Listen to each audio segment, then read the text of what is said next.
Hello everyone!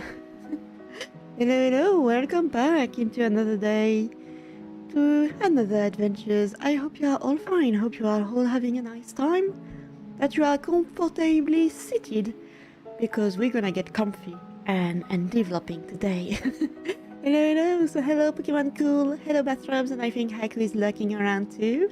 So hello everyone. Wait, I have to change something with my mic. With my mic, I mean, yeah, I have a problem with it.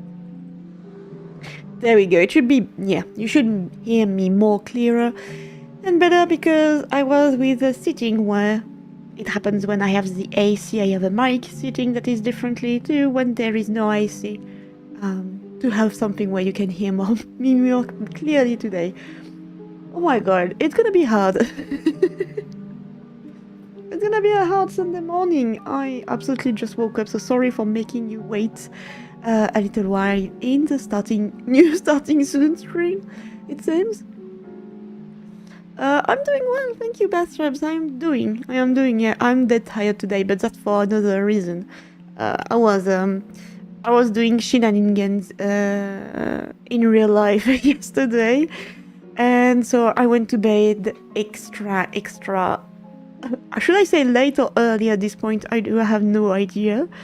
So waking up this morning was a little bit bittersweet. It was weird, but hey, I'm here. We are all here, and I'm doing okay. So thank you for asking. I hope you are doing fine too. I hope you are doing well too. So let me just change the doodling. Oh yes, there you go. And yeah, we shall continue. Oh, we have a small carton today, it seems. There you go. Maybe a tiny bit better. I mean bigger. Well, bigger might be better sometime. So I have my breakfast, so as always you might hear me munching. Also, I didn't say hello everyone in chat, and hello anyone lurking in the shadows. Remain wet. I just bring a full bottle of water with me. A bottle of water. So I shall remain wet.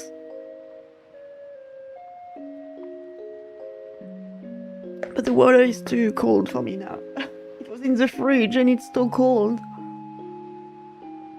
Also, there might be some camera glitches today. I just got my camera back, so I didn't got quite the time to set up things. So I hope it's fine.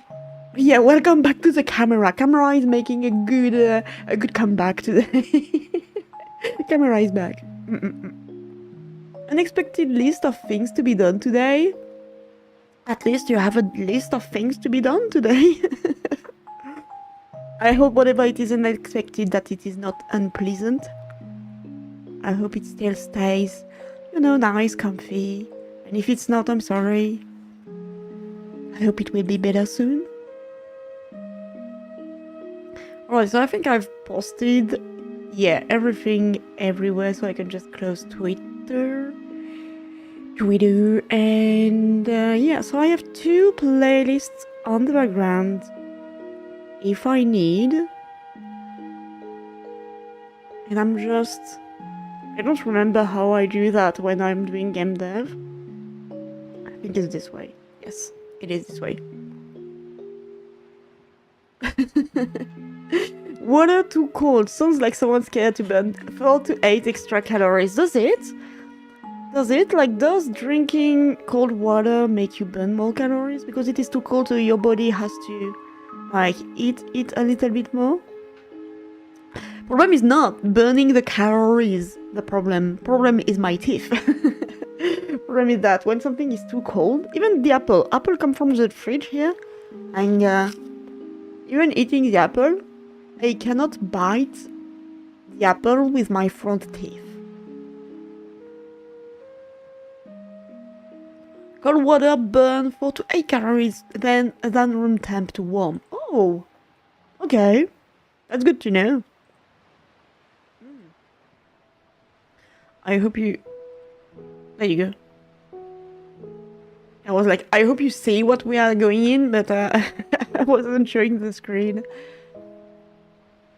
Yeah, it's still there. It's still there. You're right. You know, it's bits by bits that we make good things and great things. So it is completely fine. All right. So last time we did the clouds. I did move a little bit some things around. I even changed a few things. In the backstage that you do not see, but now, guys, we do have a sun. Because I do not know if you remember, but the sun wasn't present. I just forgot to have a sun. Fortunately, it was just below the map, but it wasn't there. And as you might be seeing right now, there is colors in the ground. The ground is not a bright green as it was before. Now it is a few more colors, so you might be able to see something. So I'm gonna change and you're gonna see more clearly. So I'm using a new tool that I already used in Unity, and I think early on other games, like I think I used it on Stasis, but I'm not sure. I'm using again a terrain 3D type to make the terrain of the game, the base terrain. By that I mean like the how can I say that? The how flat, the little mountains, the little dips and like the up and down of the terrain. I'm gonna use that tool to make it, because it is very powerful, it is very easy to use, it is very nice. I already kinda know how it works. So I'm gonna continue to use it, and I'm gonna learn a little bit more about it. So right now what you see is a map-ish of part of the game. So it's gonna be color-coded for me, but not for you. I'm gonna see if I have, and if I can display what will look like the map. It is a very old map, please keep in mind. Most of the things are in my small brain, so things might look, you know, very old and badly made, but it's like a basic map. I don't know if you will see it. Yeah, and some of it is French coded, obviously, so there's like French words and things like that. But yes, okay, I have the first one here, I have the second one here. So everything will not be 100% up to this map, because things have changed since. I've learned a little bit more into design level and things like that. So here it is, here you have it. You might not be seeing it, but for me I see multiple things to change and to adapt, and there is like the elevation of the ground, a lot of things, but this is the map I am based on. It's like the difference between coughing while sitting and coughing while standing. One takes more energy, but it's only like 2 calories. That's crazy, the fact that you know so much about calories, like at this point. Do you know those facts because you are interested in this, or is it random facts that you've acquired through the time? The exact amount more you burn coughing while standing is about 0.1 to 0.2 calories per minute of standing spent when you cough. The only difference is standing taking more energy. So are you telling me that if I want to lose calories while coughing, I have to stand up to cough? VTuber on the screen, your voice is very nice and your stream are very nice and comfy. Thank you very much, Pokemon Cool. Thank you very much. Highly appreciated. Thank you, thank you, thank you, thank you. Nice words are doing a long way. Thank you very much. And we close the door too to bad words. we close the door to bad people and bad words. Rubicon, hello, hello. How are you doing today? It's been a while. I did see that you sent me a message, Rubicon. Sorry, I didn't look at my message afterward. Also, sorry, my nose is a little stuffy. I can hear it. This is what happened when you spend the day in AC. Mostly random facts, but also you study biological stuff. Okay, so it is random stuff, but for you it still has a purpose, you know. Like, this way you know that bodies takes more energy to do things, even mundane things, right? You're a zoologist, especially a herpetologist. So, zoologists will be animals. So let me guess. Let me get the herpetologist. Herpes. Is this like foxes? I don't know how I jumped up to foxes somewhere. To fox and foxes. You're doing okay? Oh, I'm so glad. I'm so glad. It's been a long time. Good to be here. You are always welcome. There is no problem about that. We are currently making a prototype for a game I wish to make in some time. You know, it's gonna take time, but we start somewhere. And today, I was going to show off the terrain, how we work with it and things like that. So, but I can already show you a few things around if you wish. You've not been around since the new model? It's been that long? Thank you. Yeah, it is a very nice upgrade. And wait, I'm gonna have to. There you go. You might not have seen everything on the new model either. But here how I look like now. A lot of things. Well, you're gonna have a tiny, yeah, you have a tiny mountain. But yeah, this is the new carton, and as you can see, I'm keeping the paper and carton vibe. Otherwise, it just has been mastered. thanks to amazing and crazy people and artists who made my silly ideas alive. It was very nice. Closer to water, further from normal.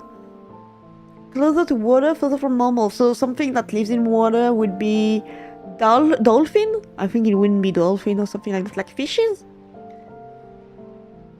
It's reptiles and amphibians. Oh, okay. I didn't know that it would have such a term for that. That's awesome. That's awesome. So you study everything that is froggish and things like that? That's awesome. Hello, Piritasta. Hello, welcome back. Hope you're having a good time and a good day. You were pretty depressed. Oh my god, I'm so sorry. I hope you're doing better, and if not, hold in there. You can do it. It's alright. Take your time. we understand how we can go. So I just hope you are in a good space, in a better space, in a space you want to be and wish to be, and you're doing fantastic. You're doing good. It is dark and grey and miserable and not hot. I'm in Germany at the moment. But are you not enjoying the fact that it is not as dead hot as it was previously? Grey and miserable. I think that would be a good word to say what Germany is. Grey and miserable. Okay, so I just need to count something very quickly. Is that for the map, I still do not have the correct scale. So I just need to check something very quickly while, you know, running around. But we can continue to speak at the same time. There you had a tough day, but you're in a way better condition than you were in. Thank you very much, I appreciate that. It's okay, it's okay. As I say, it takes time. Healing takes time, and you can do it. Hold in there. There's gonna be good, there's gonna be bad, maybe. There's gonna be good days and bad days. And you're going to go through, yeah, you can do it, you can do it. I'm just not gonna do a big speech on this, but hold in there. Hold in there, you can do it. You've been following for almost 4 years. Really? That long? You've been around since when then? Like inscription times? I don't even know what the fuck I'm doing here. There's supposed to be a grey... I think it is there, the grey thingy.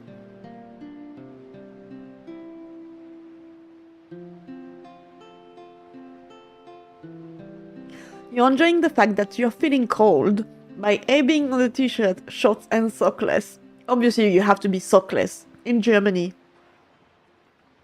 Those guys are crazy. They put socks with tongs and things like that. No. Sockless. We go sockless. The cheap beer! Oh, I heard that Germany beer was okay-ish. I'm not an heavy drinker or a drinker at all, so I do not know. Okay, we have the grey area. That was long. I'm maybe a little bit too far. Maybe a little bit too far. I'm not sure. Because in terms of level design, right now what I'm doing is that this grey area has to be kind of visible in some way in the distance to get the player attention. But it shouldn't be like close to it, like just stick to it. Absolutely, Peritasta. The question is non-linear. It is not non-linear and it is random too, so... Thank you very much, Rubicon. And you are always welcomed around, always.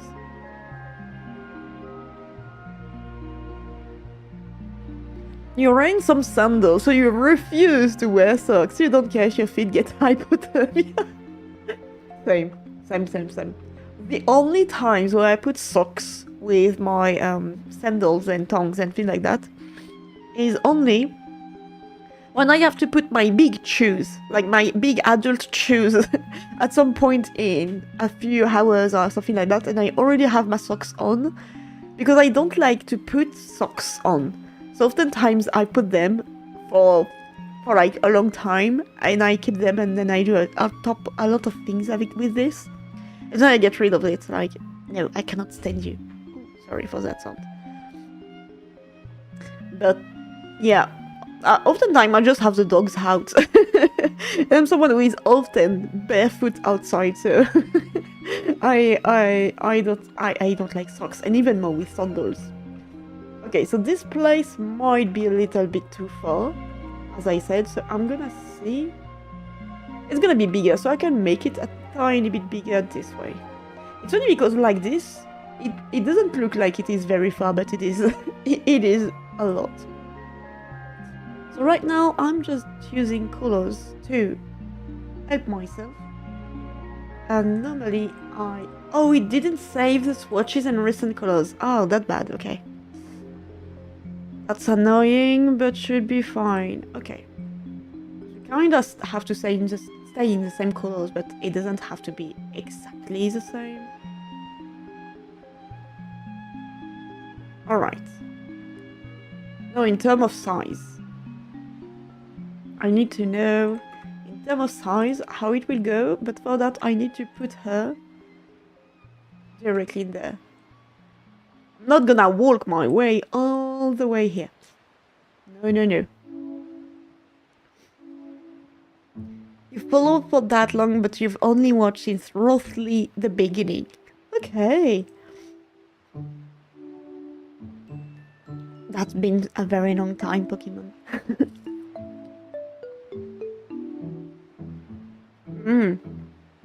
Ready, Peritasha? Isn't it because of... Oh, we can see the tiny house from here. Isn't it because of the... How can I say that? The lobbying of the alcohol they can have in Germany as we have in France? Okay, so I need to stay the side of the thing. As you might have, I think, understood, it will be a village. I need to define the size of the village.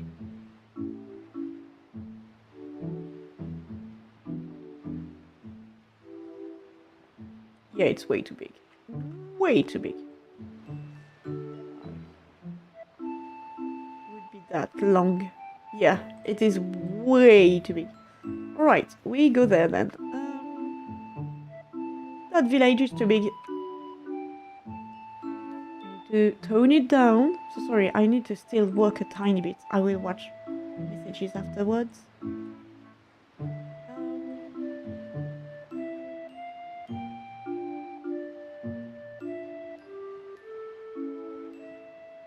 So right now I'm just mapping roughly how things will look like. They are not biomes, well, kinda. They are places or spaces. Like, this is the beginning. Not really.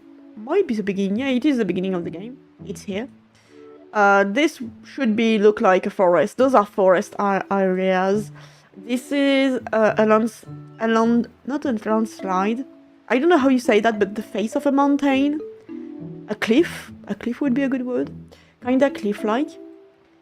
So, if you need to put it here.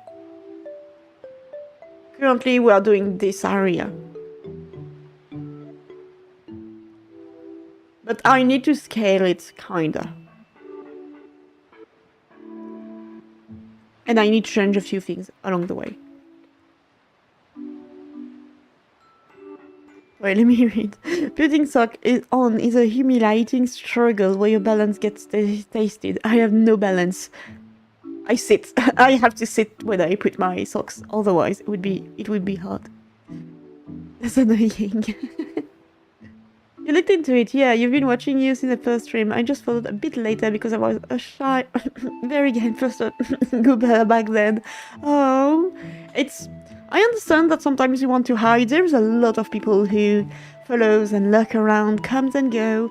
You know, it's how life is. There are people who are kinda always here, always have been around. And I understand, everyone has a life. I don't expect, like, everyone to stay on forever. It's normal. But I love how you've put it together. And I also understand that when you're LGBT+, when you're queer, mostly, having to find and to show yourself in a community that you do not know might be a tad difficult and dangerous for you, because you never know how they are, how they react, and things like that. So I understand that sometimes you might want to, you know, not show yourself very early on, anything like that, because of that. I don't know if it was the point here, but I do understand. You don't think the alcohol firms need a lobby in Germany? The population is alcoholic enough that they will riot if beer goes up in price. And you know what? Fair. We have the same here. Cheap good beer is the only thing that made living here bearable back when you walked here. It was that horrible? No, come on. I knew Germany was kinda not hard, but okay, Tyrann, what the fuck happened? I wish to color the map, thank you.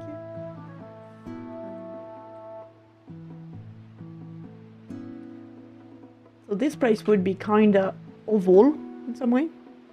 Yeah, cliffside. Cliffside would be.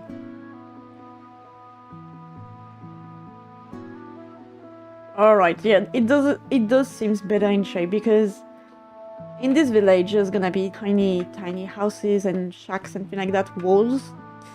So if we take in account walls, like that, should be fine. Plus, you know, some cropsland. Maybe it's a tad long. Yeah.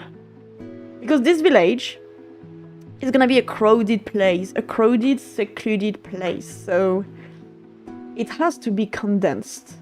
It's okay if it's okay, it's not gonna be like one-on-one here. Definitely not, but it is a crowded place. So we can go this way now. Nice. I'm gonna move a little bit there. Sorry, let me read. Will it have biomes, since you said it will have dynamic weather, will it not be large enough for it? What do you mean by biomes? Like places that if you go there, there is one set of weather? Because there will be places like that. Let me show you. For example, things that will never happen. You know, there's seasons in the game. But within those seasons, there are things that cannot happen, like we cannot have snow in summer, it's not possible. But there is some mountains. I do not know yet if I will make the character be able to go into the mountains or something like that. Maybe at the base of the mountain, but not maybe at the top. But here, for example, there will be like an area of snow. That might be a possibility. So a place that if you go there, there will be snow. But I do not know really if I will make it show or not, or just, you know, plain white, some snow on the ground, and you know, a nice gradient. The weather will be dynamic in a way that it's seasonal, but you can see this whole place as it is a cluster. This place is in between the sea, mountains, lands, more like, yeah, there's like here an old area, a different area, and thing like that. So I can show you a second map. What you see here, this tiny square, is what will fit in this circle. Because I need to have an higher view and a bigger view of the game. So the game will be playable here. You won't be able to go somewhere else. This is something the player might see. Like, you know, if you see a tiny bit of mountains, I will do the game so you can see a bigger mountain chain, or the Pyrenees if you wish. And everything like that. Like a big forest here. This is land. This is land. This is an old farming place. But these places will be only seeable. But I wanted to have like context visually to know why are things the way they are. Let me show you. Yeah, as always, there you go. So yeah, this tiny bit here is this bit here. You can see. You can see with the roads. Yeah, the shit stain on the map is the roads. Roads, kinda. Oh, here we go.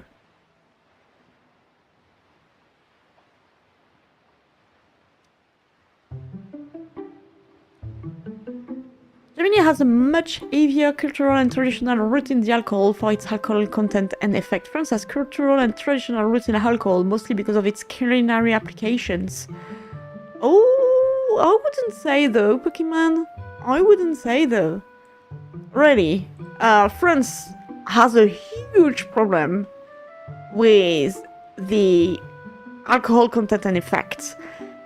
Because, to tell you, at one point in France's story, well, more than one point, drinking wine was considered as better as drinking water. So, I wouldn't say... Of course, we cook a lot with wine and things like that, might be why, but it's mostly to drink. Like, very much just to drink and to waste themselves and to forget the current government. What if it's to first observe, gauge a vibe, and then step through the door, so to speak? You live in Dresden, former East Germany. Place is not the greatest. What do you mean? Like, do you feel the old East Germany vibes? Especially if you're LGBTQ+, oh my god. Oh my god. So it's not a place you go if you're LGBT+, right?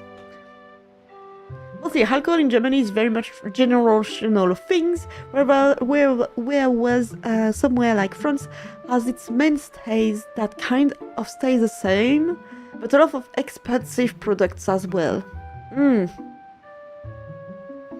You've had a hard time being sober in Germany. Hefeweizen was one of your bad beers. Oh my god. Yeah, I will not promote alcohol. I will not tell you guys get wasted. Take care of your health. Alcohol is one pain of a... It's mostly a drug. It's an addiction to some, so... Be careful around this. You mean 80, 88, and 8013 did exist? Wait, I'm skipping messages. You guys yap as much as I do. But okay. So in France we have like the culture of expensive wine because we have the culture of luxury. Like there is a lot like fashion and things like that that can go very high in luxury with gastronomical foods too. So I understand, but trust me, like France is very much like into drinking. a little bit too much. There is a huge alcohol lobby in France, but you cannot do against it. Alcohol in Spain is mainly wine when eating plus beer whenever. Beer did make its way through a lot in France. Wine still there a lot. Beer a lot is here too. We also drink a lot of cocktails, so yep. People are switching to alcohol-free beer here too.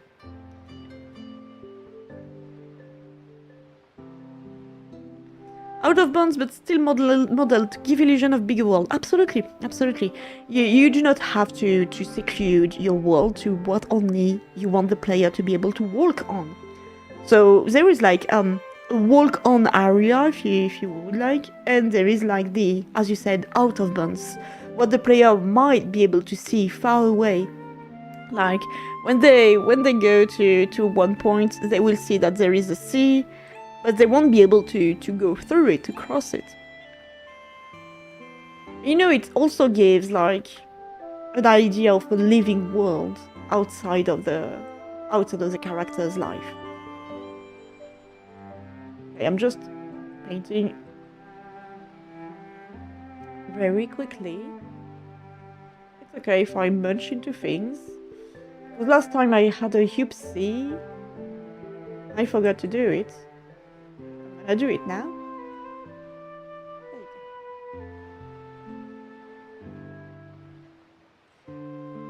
So to be able to paint on the ground like this, as you can see, there is some squares that are lighted up. It's like I need to define places in advance, like regions. Those are called regions, to avoid the map to, you know, kind of show everything, like to generate everything without us needing to go there. All right, so we did this place. No, this place. So now if I look into this and I look into that and I'm like, shit, it's gonna be very, very big. But there are places that the character will not, mainly not go directly. It exists. If you wanna explore, you can, but they are not like main places. Let me read a little bit.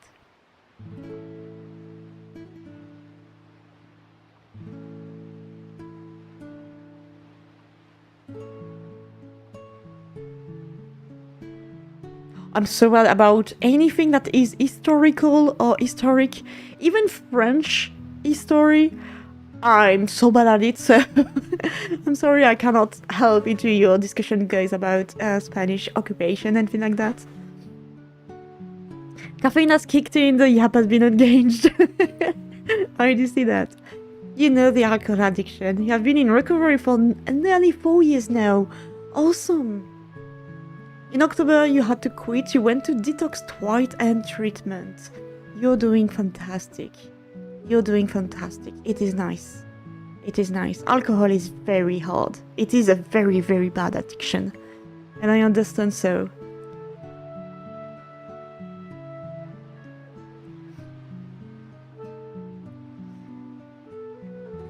Oh my god, I'm gonna leave you guys speak about history on your side because it's too hard for me. You were trying to dip your toes into some game dev earlier today. You were just playing around with Raylib in Godot or into something else. It's okay, Rubicon. As I said, you're getting there. You're getting there. It's awesome. What are you doing? What are you playing around, Rubicon? Tell me. Also, I'm drinking coffee on the morning, and I know I shouldn't have done that. But please tell no one, okay? Tell no one. Didn't happen. Alright, so if I look into this, I'm gonna take back my character.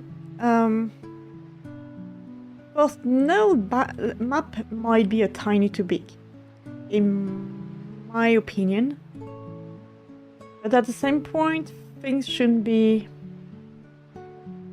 too close or too far of each other. Because as I said, there are places that I want the player to discover by themselves. There are places that are out of, I wouldn't say out of bounds, but places that makes not the main story go there. Just, you know, to reward exploration. You always have to reward exploration if it is a thing in your game. Because if you do not do it very early, players will not understand in the time of in the way that the game is designed that exploration is the thing in the game that is pushed through and that it is rewarded through. If your game has a point of exploration, you should very early on in the game reward the player for their exploration. By doing so, you can do it multiple ways, like items, bit of lore and story, even Easter eggs. Even Easter eggs is a reward enough for certain people and things like that. Achievements on Steam, if you release on Steam and things like that. There's always a way to reward players, definitely. So never ignore the will of a player to explore. And if it's something you want to push into your game, always give them the, how can I say that? Yeah, the reward for them to do so. It is a very negative view on freshness, though. Frenchness. Really, in the local newspaper, everyone will find out.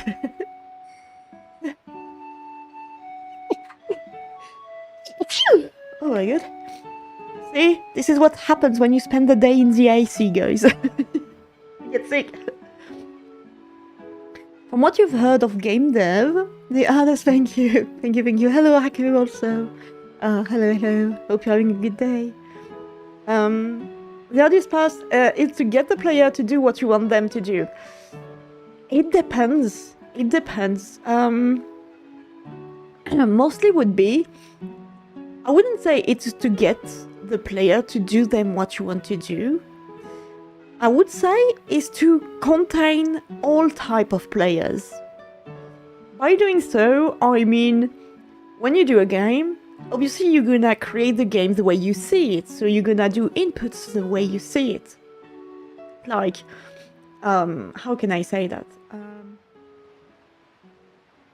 Either by showing like controls or doing a tutorial or something like that, you're gonna show directly to the player how to play and how they should play. Now, there won't be such thing in my game, because I kinda take a lot from Dark Souls game in the way that the game will make you learn. And so with punishments and rewardings. So on this side, it's not a Dark Souls game. Also, it's not a Souls game. Okay, absolutely not. This is not a Souls game. But it still had good gameplay aspect of it. Now, you have to take into account all types of players, and by that I mean you're gonna have to take into account the disabled player who will not be able to play correctly the game or will not understand certain things directly. You have to take players who loves to explore and not do main quest in order, you know, do not go into places as they should go. They're gonna be the glitchers, people who will try to pass through fences and just glitch into the game and go into out of bounds every morning or so. You will have to take into account casuals, hardcore players, and even though if your game is not aimed at, like, if your game is not aimed at hardcore players, if your game is not aimed at disabled players, you always have to take them into account no matter what. Because taking them into account will shape better, in my opinion, it will shape better the game you created and in the way it will adapt to the way people play.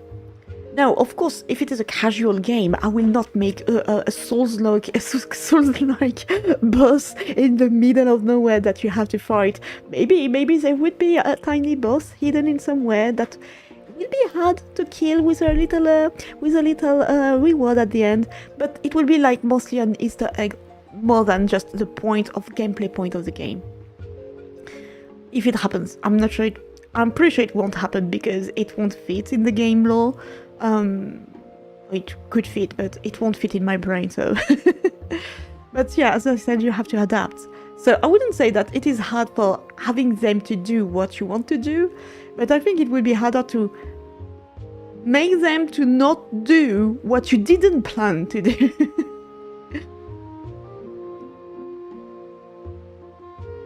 Let me just read. Just a terminal, Vim and C. You get the idea of Snapchat. You want to make it a little power meter thing that has different sections, and depending on when you hit a key or button, you hit a bottom. And where the slider is, you activate the sections. Sections are bigger toward bottoms, smaller toward top.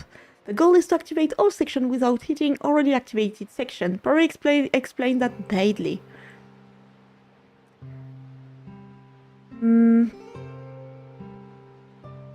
It does, in my brain, how I interpreted what you said. It sounds like, the ball game where you have like a little bar on the bottom that hit a ball, and the ball has to destroy a wall on top, but different.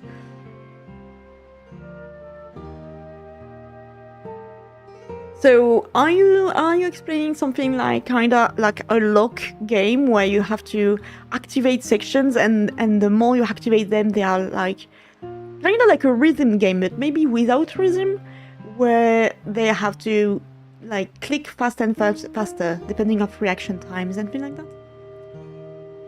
Game dev will never contain or adapt all types of players, I do know. That's the CCFAN task of development. You actively do stress testing and bug finding for AAA companies because you have a knack for finding unintentional things even in polished games. So there is always ways to break a game, always. I know it is like impossible. I know it is impossible to do it, but with the way of thinking, not adapting it, but in the way of thinking, you have to keep in your mind, okay, for example, me as a player, I'm a casual. Very few times I've been an hardcore player, but most of the time I'm a casual. But that doesn't mean that I will not sometimes switch to a hardcore gamer type of mindset and think about it. Even more in a game where every action have its importance. For example, in my game, as you've seen, there is NPCs, okay? These NPCs have a routine. They do their lives. They have jobs, they have hobbies, they have a sleep schedule, they will have people they prefer, they will have a lot of things like that. That it doesn't have any matter in the world in the term of the player. Like, the player wouldn't care less, but those NPCs lives, okay? Now, big spoiler, guys. If you don't know what I hear or anything, I will understand, but I'm gonna spoil it. In the game, there will be actions that are irreversible, such as killing someone.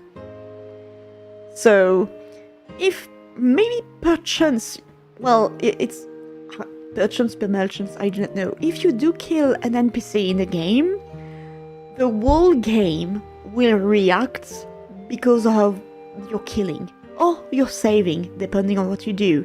It will depend on, like, if you steal something from NPCs, if you sneak around too much, if you look suspicious, how NPCs will interpret your actions and how your actions will have effect on them. It might close your doors, like, into the 5 first minutes of the game.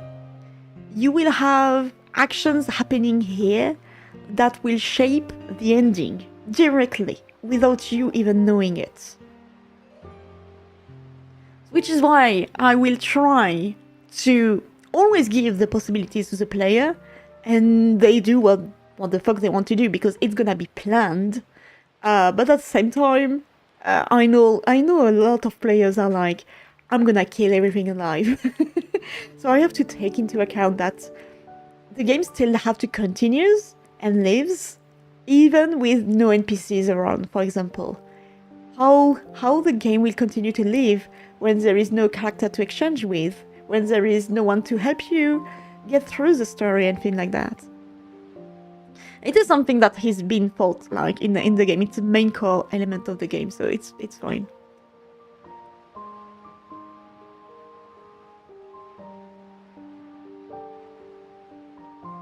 It's okay for the wall of text. I'm not reading it though because you're replying to someone, so.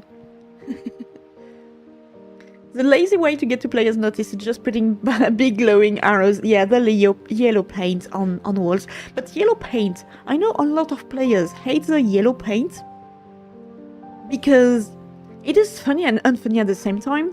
The problem is, it's like it feels out of place, right? Why there should be yellow paint? For example, let's take Uncharted, let's take Tomb Raider. Why there should be yellow paint on top of a cliff that you can climb? If it has been like the Machu Picchu, no one has been here for decades. Why is there a dash of paint in here? They could have made something more understandable for players, like imagine you're having a mossy cliffside. Like, maybe avoid making moss on where the player can go. And I know then that there is like, you know, the disability things, also the comprehensive thing, the casual player against hardcore player thing. You can always make these as options. Always. There's always a possibility. But again, it depends how you want to play the game, how you want to guide the player. There is AAAs that are always guiding the player and will always guide the player because they do not want to lose them. And then there is games that will kick you in the ass and tell you, go, do crimes, do whatever you want to do and enjoy. So it is a balance and it depends on how you're gonna build your world mostly for me. And it's something that I think AAA have lost sight of lately, is their world is alive and their world should have been alive before the character went there. So putting yellow paint into places that the paint doesn't exist, for example, is dumb. In my opinion, as always.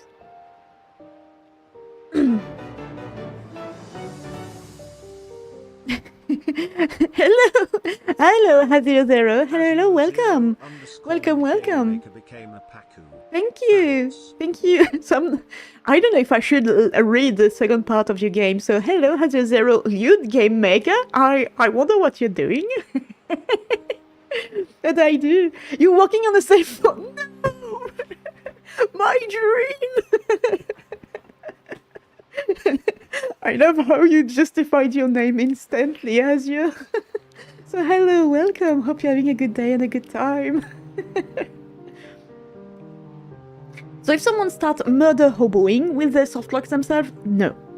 No, in my game, if someone starts to kill everything alive in the game, they will not softlock because story is not given by the characters. Story happens in the background. Like, how can I say that? In the game, as I said, there will be time. So time will flow. It is time, okay? Night and day cycle and things like that. Obviously, at the beginning, I will have to hold the player a little bit because you have to, you still have to show them how the world works. But once they are released, whatever they do, it's their day at the end of the day, and things are still gonna happen. See that as the moon in Majora Mask.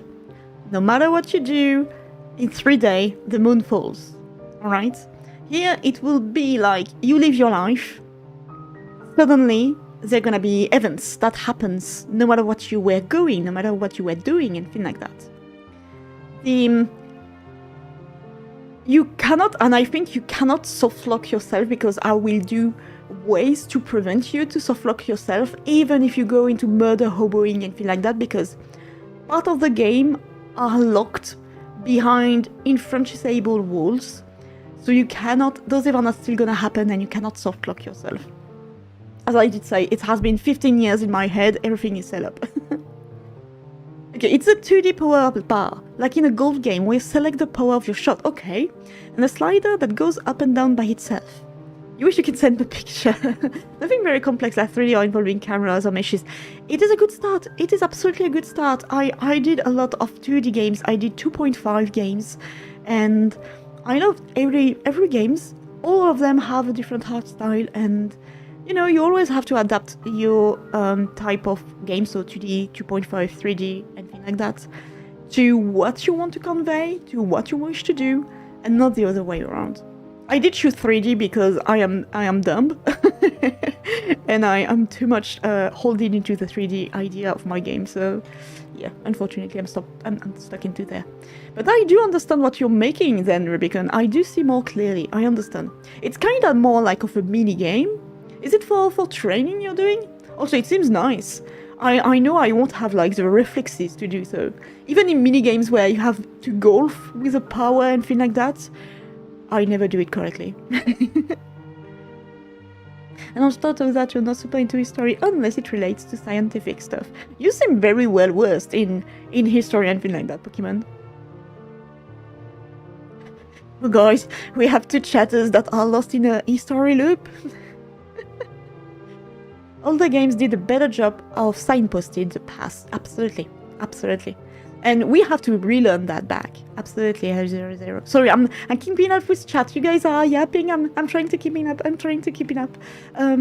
Yellow paint may be a meme, but it's not without precedent in games widely praised by their level design. Quake had literal arrows pointing the way at times. Yet, but it didn't. How can I say that? It didn't denature Quake way of playing because it was in the wall thing, you know. I'm speaking more of out of place way of showing the way. We can do crimes, you can do crimes. You can do crimes. I can give you a knife and you can do crimes in-game. In Minecraft, guys. In Minecraft. You can do crimes in the game.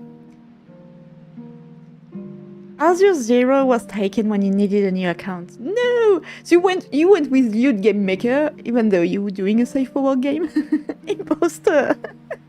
You hyped us all here, Azure. You all hyped us. Even the best way to guide someone like you tends to be making the path you're supposed to go on noticeably more interacted with, rocks with some of the muds over them, like people ran by or moved by fast or something similar. Okay, like you're attentive to the design, environment, design building. Like, there is a path here, not because it's just a path. There is a path because characters take that path, for example, and then you follow it, right? And there are people like me who see a path, and I will like literally look in the opposite direction and go that way. Because I'm like, okay, the game is showing me a path, visibly. I wonder what it's up this mountain, and I will go there. I do not follow path. So I'm trying to make a game where either you follow path or not is up to you. Of all the games you have on Steam, only one is safe for work, not counting one you've never finished. Okay, so you might have your little badge that makes you worthy of your name. You might. You were watching someone stream Banjo-Kazooie Kazooie the other day, and there was a sight line where you could see Mumbo Skull off the distance. Isn't Mumbo Skulls like the last boss? I do not know, I never played Banjo and Kazooie, but that, in terms of storytelling, being able to see like a boss or a very far away distance is awesome. Like a minigame, awesome! That's awesome! What Carton is saying, that murdering everyone is viable. In the game, yes. It is. I knew I recognized that name. I played a bunch of your stuff on Itch.io at one point.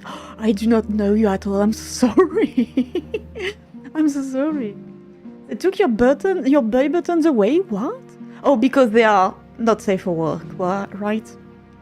Yeah, I learned about that. It's awful what they did. It's so fucking dumb. You still set them to 0%. I'm not saying that it made Quake worse or anything, just that cloning on the yellow paint wild funny isn't something uniquely new. Oh yeah, absolutely. Games at time would have the very heavy, go there, please. Please just go there. Like, something I would remember the most will be... It's something I do not appreciate are invisible walls.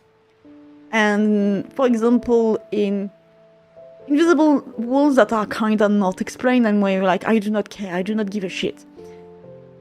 A good invisible wall, I think, in my opinion, in, for example, The Witcher 3, if you go at sea, there would be a message being like, if you go further, well, like, nothing awaits you further or something like that. Or sometimes they say, like, there are big creatures lurking that you are not strong enough to fight.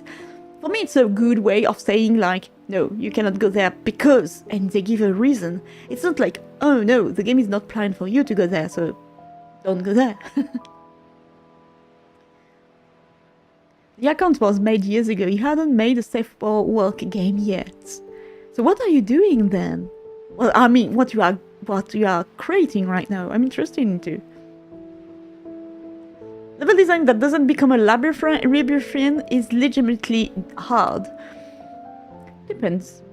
You worked with RPG Maker so much that level design has gotten hard because it feels the same. It is true. It is true.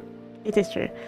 I love RPG Maker. I only I think I made one game in way long ago in RPG Maker. I think it was in 2003. In 2003, and to kid you not, I think it was the first time that I even touched script in my life, and I learned about conditioning and things like that. And that and another trigger in my life made me into the software programmer I am today. Hello everyone, hello. Well, let me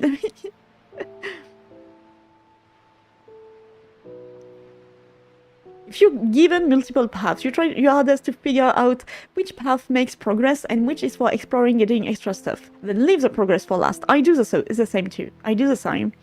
To the despair of some people, because oftentimes I go into some path and then I'm like, you know what, never mind, and I go the other way through. With obscene amount of backtracking halfway through a path. I do the same. I understand. The game is just for learning, yes. You're not experiencing game dev, as am I. It's okay. You're just a Linux and hardware hacker otherwise. If you manage to actually make it, I will release it open source and throw it on GitHub or something. It's awesome if you do so. It's awesome. Guys, you yap as much as me, let me read. Member is technically a villain, but he seems for the main villain, so it transforms you in each level. And he's playable in Bungeons too. Okay, so, like, in terms of design, you already see the villain, and you see the end of the game. It's awesome. It's a very good design point. You were trapped using RPG Maker for years because Live2D animation was selling in your game, but then someone made a plugin for Game Maker to use Live2D. Oh, okay. I did think of using Live2D for some things in my game, but then I was like, no, I cannot. I left Live2D behind me. Those years are behind me.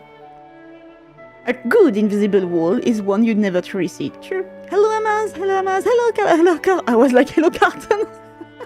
Hello, Car. I'm sorry, I'm trying to keep up with the messages very quickly, and I will take just a tiny break right after when I'm done. So stop yapping for now, for 2 seconds. I will go to the bathroom very quickly, and I will be back.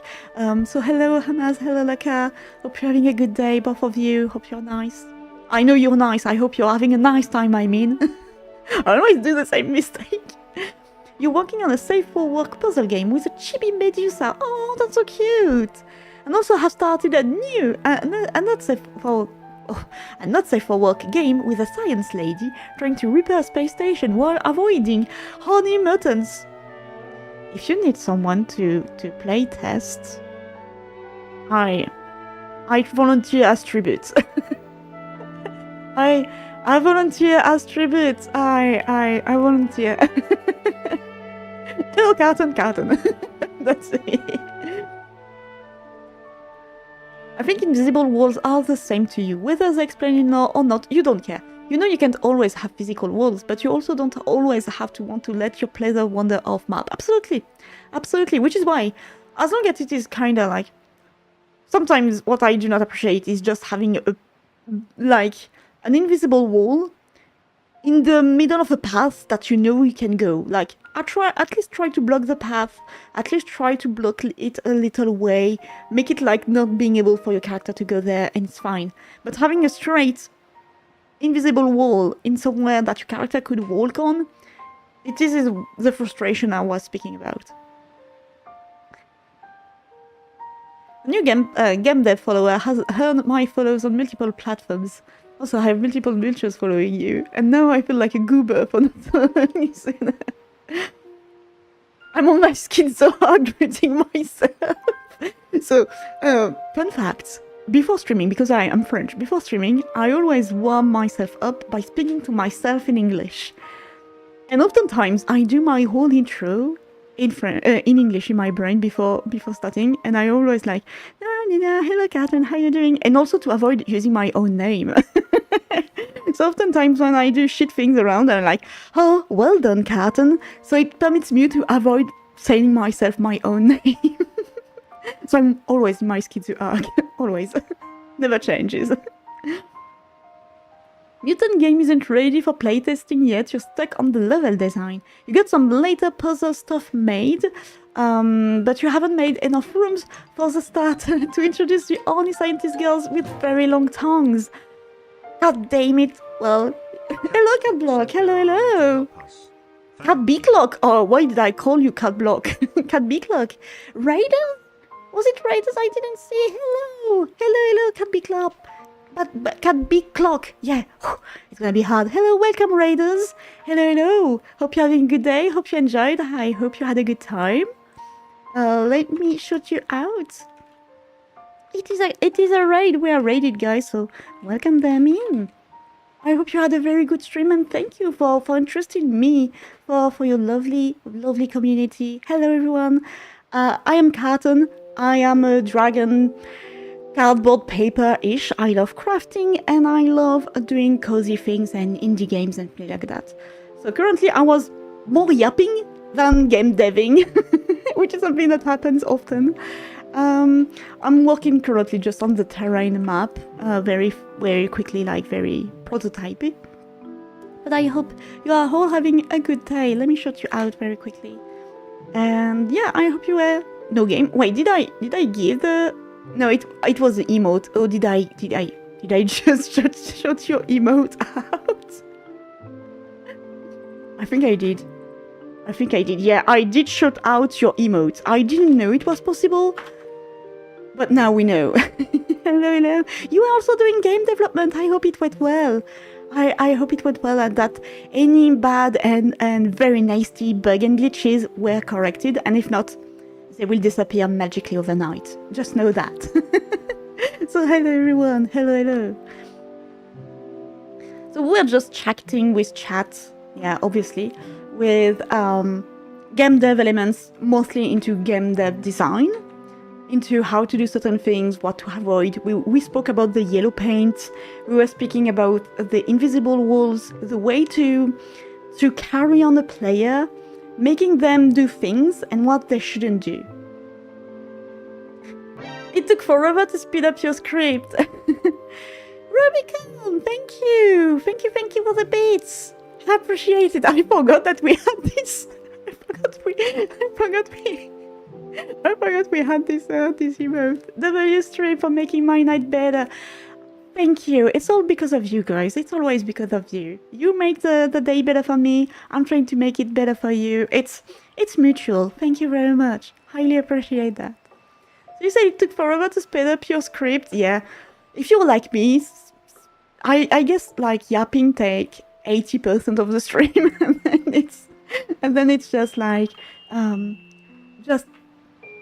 trying to do things on the side. But often it's nice to have other people's views on things, their past experiences. It's awesome. It is what I like about doing game dev streams. It's awesome. I love this side.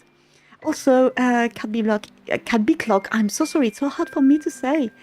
If you need to take a rest, to leave, to take care of yourself after streaming, I absolutely do understand, no worries. I always appreciate the raid. Thank you very much for that, for entrusting me with your community. I will try to keep the well and keep them sane. We will try. As I said, right now it is, yeah, it is doing very dim. Okay, the side is nice. This should be the middle of it. It is a nice size, which means I will be able to see all the walls at the same time. What I'm doing right now is just I'm painting the ground today. We are painting the ground to make it kinda look like this. Kinda. Or roundish like this. So for now, I did my forest. The forest should be a tiny bit bigger. Well, not maybe bigger, because if it goes too much like this, it's not like a very dense forest. So I'm gonna make it like patchworks like this. And it has to go a tiny up here. There you go. I love this tool. I absolutely love 3D in Godot. It is fantastic. Okay, something like this. It has to go a tiny bit up. It is like, this forest is a forest where you can see through, you know? It's not like a huge forest. There is like bigger forests in the game, where they are meant to kind of block your sight. But for now, it's fine. First time you raided! Had to wait until 1 month account age to get past the minimum Twitch set. They do that now? I didn't remember. I didn't remember that they've put a thing like this. So if your account is too young, you cannot raid. Oh, I'm guessing it's against hate raids and things like that. Might be a security for bot raids and hate raids. But I didn't know.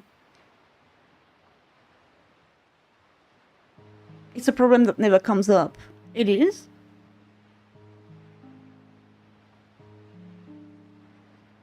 Yeah, Metal Gear Alert, great choice. Oh, obviously I had to. You know that finding those gifts, all related to cardboard, is always very hard to do. It's always very, very hard to do, because how do I make it, you know, kind of work in the cardboard community and things like that? So I have a few, but not that much. People don't post that much gifts with cardboards. No one ever streams with a brand new account. It is true, it is true. Unless someone who wants to absolutely just create an account to stream, and only for that. Yeah, people have an account on Twitch before streaming, yeah. You deleted your old account before coming back. Yeah, you could have renamed. I think renaming is also an hassle, but I'm not sure. Alright, so we have the thing here. Normally, there is something on the other side here.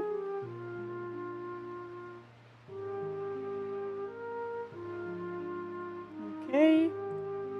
Also, I did say I was gonna take a tiny break. So let me just finish this very quickly. I need to change the size.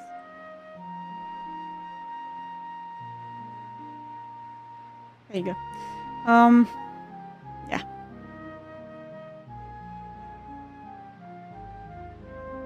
It's gonna be something like this.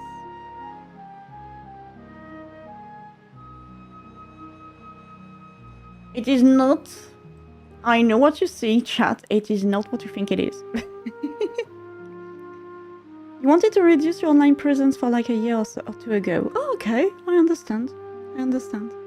What's part of renaming is when the name you want is taken. Oh, that is true. I will never be able to have my full Carton name. Something I would love to have is just being called Carton, but I can't. It's taken everywhere. Always have been. So I'm just gonna take a tiny break. Let me just write the message very quickly. I'm leaving you with whatever it is on my screen. I will be very soonish back, so there you go. Have a tiny message, guys. I will be back like in 2 or 5 minutes, so see ya. Take time to take a drink and have a piece and feel like that. I don't know what you guys do in life, but take time for yourself too, okay? See you soon.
Yeah, sorry for the for the model being sometime haunted. It happens.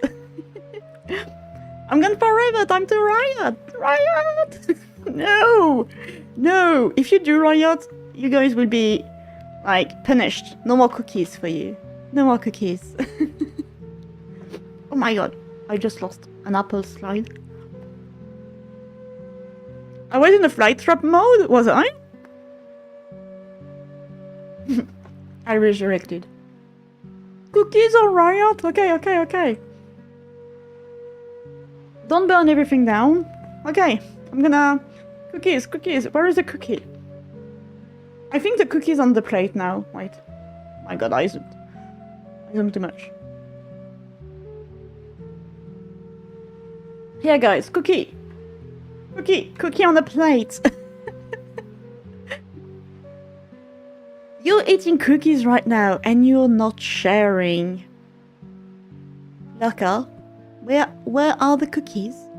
Is this why there is only one cookie on the plate? Did you eat them all? Did you? Oh yeah, I'm sorry, I had to run very through. You would never share your cookies.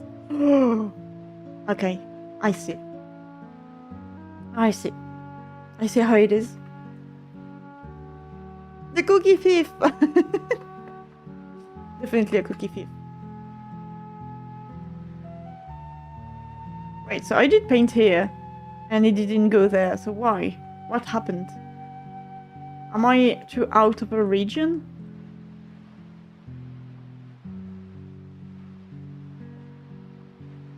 I think I'm good.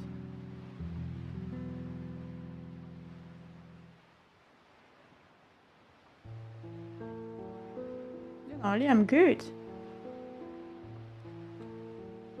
Why is my weird thing not updated? What did I do? Guys, we found a new glitch.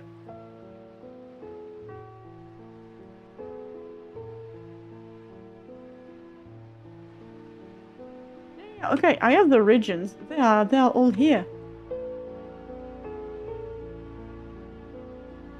Guys, I think I did an oopsie.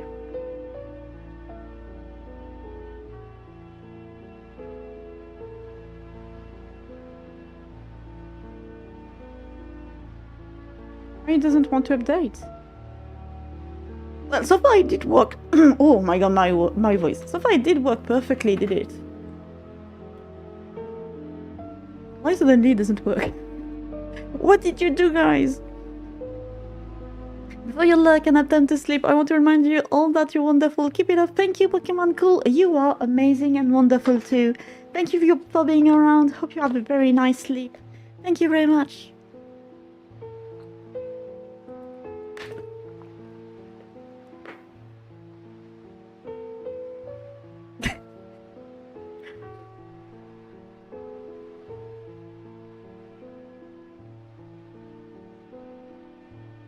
We rioted, yeah. But you didn't get what you rioted for, did you? Alright, so we have a problem of updating the map. And I have no idea why. Kinda scary, not gonna lie. What I'm gonna do is maybe delete a region. Yeah.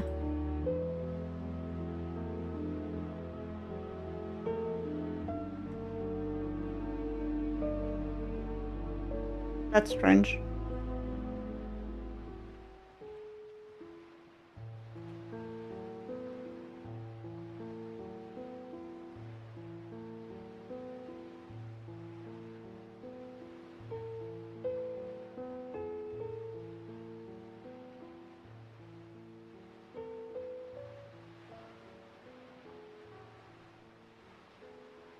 So right now, if I do like make a tiny mountain,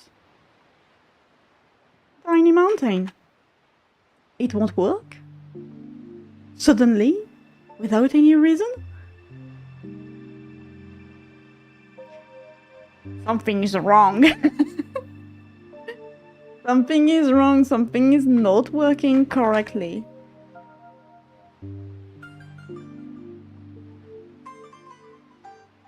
Yeah, perfect music for that. What the hell is going on?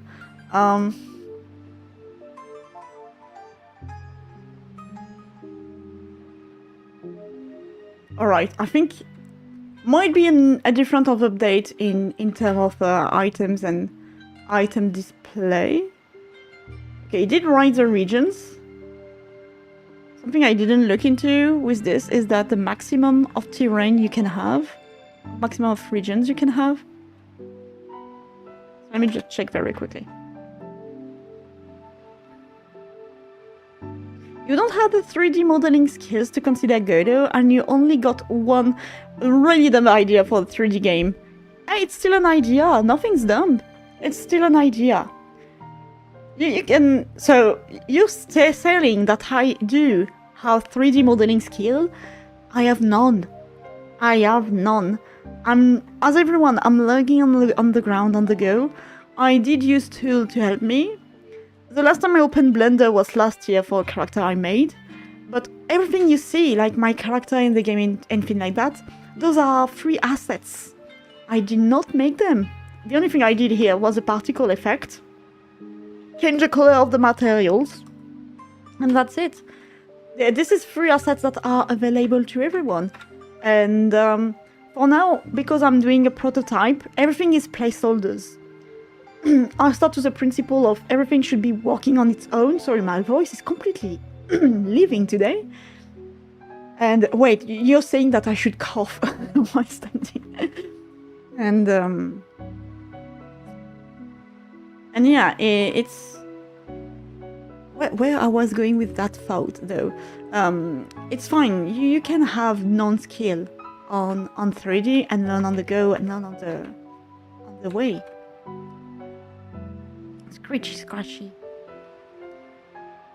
The bees! Oh, so now they are bees. I thought the last time they were like flies. Now they are bees. What do you think these are, guys? If I try to make them appear, do you think it's important? Do you think it's a test? Do you think it has a main point in the game? What do you think about it? Why do you think the character is surrounded by bees? Bees. Bees. She's not surrounded by bees. What the fuck is she saying? Oh yeah, I cannot move when I'm doing this. Wait.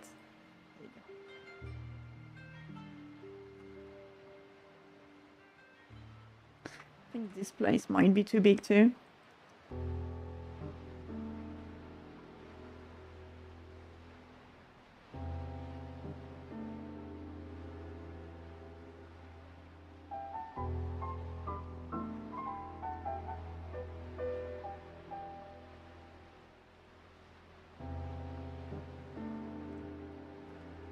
Okay, let me see my map very quickly. Yeah, otherwise I'm just rushing you. Let me read. The idea is an Octodad-styled game with twin-stick controls where you try to navigate your first job as a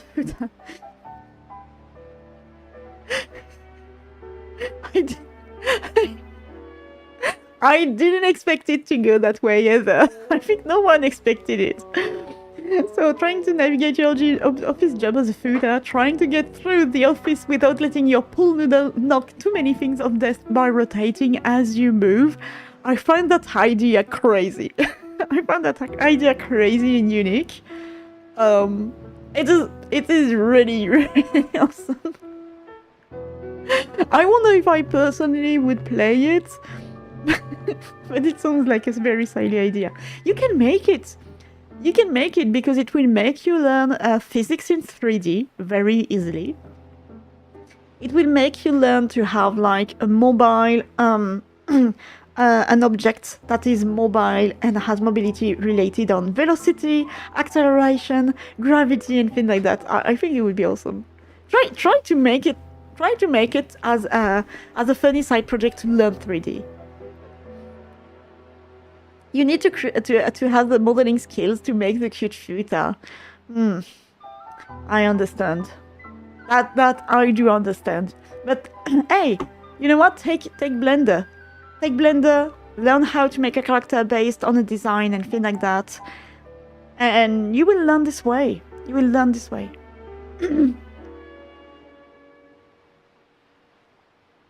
Oh yeah, sorry, I'm drinking coffee on the wrong side, so obviously my model is going ham. The bees! Obviously it's because the character is made of honey! Maybe.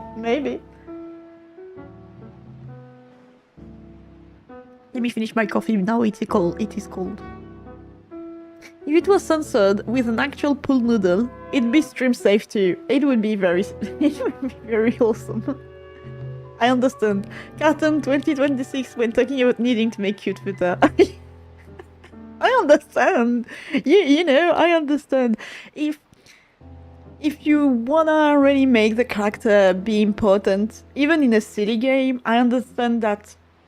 For example, for me, my 3D skills are what is holding me down to make this prototype a real game. And if I can find, and I will try someday when I reach the point that I will need someone to do it. At one point, I know I will need a real artist and someone working with 3D and character and things like that to help me with the game, either for free, either against a percentage. Well, I mean, not against, but for a percentage of the money, anything. But I know I will not be able to give the style and graphics that I wish to give this game.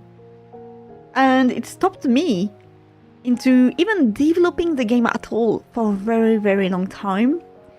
And then I was like, you know what? I can just prototype. I can just prototype and know how things work and create little things that I can then implement with the graphics I wish. So I do understand sometimes why when you create, you want it to look like you imagine it. But when you're holding down by your own skills, it's hurtful. And you hurt yourself.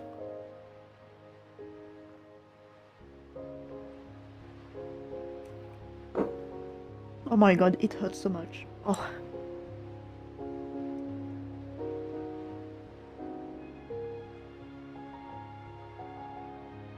Alright, so. We have a tiny thing here. This tiny thing here goes all the way next to the forest. I think it's too big. Oh, it is way too big. Yeah. Yeah. If we speak about the term of meters, that's too big.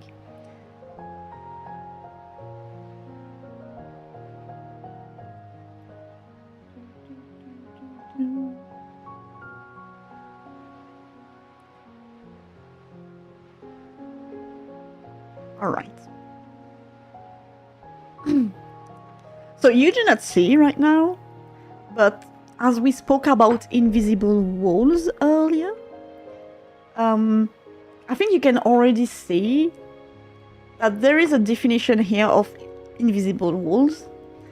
Here we have a wall, a cliff. This is the starting point. You have a cliff, there is an interest point here. And then there is like a waterbed that may or maybe be stopping the character to go for any reason, you know. But it is like an infrangible wall that is explained in the lore and the character and things like that. So currently the character can't leave this place, you know. So even if you play, you can go there, you can enjoy, you can have things. So I can hide things here. You will be able to see that there are things the other way. So if you go next to the water, the character will be like, I don't want to be near water. For example, well, she's not gonna say it like this, but water is a big no-no. But you will see that on the other side of the water, there would be something. You will be able to see that there is something on the other side. And so in the mind of the character, even of the player, even in the subconscious, it will be like, oh, okay, I cannot cross, but maybe there's a way to cross somewhere else. I can go there maybe later or something like that. So things that can happen is that the person can then go through the water trying to find for a bridge, trying to look for a bridge, and they will go up this way and find no bridge. There is a bridge here, but it will be blocked in some way. And things like that. So they will be looping back into one of the main elements here at this moment. See this place as the tutorial. See this place as the tutorial into explaining things to the character, how things work and things like that. Yeah, protagonist is the average player, absolutely. Here is the Nasher. So I want the character to... but it is. Absolutely. It is a reason period. Which is why I always said that it was flies. She's so stinky she doesn't want to take a bath. It is a geographical invisible wall, but because it is a waterbed, often what players do in explorative games, it's not like 100%, but what we often do is that when we see a waterbed we cannot cross, we try to find a way to cross. Even more when you can see that there are things the other way around. So you will go there, you will see that here there is a bridge. I think it was here, yeah. So it needs to go in a Y, so it will go this way. So there will be a bridge here. Bridge will be stuck, there will be NPCs, there will be anything to stop the player going there, for now. I just need to take care of this because I don't know what the fuck I meant by just going there. I think I will just make the cliff like... maybe a tiny lake. Maybe a tiny lake behind the village. Some runes, something to stop the player going there.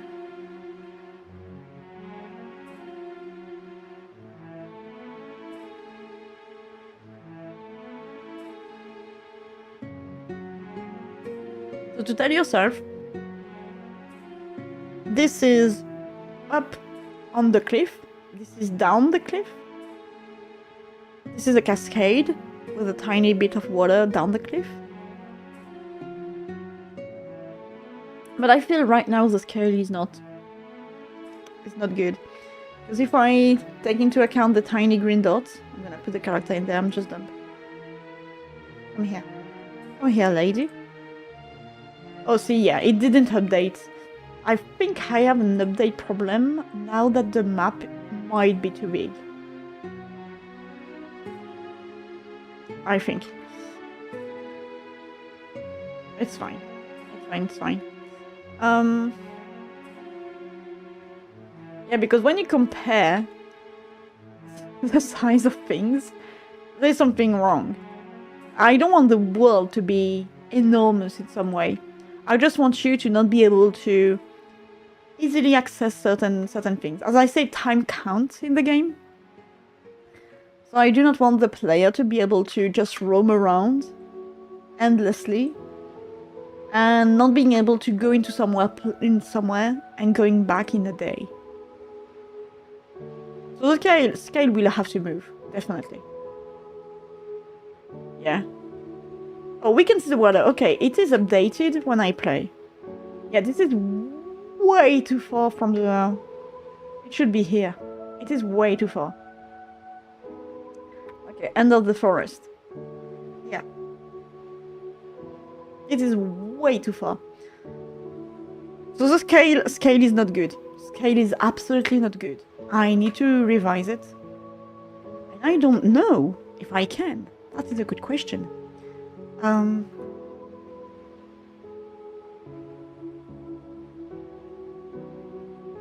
think I can just add and remove.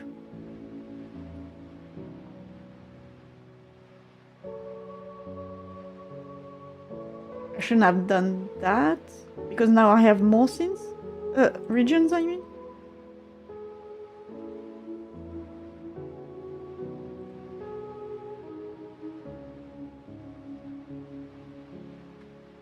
I think I did a oopsie once again. We can go the morrowing route and slow down character movement speed. Oh no, she's already slow enough, but that's because of me. Well, she's gonna have higher movement speed than that. I could change it right now, though. Run speed is 7. Let's go with more than that.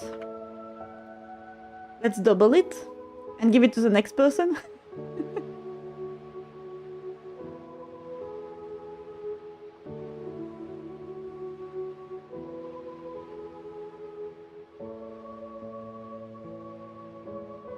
Oh, great. Okay, this is what I wanted.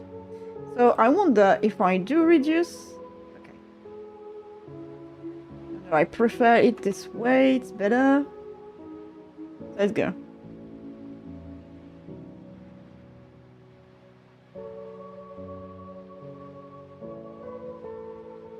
Yeah, now we go a little bit faster, definitely.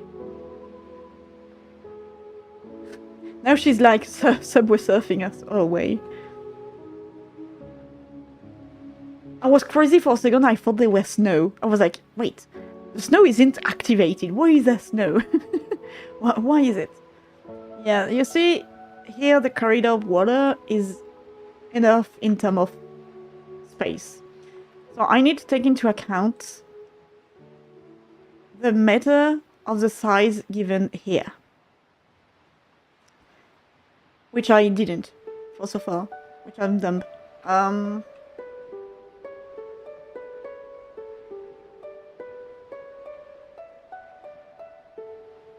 thinking. I know it doesn't happen often, but let me think.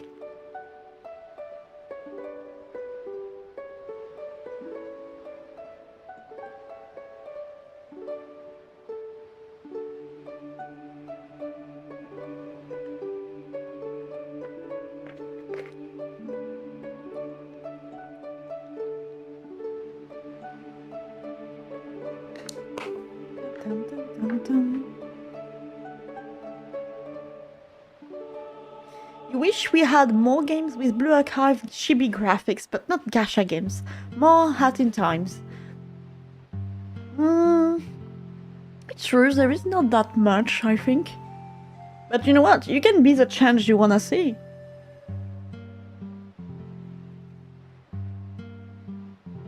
Did you lose your coffee?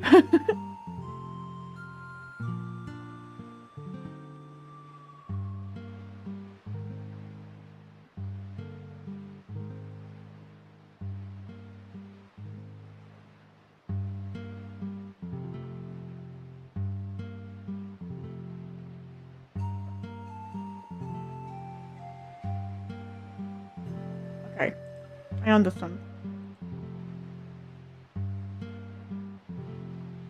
Alright,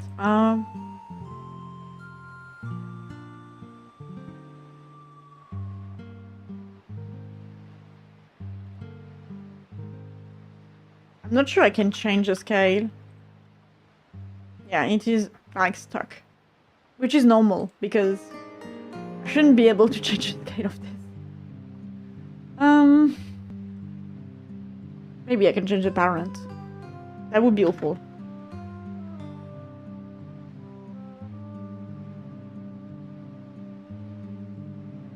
And that wouldn't work too.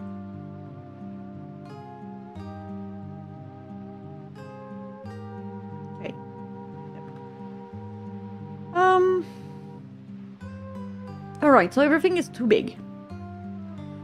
Everything is too big. I should have taken account the size properly. So let me just redo this. Avoid any future problems. And you know what we're gonna do? We're gonna redo. We're gonna redo.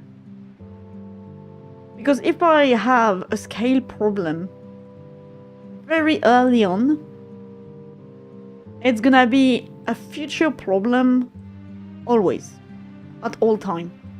And that would be absolutely annoying. So,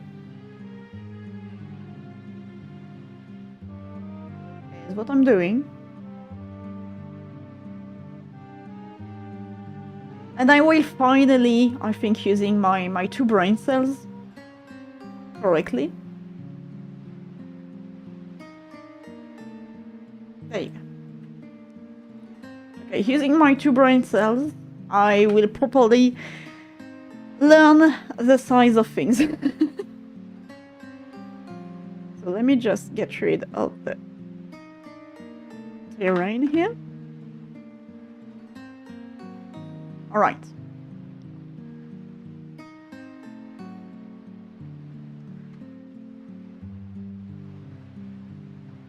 So first place here is gonna be 2 by 2. 2 by 2 is gonna give me, I think, the size. So yeah, we can already see this should be kind of the whole map.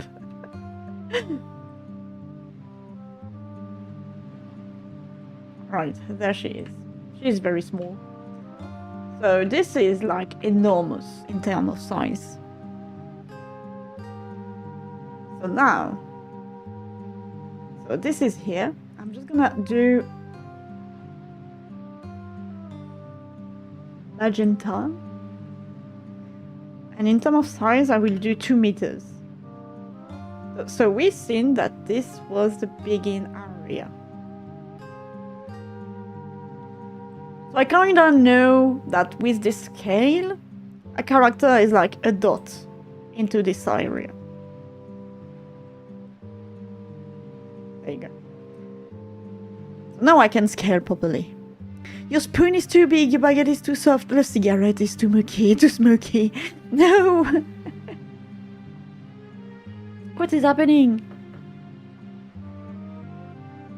Oh my god, I'm hurting so much. So, in case you guys didn't know, I think I didn't tell you, where I was yesterday, I was getting a tattoo.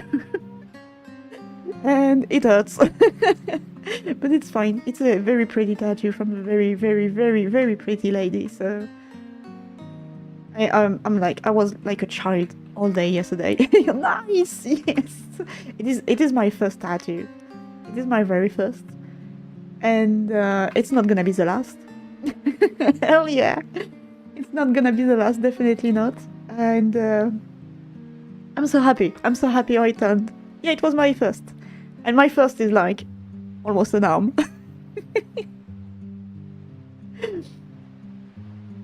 Welcome to a new addiction! As we spoke earlier with addictions, yes, it is. Well, I knew what I would be dipping my toes into. I definitely did know. What I didn't expect was to enjoy it that much. Like, as I said, I'm not very, very social sometimes and things like that, so... It's nice, it's very nice. Really appreciated the experience.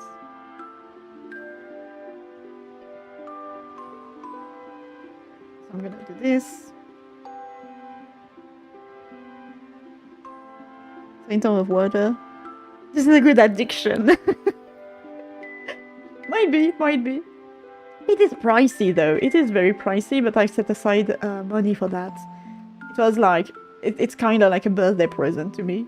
A tiny bit late, but it is. And I'm very glad because I chose. Well, it was a promise that young Carton told a long time ago, and I holded that promise to myself. So I'm very, very, very proud of it. Maybe if one day you guys are kind enough, I will show it. Maybe on stream, I don't know.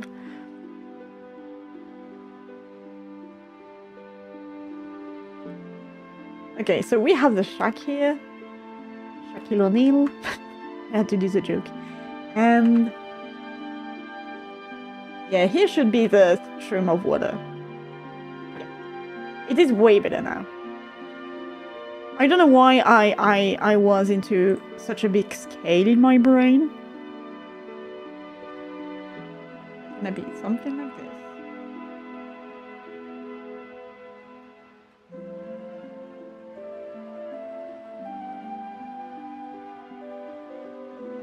Let me read what you've just written.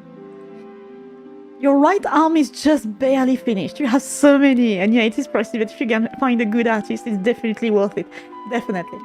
Well, for this tattoo, I was fucking stubborn because there is so many good artists out there. Many of them I do wish to have part of their work on me, and I was very stubborn because I wanted my first tattoo made by one specific person, no one else. It was that person on no one else, or no tattoo ever. So, which is why I was like, I was crazy all day yesterday. I was in heaven some kind. It was very nice. Okay, this is supposed to be 4 meter? Maybe we go 8. Just for the water thingy.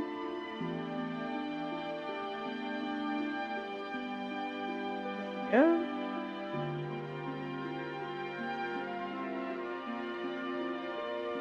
This is a cascade here. And we go. There's gonna be a tiny bit of water here. I said tiny and then she does a big splash. Because she forgot we scaled down. I'm gonna see with the character if that's too much or not. Nothing wrong with that, or getting exactly what you want. In fact, that's the great thing about it. Yes, yes, it's the fact that you get to choose and say, yeah, no, that's not good. Yes, this is good. Okay, why is the scale so off now? It is a hate. How can this be 8 meters?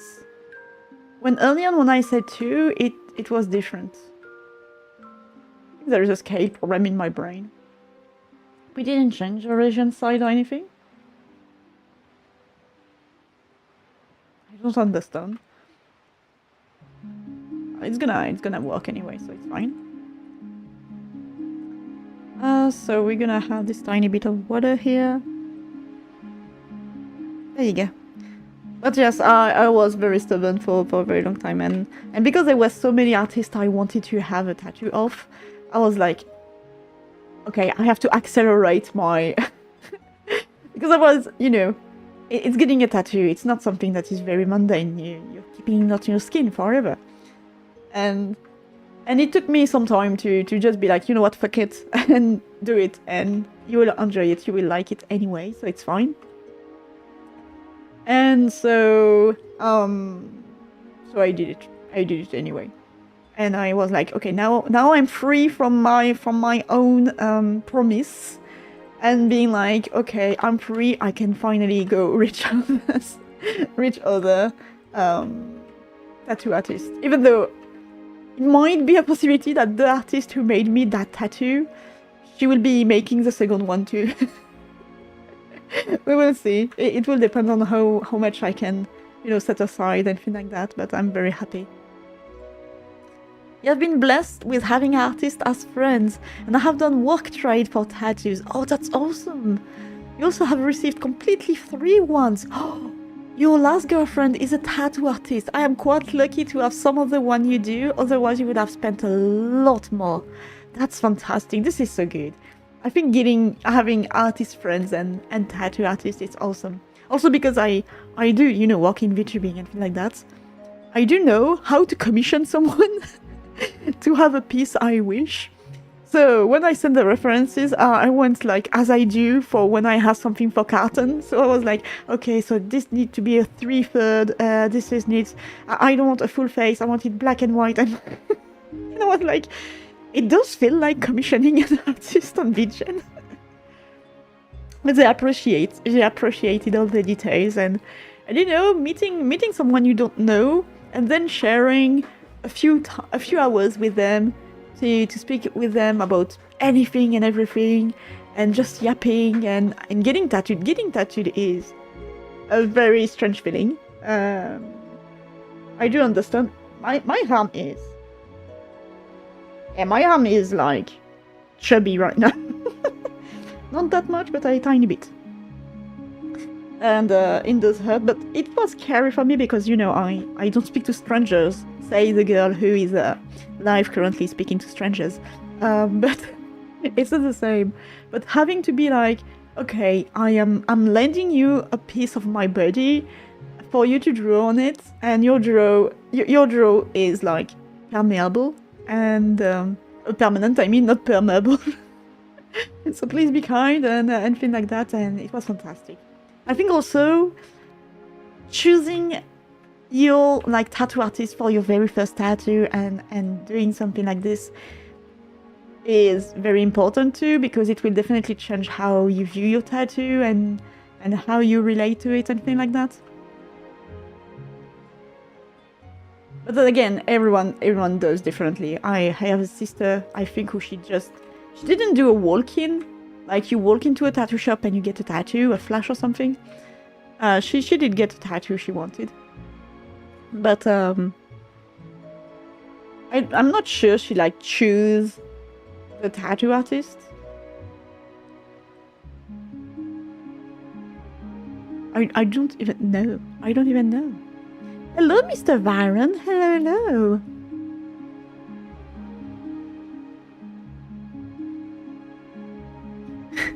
Hey old friend, you're still streaming, I see. That's crazy, honestly. We knew each other in the past, but it's better you don't know me. I just want to say I wish you the best in your career and luck. We knew each other in past.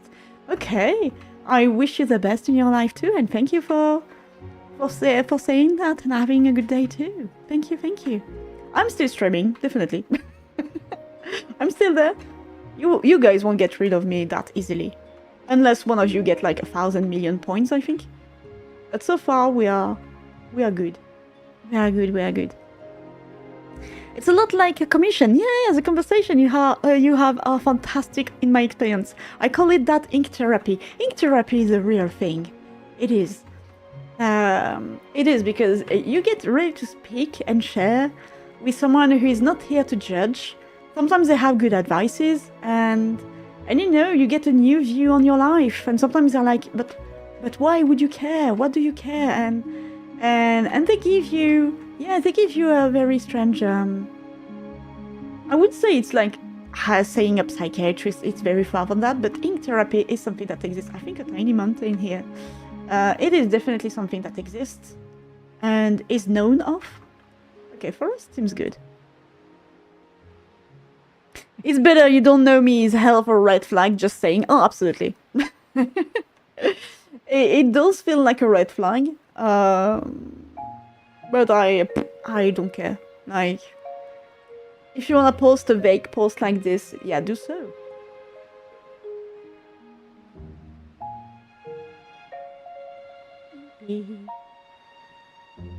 There are people who like to vague post like this.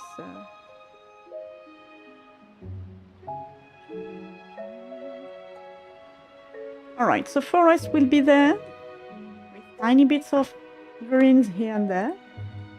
It's a forest, so you know trees are always around forest, they are not like in one group. Alright, we have this. And now I think, you know, the village was way up here, I think it should be there. Did I say it was a village? I think I did say it was a village. It's not like... Yeah, good day to you anyways. Yeah, I'm definitely in the idea of, yeah, good day to you too. I don't care. I absolutely do not care. You tend to vague post so you don't get accused of self-promotion in chat. I do understand that there are people who, like, even more, I think, in VTubing and streaming and things like that, when people say they are themselves a streamer, or for example in game dev, when someone say, hey, I'm also doing a game and things like that, people would be like, oh, but this stream is about me, not about you, so don't self-promote and things like that. But I do not mind, unless it's like violently being like, hey, go on, and it's a link to another Twitch channel and things like that. That would be like directly self-promotion, so that would be a ban. But I'm here to create games because I enjoy games and I enjoy people who create them too, because why are we all sitting in our dark room together alone when we could be together giving each other advices, bring each other up and things like that? It's something that I really do not like.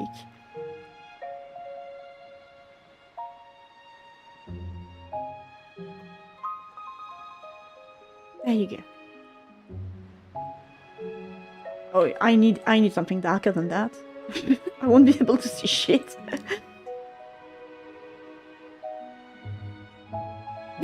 Exactly, Alicia. Hello. Also, hi. Hello. Where the fuck did you get? I'm jealous. I'm jealous of that tiny thing you have next to your name. Positive maxing. Oh, I would love to make that name. I'm very jealous of that very tiny icon you have next to your name, Alicia. So hello. Hope you're having a good day too. Hope you're having a nice time. You mean that's why you haven't mentioned the name of your games? Yeah, but it's fine. Unless you're like, hey, go enjoy my games into this place, or as Alicia just say, watch me making my game on insert Twitch link here. That would be absolutely direct promotional, but other than that, I'm fine. We are all here for one passion, and we are either as a watcher, either as a maker, either as someone who wishes to learn. We all have different reasons into watching someone trying to make a game. And I don't know why I would be like directly, you know, closed and be like, oh yeah, no, you're also making a game, you know what, fuck off. That would be very dumb. But I do love the positive maxim on Carton. We pull each other up. Yep. That's weird. What do you mean, Lurker? You got it watching the FanFest stream. I couldn't. For this year, I couldn't. And I'm so sad. Because I also watch on YouTube because I watch it on my TV often when FanFest happens. And I am so sad. But the little quest thing, it's so cute. Your life is very uneventful, so it's hard to talk in chat without mentioning what you've been working on. I understand. But as I say, even having an uneventful life, as you say, you always have things to speak about, like questions, and even with chat, you can always chat about... Is this a hill? Yeah. About everything and anything. And I'm pretty sure no life is uneventful. You always have tiny events in a life, in a day even so. What makes you think that those are uneventful is that you compare them to things you considered as eventful. But there is always things happening in your day, and there are events. Now the weight you give it depends on you. You had set the Kato badge to global. Don't know why here only it was still the snowflake. I see that you're gay. You're gays. There you go, guys. You are gays. You guys like to taunt me. I see that now we are showing off badges just to taunt me. You are what? You are gays. You cannot. cannot go against it. You're true, you had like the tiny category. Thank you, Chaos Queen, welcome back! Chaos Queen, I sent their army to help us. Hello! Thank you. Hello. Hope you're having a good day. Hope you had a very fantastic dream. A dream? I think it was a dream. I am mixing up every word today. So hello, how was your stream? I hope you had a good time and welcome everyone into the Cardboard Castle, where I yap more than I dev. Definitely more today. So welcome everyone. Then I'm gonna switch back to one that just as geeky, the NASA Artemis 2. You can keep the Final Fantasy, it's okay, don't worry Sarah Alicia, absolutely do not worry. It's just that I'm sorry I couldn't get the Final Fantasy ones, but it's on me, it's absolutely on me. So welcome everyone, hope you had a very good stream. Also Chaos Queen, sorry. If you do need to rest and take care of yourself, no worries, your community is, I hope, safe with me. So I hope you all had a good day. That the stream was nice, you said it was, that's awesome. What were you doing? Oh, you were continuing to do the development of your character? Like you said last time? Your gaze, I hope you didn't raid when I said that. You wanted to make me confusing Amaz and you. Yeah, because you guys have the same name color, so I always try to don't see correctly the names when I am only looking at the colors. It is Godot, yes, Rubicon, it is. Enjoy Godot, do whatever you want with this. It is a very powerful tool, it's very nice. You continued working on Tori's avatar. Oh, that's awesome. That's awesome. So she's growing and getting better. Right now, I'm just like kinda catching up with chat because they have been yapping as much as I. You finished your level select for Medusa the other day and realized you only have 25 actual levels left to make. And it hurt because I'd be almost done by now if I'd made just 1 or 2 puzzles on the day I didn't manage to do anything. It's okay as zero. Don't beat yourself around this. Things goes at the speed it should go. As I said, I've been trying to make games for a decade now, and it's been a while now, and I did do some finished games that you guys will never have access to because they are relating to my real name. But I was never able to make my heart game because it's my heart game. I want it to be perfect, mostly. It's like, it should be perfect, I just hope it will be perfect. NASA Beige is peak, absolutely, NASA Beige is absolutely peak. You don't even like FF14 at all. Laka! You taunter. So I hope everything was fine for you, Chaos Queen, and thank you again for raiding. Just to present myself because I was reading, catching up with you guys, what did you say? I'm Carton Cardboard, I am a dragon made of cardboard and paper, and other than that I do craft on stream. I like to play indie games, small games, comfy games, and I'm currently trying to make my game, which is an historical, very old game. It's like it has been brewing for 15 years now, and I'm trying to prototype certain elements of this and making a big prototype pot before converting all of those placeholders into something that might be able to be commercially sold. So I hope you have a very nice time. You recently discovered that your favorite voice actress has changed. It used to be Hana Zawahana, but now it's the voice of the big little sister from Dress Up Darling. I didn't watch Dress Up Darling. I never watched Dress Up Darling. It's not my kind of jam. I do understand that the anime is very loved.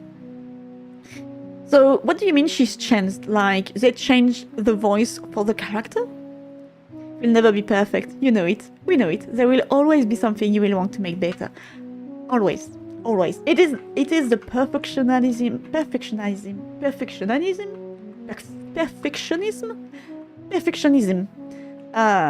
or perfectionists. Dread. See, it is a nightmare, definitely. Oh, Mike is skating. It is definitely like a nightmare, but as we said, right now I did a few functional elements that I'm very proud of. Okay, this needs to be slightly here, more into here, because I want the character to have a line of sight into the tip of it, not the wall of it. So not bigger. Why does it look like a bit burnt now? Or maybe someone who spilled some sauce. So it is like almost 10 wide. I think 10 would be nice in terms of size, because if you see the shack here, it's like 4x4, 2x2 I mean, and it's 4. If I put a few in here, like it would be like 1, 2, 3, and those will be like, you know, kind of buildings. So maybe a tiny bit bigger, but not much. Not much, because we have to take into account the walls. So maybe something more elongated like this. Like walls, and then we can have tiny things. Would be nice. Would be nice, would be nice. Someone overtook at the fave, and I at first thought it was the same voice actress. Okay. The only other example you have is the anime Dungeons in My Heart, but not enough people have seen it. I don't think I've seen it either. I do not. So someone overtook at the fave. Okay.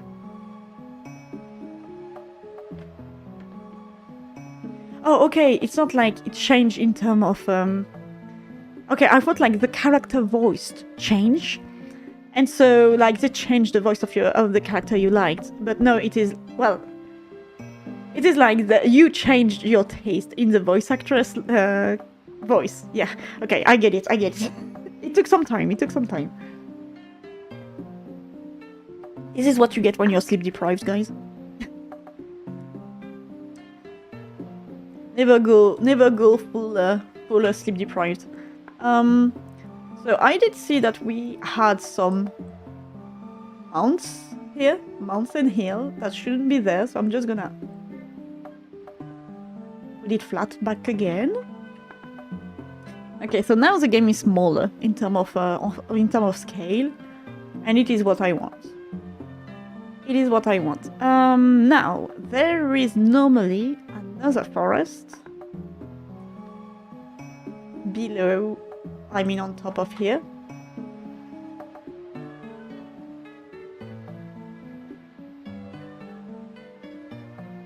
This forest can be enormous. It's fine because it is on top of the hill. That should be fine. If we don't see it, well, I mean, we are on top of the hill, so it is downhill.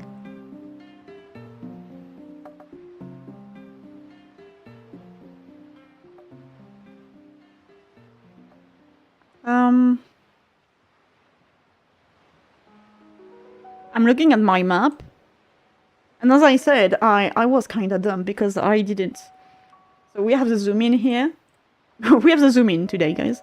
The zoom in here, the wall view here, and as we can see, so we are currently on this part.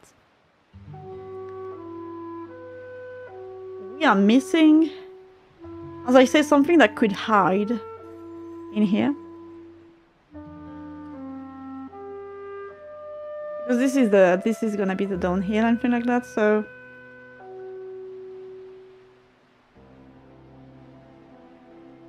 how do I do that? Because right now, unless I do like the very nastiest invisible wall ever, that wouldn't work. So we are on the cliff side, so we can go this way. We can go with more trees.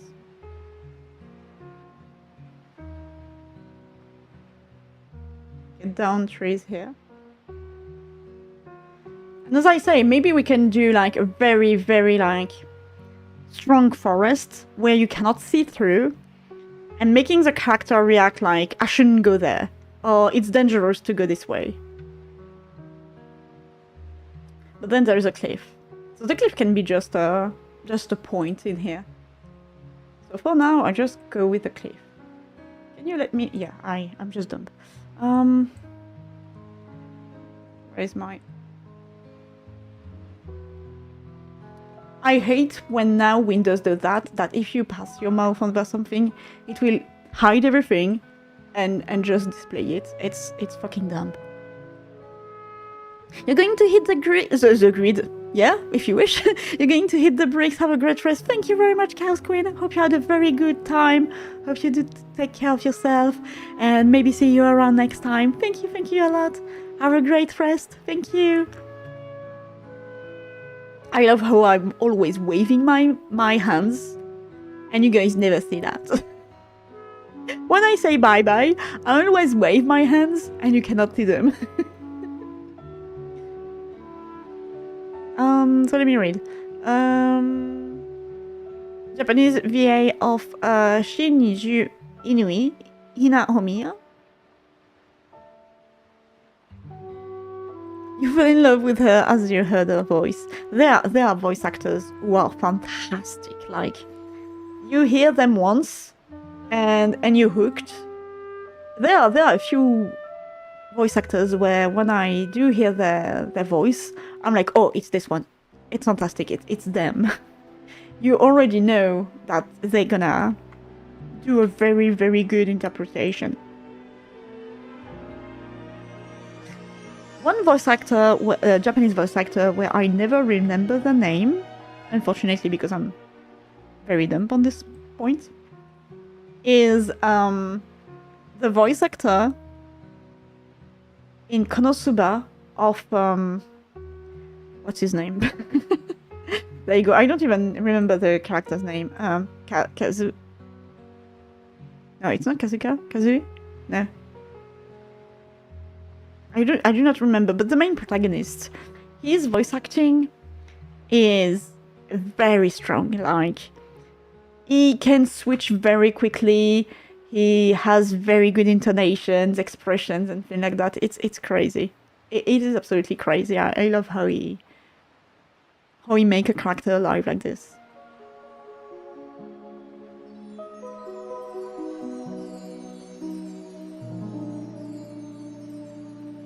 Right, so I'm not gonna continue this way because unless I have the scale, I might mess things up, so I will not do so. Though, yeah, we are on a cliff. So maybe it's time to, you know, just elevate a little bit.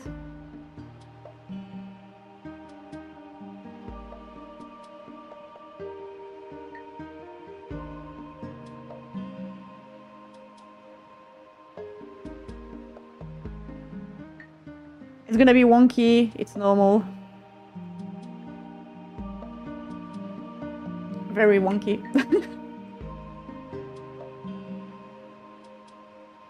Absolutely wonky. Perfect. Look at that, guys. You can imagine the cliff, can you?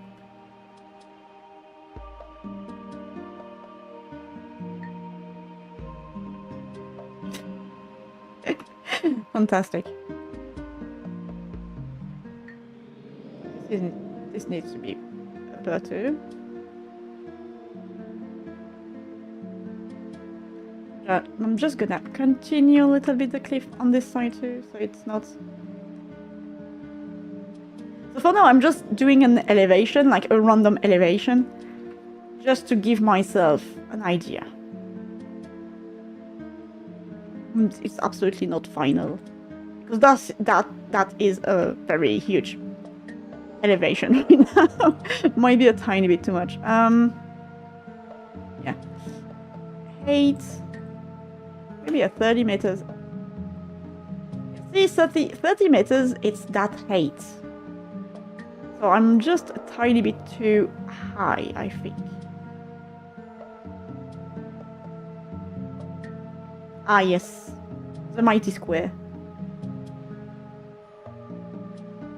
All high, the mighty square.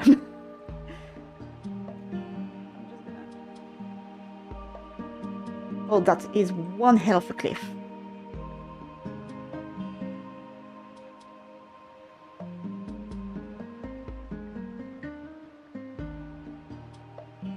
we go.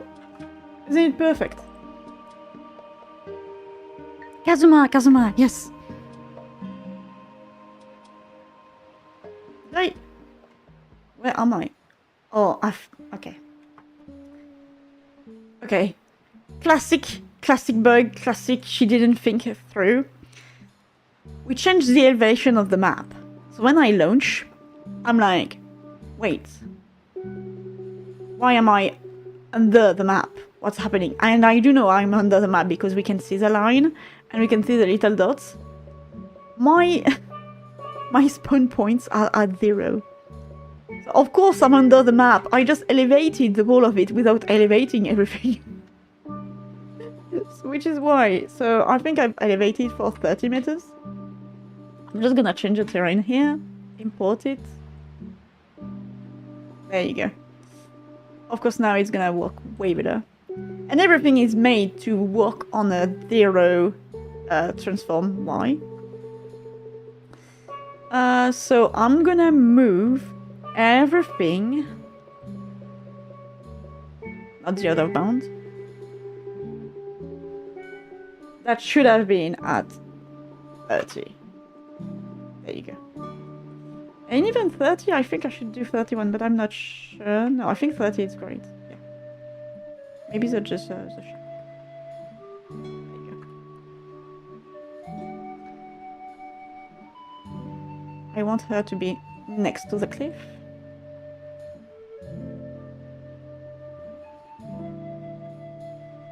Right. Normally it should work. See? Yeah, this is what happens when I finally use my neurons at full powers. So, yeah, a 30 meters cliff. In terms of it's gonna kill me if I jump, I think it's good. And we kinda can see that it's gonna be cascade here. That's nice. You guys like speaking about voice actors now. Let me catch. Yeah, Kazuma. It's in danger of my head too, as a fast boy in class. Oh my god, I love the voice actor of Kazuma.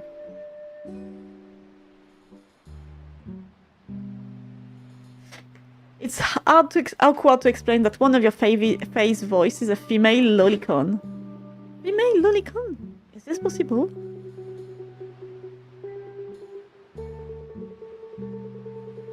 Oshinoko, isn't it Oshinoko kinda how can I say that?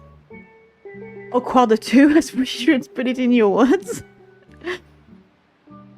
I couldn't watch, like I watched a little bit of Oshinoko. Is it like the thing about idols and the other man reincarnating as babies of the idol he wanted to say or something like that? I couldn't watch it because I was like, no, no, I can't. I didn't kinda like it. Wish I were in the mood to work, but I built a chinchilla cage yesterday and took 3 attempts due to poor instructions, so you hurt all over today. Oh no. But do the chinchilla have now a very nice house? Tell yourself that you hurt yourself for their good being. That's nice. You like Oshinoko because of the acting side of it, because you wish Skip Bit got more episodes. Okay. Is Skip Bit like another anime, or am I missing something in my brain? Might be possible too. Okay, so guys, do seeing a cliff like this stops you from going into I'm just gonna see what's down there?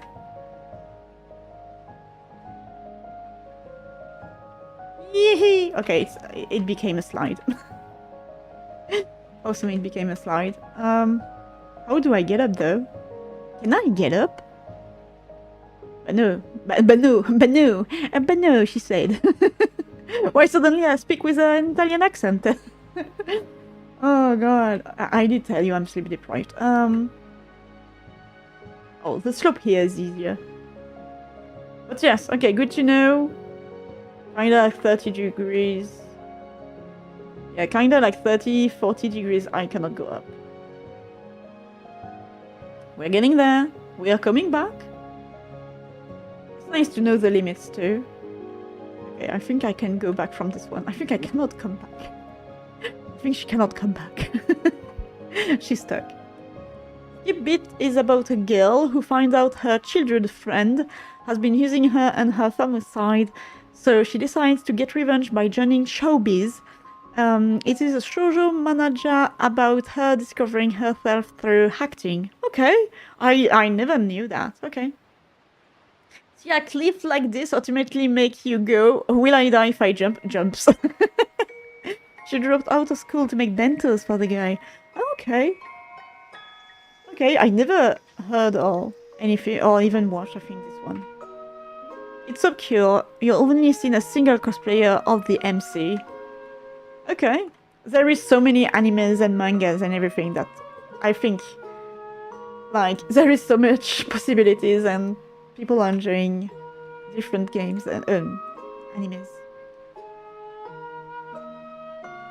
Pretty smooth, so no, not that much. I want this to be like more like this. Oopsie. So you guys see a cliff, and it makes you want like, will I die? Well, I guess it does too for me.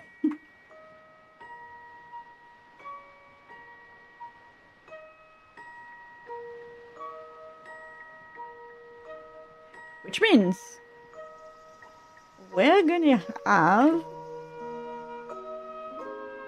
make a portable invisible wall.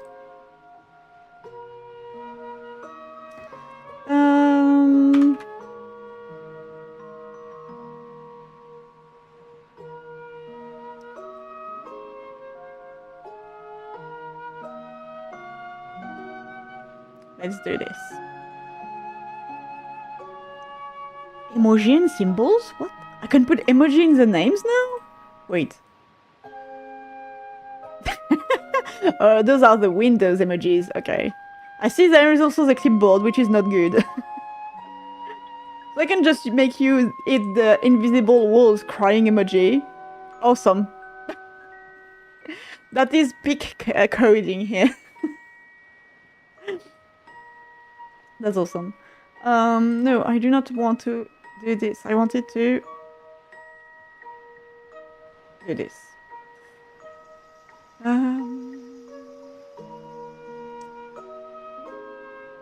Is it in world? No.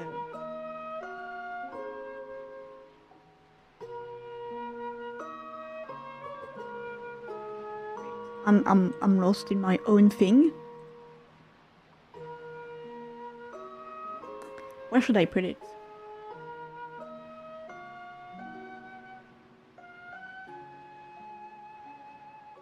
Yeah, maybe in world. Maybe in world. So let's go.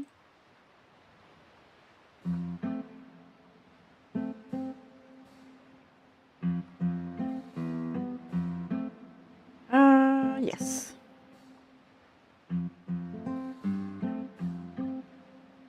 Now we're gonna do this. So we just need, I don't remember if it's a mesh. Let me see very quickly. Yeah, okay. Okay, just a collision shape.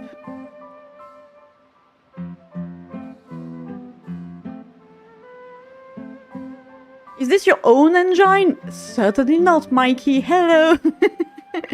That's Godot. It is the latest, I think, version, so it is 4.7. And hello, hope you're having a good day. It is Godot. It is. No. I wouldn't have the patience to make my own engine. And even more, my own 3D engine. But Godot is open source and free. If you ever wanna try it out, it is very nice.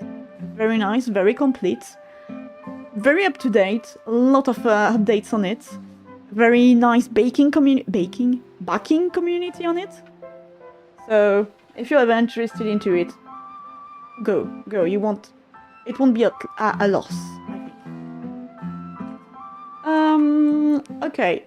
So my invisible is a shape like this. I'm just gonna change the color.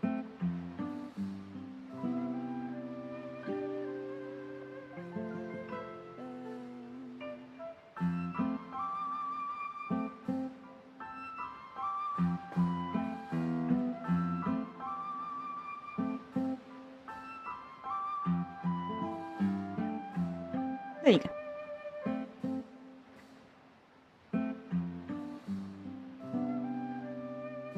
The anime ends on a cliffhanger that you have to read the manga. Oh, that's sad.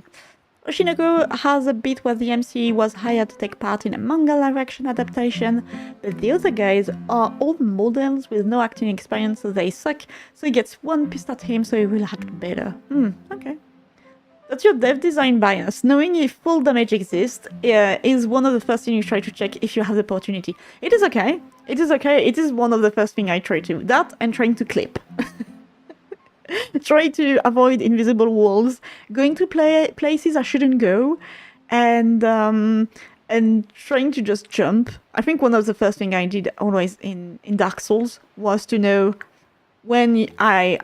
what is the maximum of damage I can take when I fall down. Same with Elden Rings and those kind of games. So it is absolutely normal to think this way. So just a one-on-one. Maybe a tiny bit though.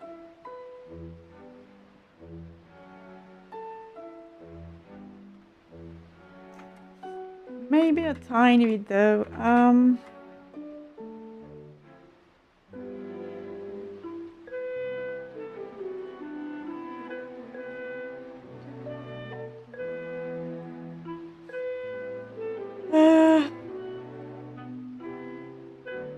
Normally it should be fine. So why I'm doing this is just to have a child, like, to be able to reuse invisible walls who all act the same. It is just what I'm doing right now. Because I like to do reusable things. And you like stuff like that. Oh, okay. Well, it's their taste. I know shoujo manga animes are not my... I can watch them, but not all the time. It's not my cup of tea. But I do understand. In Good on You, for the first time in the history of a GTMK game jam, Godot was the most used engine in the game jam. That's awesome. At 47% usage. That is, like, huge. This is huge. And I mean, Godot is fantastic to make game jams, to make small games. It is really easy to understand. Documentation is great. It is open source. What do you wish to have more? You've only managed to submit once and had ideas once. I don't think if I ever did the GTMK. Let me just look into itch.io very quickly.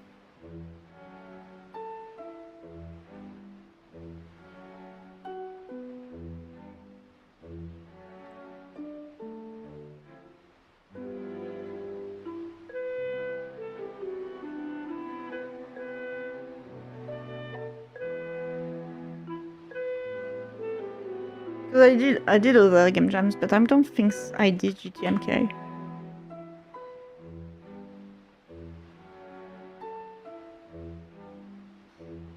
No, I don't care about GTMKs.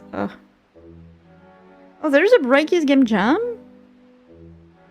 In 21 days for 7 days. Can you... So I don't remember what is a GTMK acronym of. Can you just write it down for me? Because I do not remember if I did it or not, or if I ever watched it. Because oftentimes when it's too much, when there is too many people, something like that, I do not join. Game Maker Toolkit, thank you.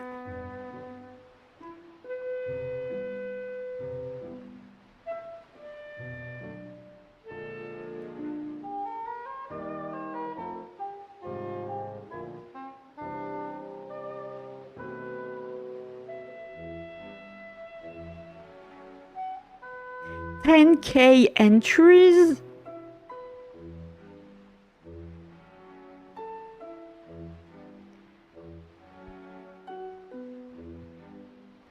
You wish you had more time to use it. Yeah, I do understand. Having time on your hands is very, very hard to do.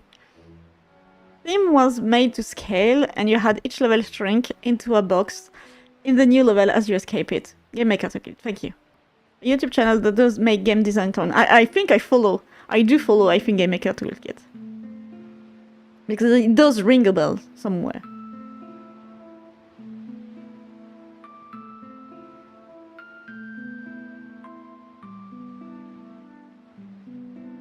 Oh, there seems to be so fucking good games.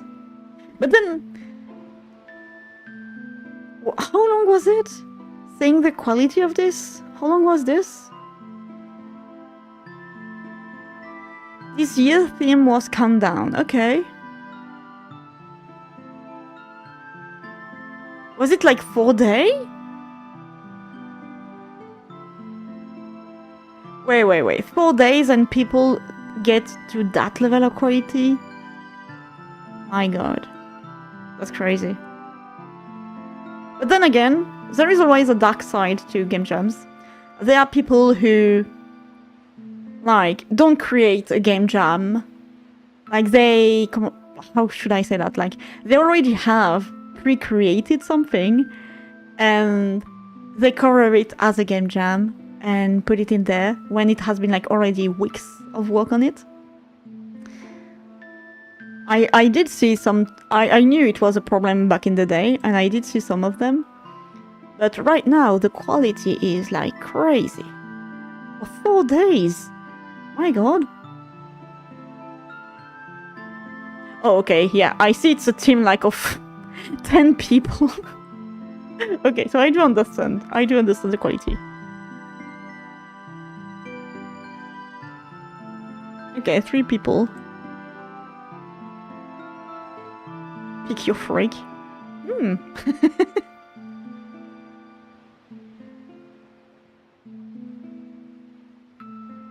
People are crazy. People are crazy imaginative. So no, I think I never did a game dev toolkit. A game jam, game dev, game maker toolkit. Game jam. I think one of the biggest I did the Pirate Software one, I think 2-3 years ago. Lately, the last one I did was the Doki Jam, which was fantastic. And since when I didn't do any other. Because I think I have to concentrate into one thing at one point. I shouldn't, you know, just go here and there and doing a lot of things around.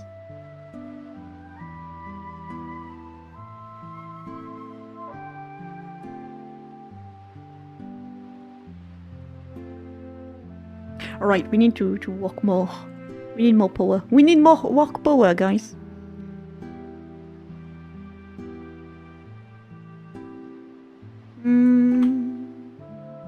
Okay, so this is an invisible wall. Let me see what it says. Collision shape only serve to provide collision shape to a collision object 3D. Oh.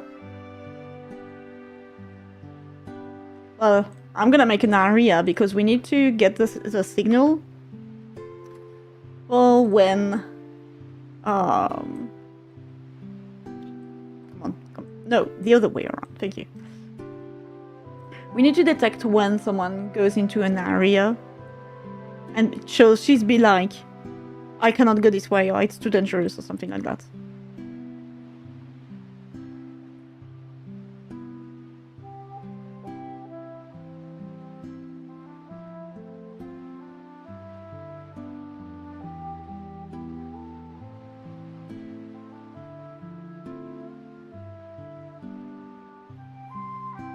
Okay, yeah. I understand I did an oopsie, okay? Thank you for telling me, Godot. But this is not one-on-one-on-one, Godot. What are you on?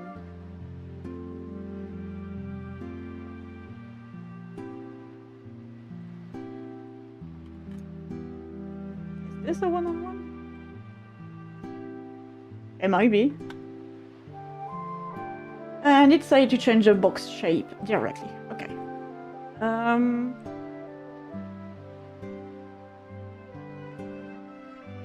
shape was changed here because when you do that, right, you change the shape. So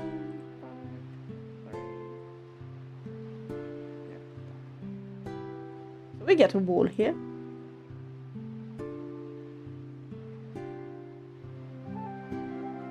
It just needs to be, just in case, a tiny bit below and zero.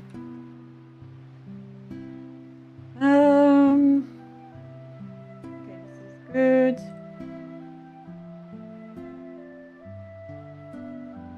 I don't remember. No, just those two should be fine.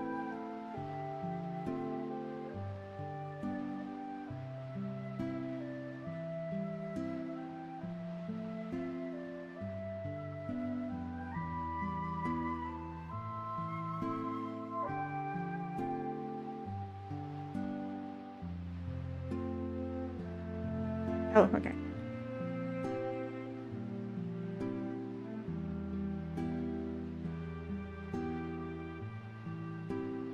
I always save, as you can see. I have like a saving problem.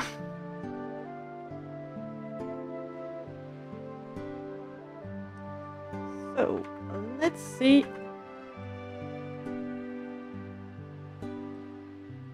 Where is it? Oh no, I'm not moving the correct thing. There you go.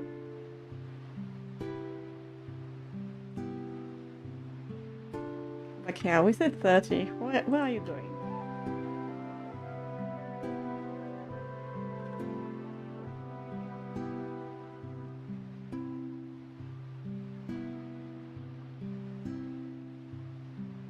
Oh yeah, we can see it, but barely. But it's there. Oh no, it's not on the correct... That's fine. It is barely here. Oh my god. Yeah, we're gonna change that color.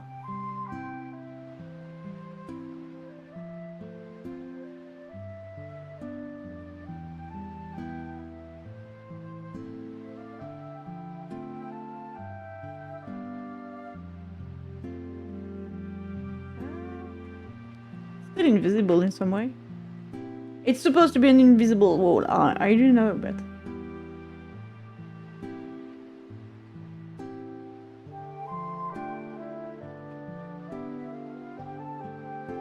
I'm not sure changing the... Yeah, the alpha changed nothing. Alright. I guess that will do.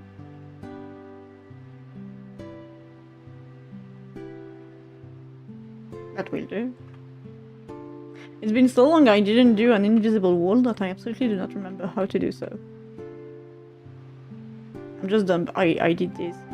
I did some in here. I know that. Well, it's not like an invisible wall, but there's like collision. What I need to know is...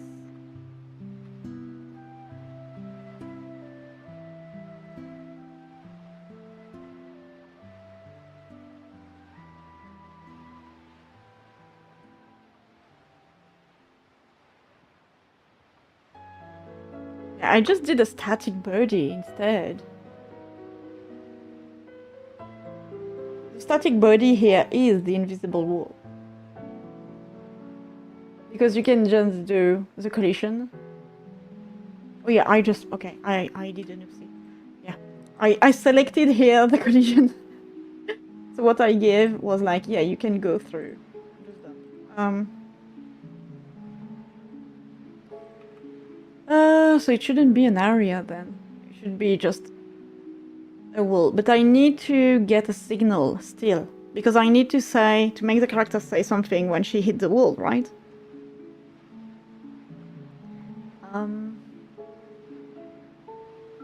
How do we do that? I know how do we do that. I already did that, yeah, a long time ago. Yeah, you need a physics body.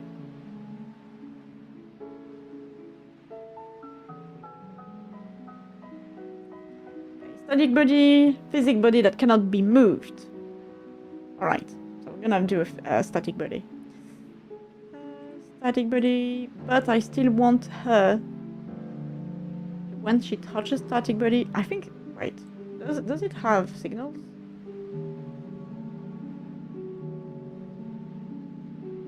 Yeah, but there is not the type of collision I want to. Nope. Nope. It is not what I want to. Yeah, see, the area is better, so when the body is in contact with the shape, it will work. We still need the static to stop the character going through, I think. I'm not even sure. And what a better way to be sure than to do it? Right, where is my invisible wall?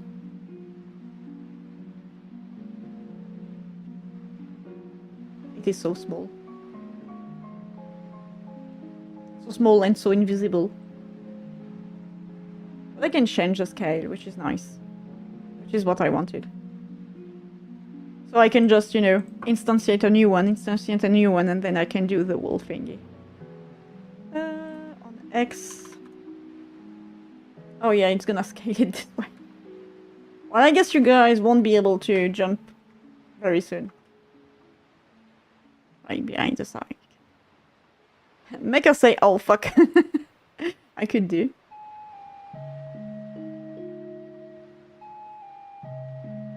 Well, we went through. We definitely went through, so we need the static body.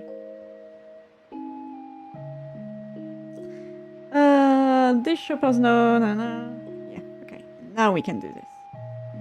What do you want?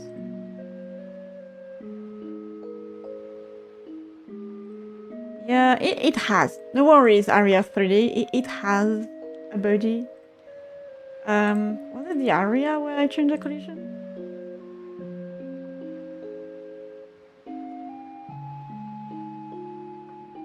I didn't change the collision? I thought I did. Okay, I'm weird. No jumping! No jumping off the cliff. There we go, okay. Oh, denied. Right.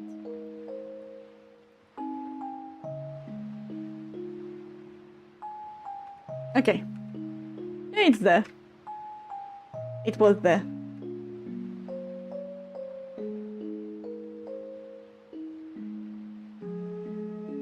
Alright, it is here. And now we just need to push up a signal to collect.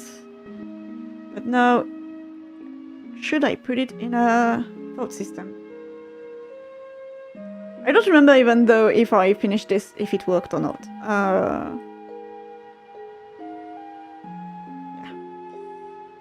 I think it's on a player. Then we get the thoughts. Just gonna try something very quickly. Because I did change certain things, so maybe it doesn't work anymore.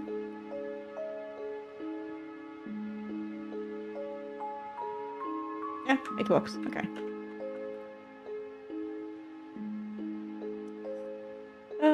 It works. So, we need to get the signal so when she hits an invisible wall.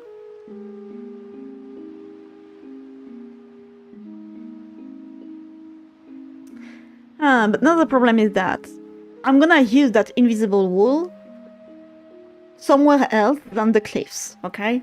Imagine for the sea, around the river, thing like that. So the text should change depending on which kind of invisible wall we are hitting.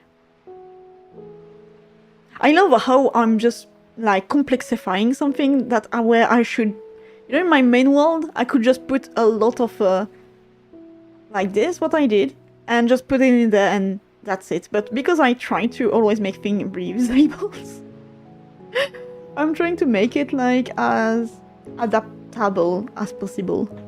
Blah, blah, blah, blah. That's my problem.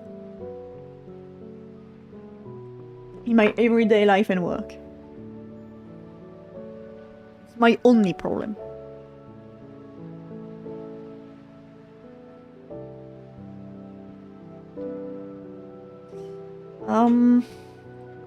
So we're gonna need those two scripts.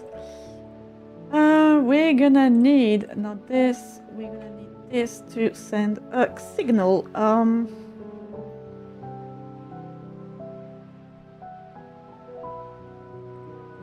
Yeah, but the collision shape need to...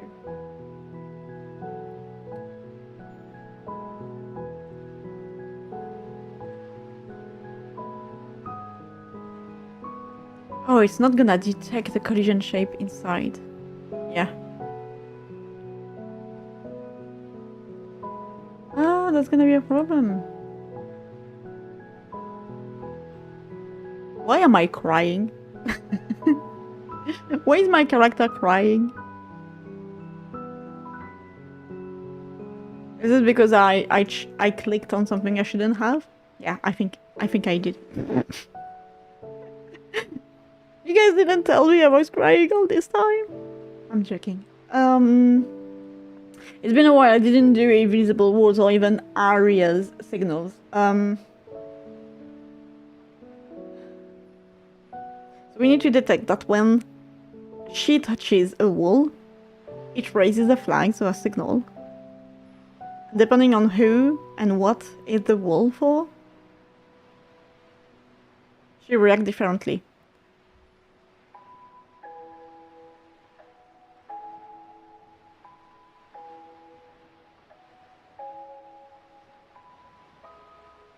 Okay, I have an idea.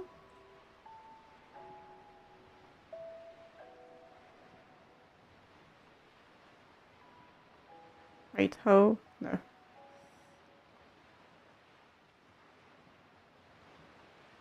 Oh, we can continue with this. I'm done.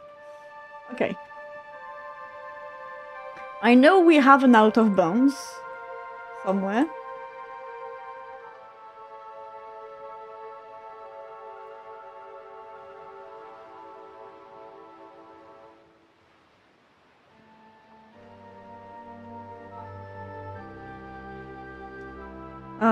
Maybe we could get the type of detection that my out of bounds has. Put it in here. Carton's so mean! Always. And problem is that is it because it's gonna be a fault, so it's on a her dialogue system. We need to catch it on the character. That's gonna be fun. See how we switch from terrain to try to do a detection collision thing?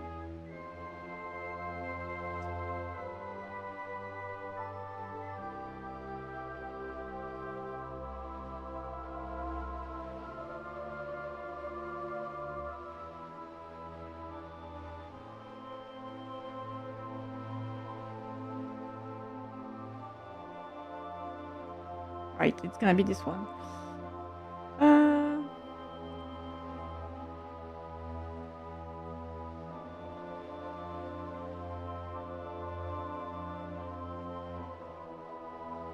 All right.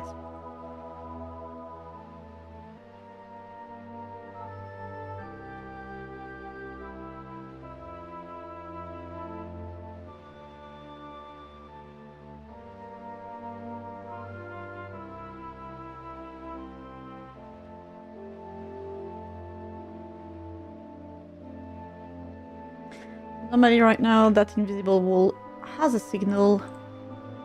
It's not gonna work. I think it's really not gonna work.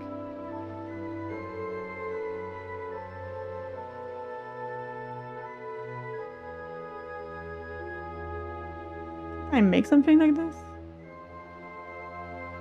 A double shape?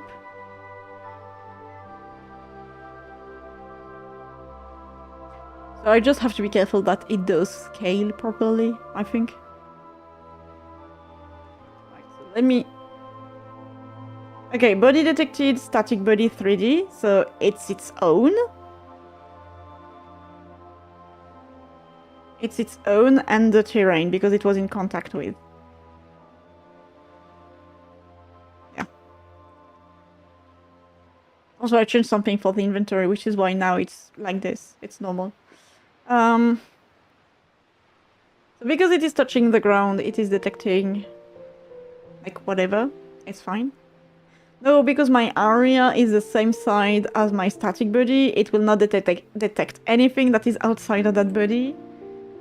I need to make it bigger. This is your area. Normally, it should be blue. Oh, it's the same. Because they have the same box 3D, which is related. Then it's okay. Oh wait, it's okay, I think. No, it's not. What's that? Completely unrelated, but it's impressive how small the Golden Sun sprites were.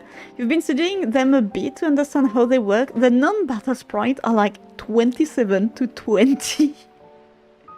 Very small sprite. Oh my god. 27 by 20 pixels.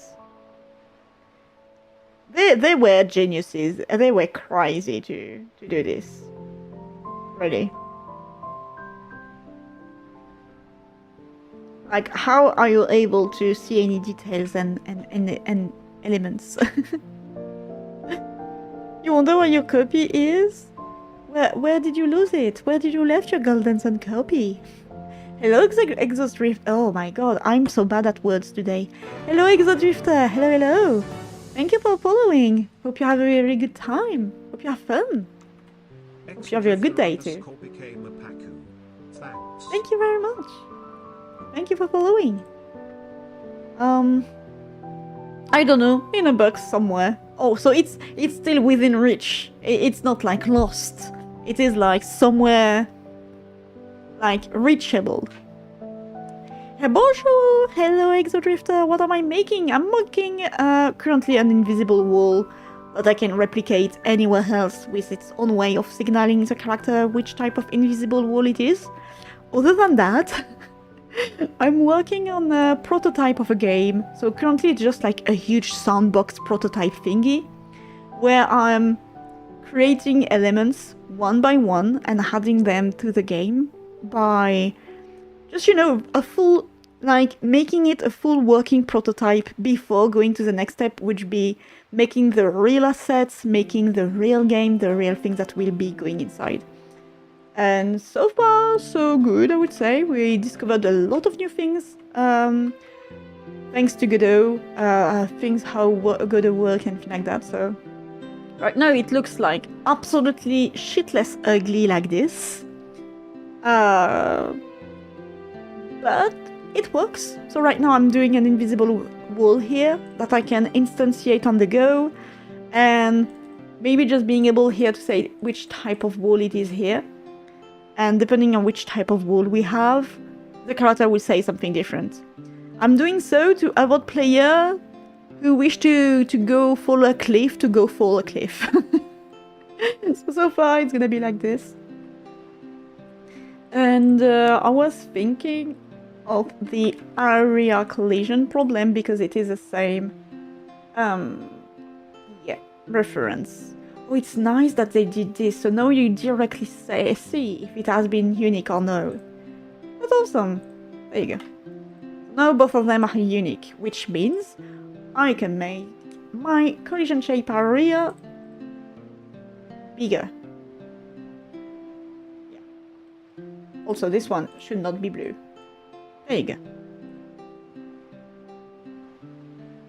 So I just want the collision shape to be tiny bit bigger, like this. So we detect and we know when the character is entering the blue area, and the pink area is the wall itself. So it permits me to send the signal to say, hey, we are hitting a wall, we're having a problem here. My problem is just my type of wall here. Am I gonna do a global? I think I'm gonna do a global. Oh, where it is? Where are my globals, guys? Where did you put the globals? There you go. There you go. You go. You think so? I hope so. Our Golden Sun, copies, like original copies, are they like pricey?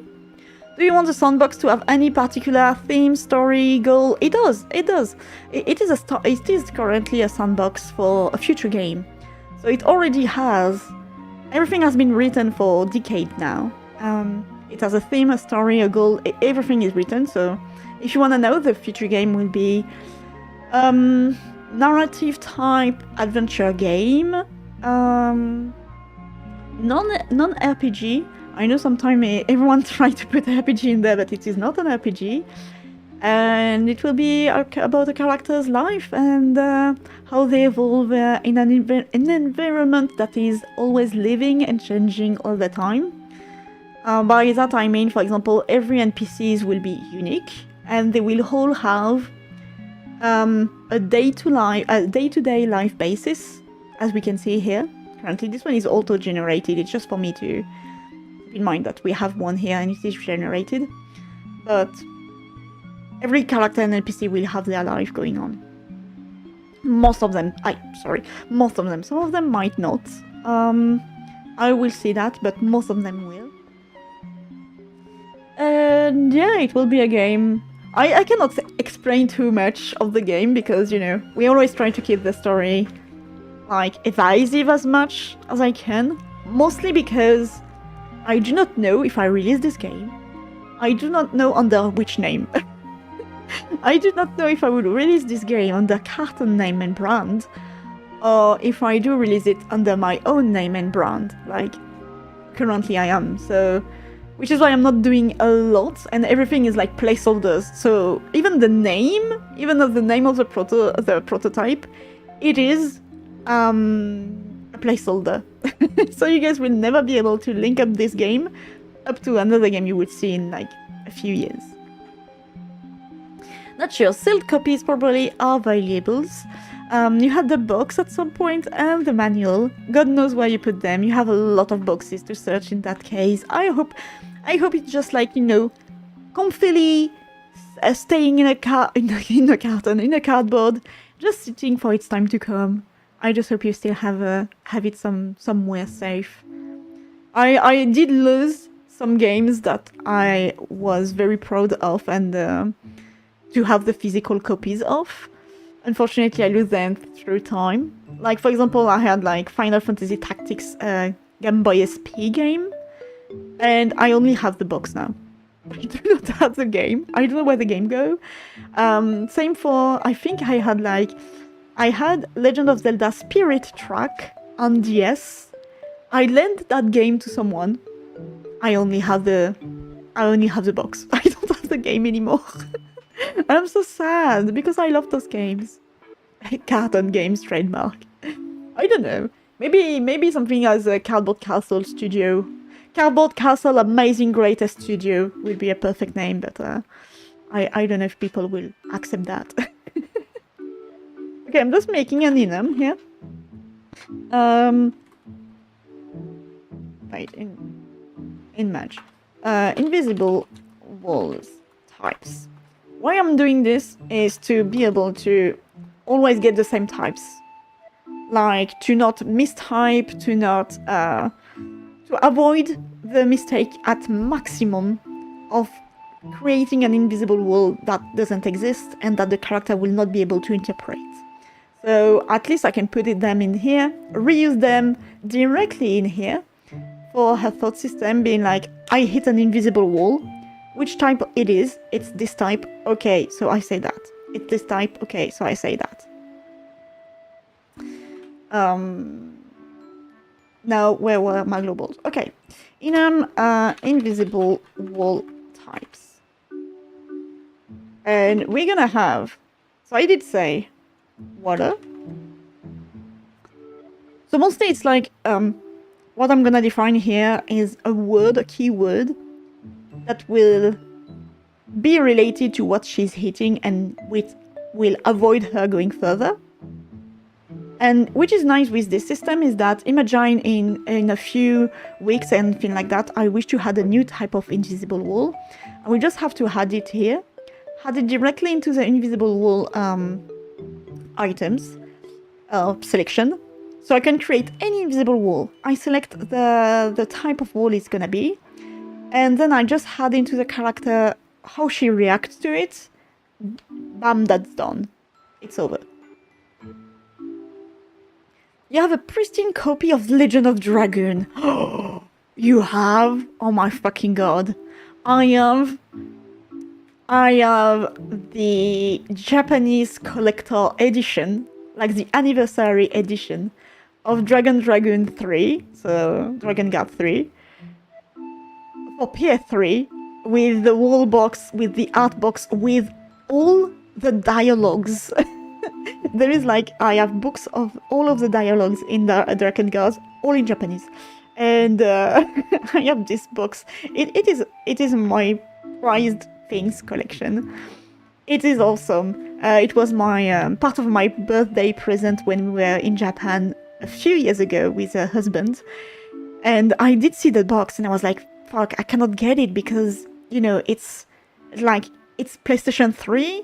It's gonna be, you know, region locked. I will never be able to play this game. And we were like, you know what? It's one-on-one, and it was on, how can I say that, second-hand shop. And something amazing with Japanese people is that they take care of items. So even though it was second-hand, everything was sealed. Everything was sealed. It was perfect, pristine collection, everything inside. So I have the full collector box. Yeah, it is amazing. I love it. The box is fantastic. It is very beautiful. But I'm jealous of your copy of Legend of Dragon. In all fairness to the Golden Sun dev, GBR pixels were pretty big compared to modern standards. Yes, it is. It is because of the screen, right? Yeah. GBA screen was 99 ppi, so 4 pixels per millimeters. An iPhone is 460 ppi, so 18 pixels per millimeter. So 27 by 20 back then is closer to 121 and 90 modern physical size. Thank you for the you know, the comparison and translation to how it would look like. Which also, you know, there is like that, how can I say that? That debate. It's not really a debate online, but why we don't appreciate pixel art on remakes as much as we appreciated them back in the day when we were young.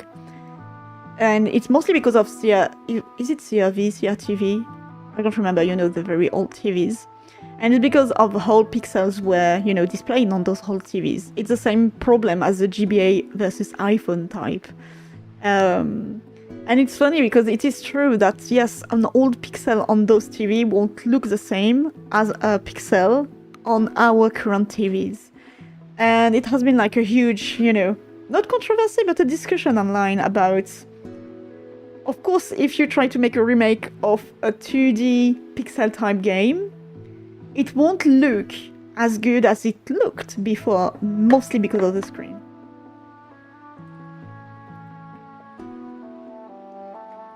Which I find so crazy. I found that it had a little taste to the nostalgia, being like, man, we will never get the pixels that we had back in the day. Okay, so we can have invisible wall types that will make the character react. We will have water. So I'm not counting invisible walls that the character don't care about, such as house walls, item walls, like the item proper static body, that I do not care. So those are only types that she does react to avoid the character going somewhere they shouldn't go. Something like that. What can we have more? We can have the mountains. I did say you guys won't be able to climb mountains. Maybe you will be able to get your toes a tiny bit in snow, but I won't let you climb mountains. It's too dangerous. But murder a whole village? No problem. Water, cliff, sea, mountain. Forest. Because as I said, I will try to use, like, maybe you will be able to go through a certain type of forests, non-dense one. But if I want to hide, or maybe to just add a little more of, I don't know, how can I say that? A blockade, but is like an environmental blockade. I prefer to add the type here and never use it and then clean it than the other way around. So the forest would be like, this forest is too dense, I can see, I can go through. and then you have to go back. The fact that also it will use a thought system is that it doesn't stop the character. Like, you will be continuing your life. It's just like you're hitting a wall. Do whatever you want with this. You still think the Metal Slug games had some of the best pixel art to this day. I do remember Metal Slug. I do remember playing Metal Slug with my brother and not understanding anything. Why is everything exploding everywhere? And what is this very greasy humor back in the day? It was fun. Metal Slug was very fun. I won't say it had a shiny look, but they did great with Metal Slug, absolutely. In the End had that same style too. I do not know In the End. Hello, Minmotic. Hello. Hope you're having a good day and a good time. Hello. Truth spoken. So we're gonna have Water, Cliff, Sea, Mountain, Forest. I do not want to do a Misk one because it is too vague. Instead, as I did say that there will be... oh, guys, maybe I can have your opinion on it. If there is a bridge that you cannot cross for now in a video game, there is a bridge, you cannot cross it. There is like, I don't know, merchant blocking the road because they are like, they are trying to charge their package and they tell you to come later or something like that. Or wait a little bit for them to put their luggage in the carriage, but it's, you know, they are like being dickhead and they are just stopping the road. It's your only way of crossing. It's just a way for me to tell the player, go somewhere else. Would you prefer to just have, with this kind of walls, like, you're trying to sneak through and there is an invisible wall, but it's a silent one. Like, nothing is said. You understand by jumping, by trying to glitch, by trying to go through, that you won't be able to go through. So, you know, you will just go away. Or do you prefer for it to have like their own character thoughts, being like, they said I cannot go through, I should turn around. Do you prefer it to be verbal or non-verbal? I would personally prefer non-verbal because the character will never speak. She's like Link, she's mute. Well, not really, but kinda. And so we understand and we hear certain thoughts of her, but not all of them. So I think, I don't know if explicit would be a good idea. Miss Kalenius, she's doing a lot of unimportant things. I should call her, my character like this, Miss Kalenius. So Memnotic, you think I should make it explicit? Okay. I would probably do NPC tells you, and if you try anyway, it's non-verbal. Okay, because there will be an NPC or someone telling you the road is blocked because this, that, or that. Come back later. So you have already one telling point, telling you what's happening and what you should do instead. And I prefer the game to be as non-verbal as possible. Like, there won't be a tutorial, there won't be things, you will have to discover things on your own. But I understand that sometimes it's hard to understand things like this, so this is why I'm wondering. Good question. I think in the case of the character being mute, perhaps you could make them have a non-verbal prompt and a head nod. Like, a little no-no, like, she tries to go through, she does no-no with the head. Problem is that if I do, like, for example, this type of animations, the character has to stop. Like, you're hitting the wall, she's like, and like, she's nodding, and you do whatever you want to do. But it stops the character interaction, and it stops the character movie, which I think is kinda, not weird, but disrupting. But you're right, maybe more non-verbal, because there is already non-verbal elements. For example, the character will be hungry. She need to eat. And she will not be like what I just show, like a message being like I'm motherfucking hungry. This is an option in the game, by the way. Well, the fact that there is text to tell you. If she's angry or tired or like how can you say that? How do you say when someone took damaged? It will be expressed through the character expressions and way of doing and things like that, and the character has to learn those expressions. So she won't be like yapping as much as I do. Kinda like shakes head. Yeah, I do see that. I do understand that. I think that people who've played a lot of games will understand the concept of invisible wall. Others might not understand and think it's a bug. It's not like, as I said, it's not like a plain invisible wall in this case. It's like you will see that there is a blockade. Like there will be cardboard, boxes, barrels crossing the road. The question is, you will try to jump through, but you cannot. Most players and most nowadays players will understand that no, you cannot go through. Look, it's blocked.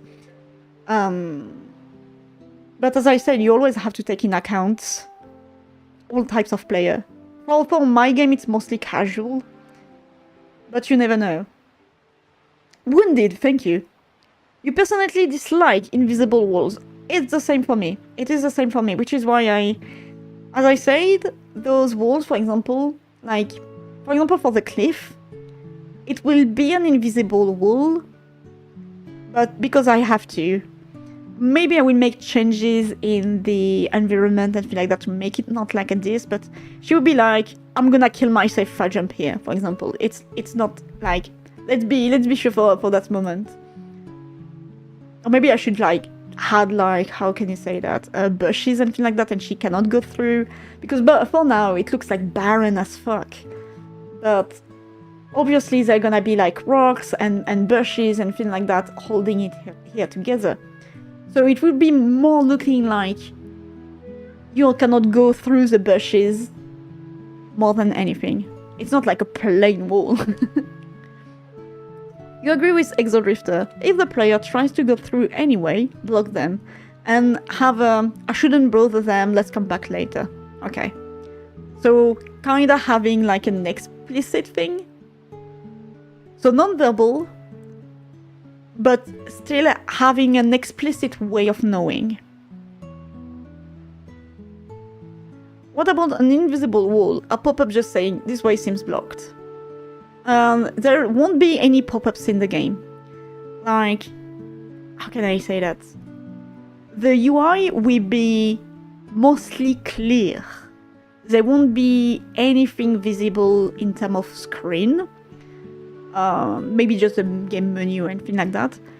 For example, the save menu, you won't be able to save the game when you want. There will be hidden checkpoints that you do not know of. That will be in a certain save type. And then there will be the manual saves, because saving has its importance in the game. As I said, every action has an importance. Manually saving the game have an importance, and well, I'm gonna spoil it, and you guys will have nothing to say to it. For example, the character draws in her journal for saving, which means once you saved, you cannot save afterwards. It has been saved for the moment you saved. So it will depend on if you save at the beginning of a day or if you save at the end of the day. Obviously, there will be checkpoints in case of bugs, in case of crashes, in case of right before an important moment where people didn't thought they would have a choice, but they did. And those two saves will be different. There will be like kinda two different way of loading your game, such as, the famous continue, where it does continue your progression where you stopped. So if you just disconnect after playing a checkpoint, you will go through the last checkpoint. But you could just do load manually, and then you will choose which page of the book you want to go back to. And that book has its importance in the game. She's definitely drawing in a journal. It is drawing, like, and can I say that? I'm gonna say it. The characters, the main character, sanity will impact onto the game, how the game reacts, how the game lives, because everything is kind of related. So it's not, the word is not sanity, it's something else. But she might, depending on choices, lose her head along the game. And it will have an impact on how she draws in the book. So, diabetic UI. Oh, diabetic UI. I read it, diabetic UI. What the fuck is that? No, but that saving book will change. So, it's more work on my side, definitely, because it means that for one save point at one moment, there can be multiple way of showing what she will draw. If you save on the beginning of the day, at the end of the day, or something like that, the page will change, because it will change on what she did. For example, you save at the beginning of the day, she will draw in the book, imagine a nightmare, a dream she had, a nightmare, what happened in the previous day, if you didn't save until then, and night. If you save at the end of the day, it will retrace what she did in that day, like any important event that you went through, if you helped some character, if you maybe killed someone, any impactful event will be written in the book. Even you are diabetic these days. I'm sorry. I'm sorry. Diabetic you. I don't know why I read that. That's fine. It's the way it's physically blocked. I think it's fine.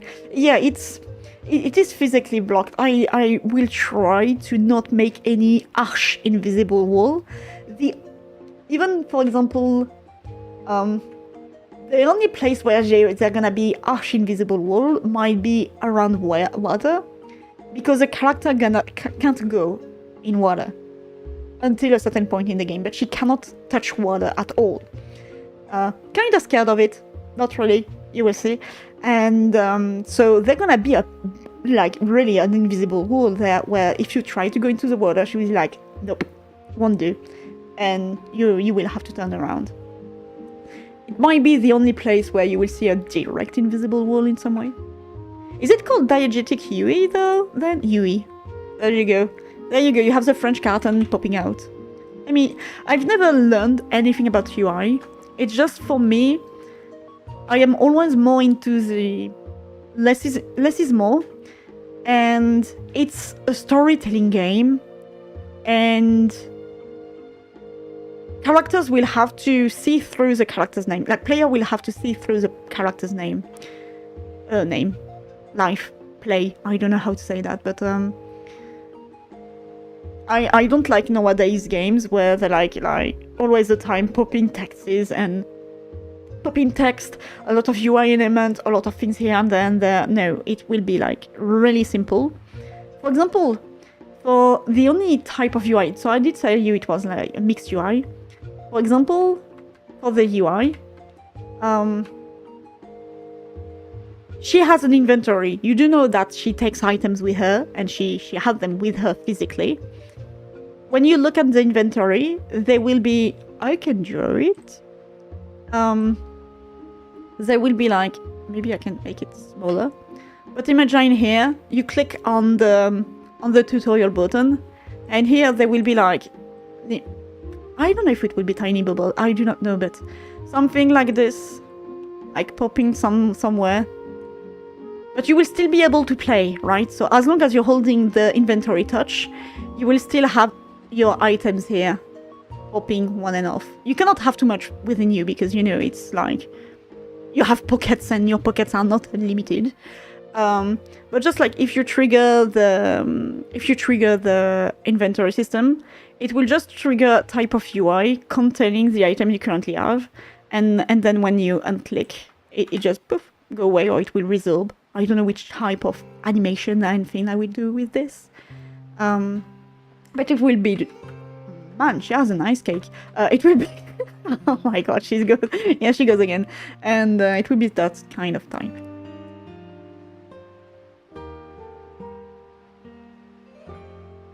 Easy to fix. Just need to load in Sulib. That is a fantastic joke. To be fair, the hamming distance between those two words is 1. So, wait, which words? Which words? Can I have pockets in my pockets? No. Unfortunately, no pockets in pockets. Oh. You could, but that would be annoying. But you could.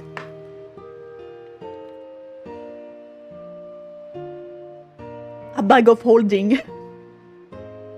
Like, I still don't know how much items you will be able to hold with you. To make it, like, not look dumb, but still, believable?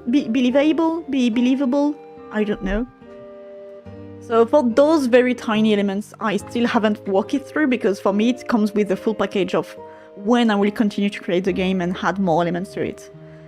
Like, do I stop you at 3 items because it's easy, or do I stop you at 10 items and then it becomes dumb because you're like, where is she holding all of these? Why? Where does she put it? Where did she put it?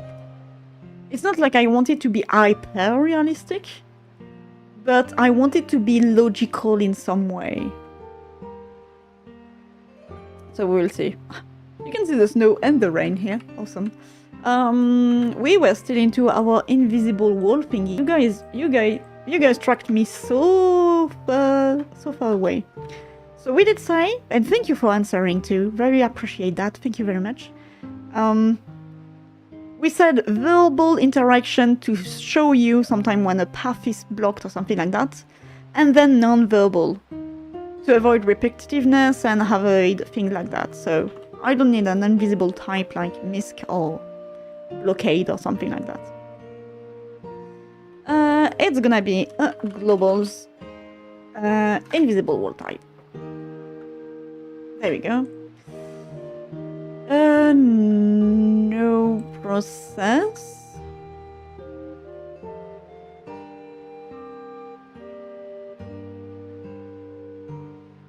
I didn't try. Wait, area 3D. We're gonna do this like this.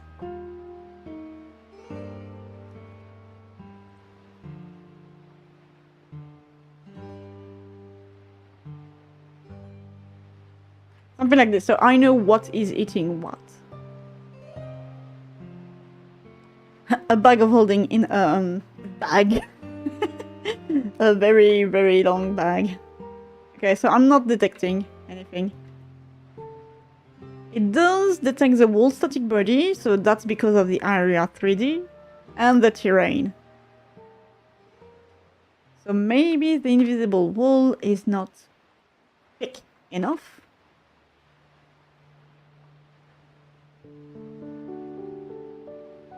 Like the area itself. I don't want it to be like too big either.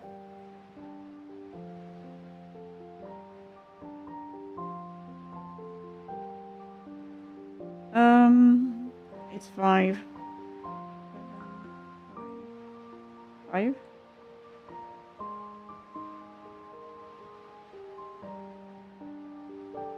Let's see. Maybe it's because it's not properly.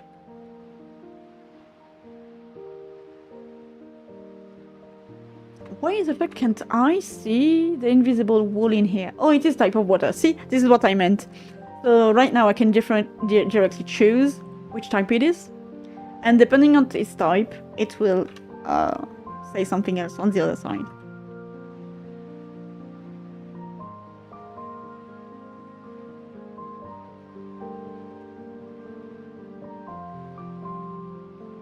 Okay, now it's bigger. You can see that it's so much bigger that it is detecting the walls here. Alright. But it is not detecting her at all. But then that's a problem, which means... Yeah, I think I see why it detects the shack is this, because my wall is, well, for once, too big. And I think my problem might be in my collisions. So, can I... Can I?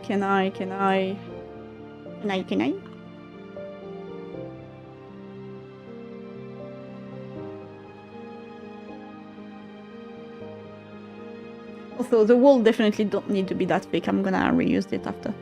In our butt. The items are in our butt. Yeah, this is what I want to avoid. Do you guys have this thought of when you see a character taking an item and you see that they're kind of reaching for their ass to put it in there? And I'm like, oh yeah, the magic inventory we all have, the ass. Like, it's something that sometimes I think can be disrupting in certain games. Not all. Sometimes I just do not care, but for certain I'm like... Oftentimes with games that are kinda hyper-realistic and things like that, I'm like, oh yes, the bag of holding 10,000 items at the same time, and she just put the items in her ass. I think it is the thing that triggers me the most. Yeah, I need to make it in always here. Maybe the problem is in the area, yes. I think, yes, this is the reason why. If I do not select the layers, it won't be able to detect her. Yes, bingo. There you go, we have the detection. I never remember the difference between mask and layer. Physics layer, this collision 3D object is in. Collision object can exist in one or many 32, okay. Object A can detect a contact with object B only if the object B is in any of the layers that object scans. Yes, okay, so it needs to be in the layer. And for the mask,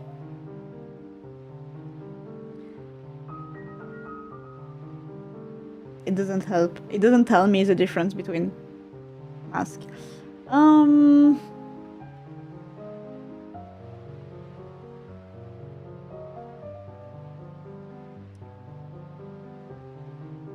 It's gonna be a collision mask.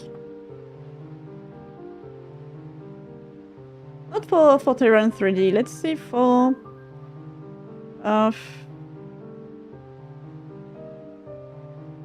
maybe it's just a global collision mask. Oh no, okay, it is the thing like this. Okay, I will read it about later. But I know I need to better understand deepen my understanding of collision layers and masks.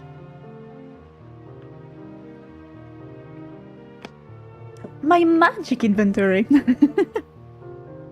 So that's where I put the TV remote.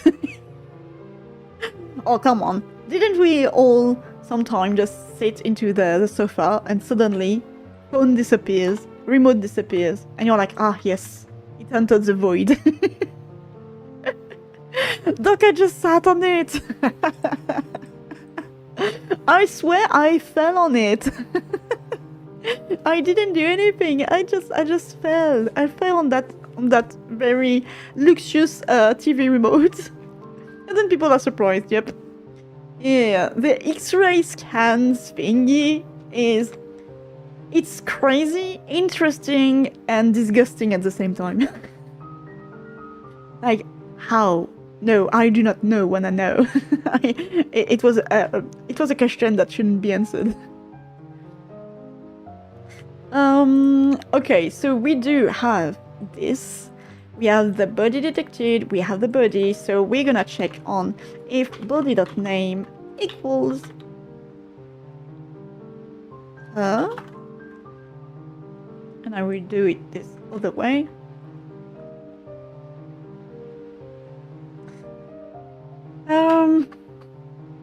For the body left, I do not care. Because I'm just letting it be here in case we need it. But we don't need it really, because there won't be any actions when she leaves the area. Now when we detect that it is definitely air, no, problem is that we have to access this. Didn't I do a signal in there for her thoughts? Nope. I didn't.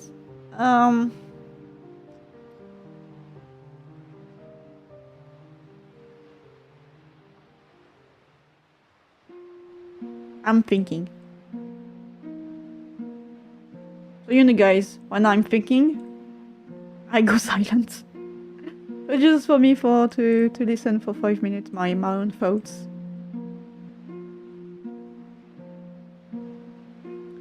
Pretty sure it's not possible to do that, right?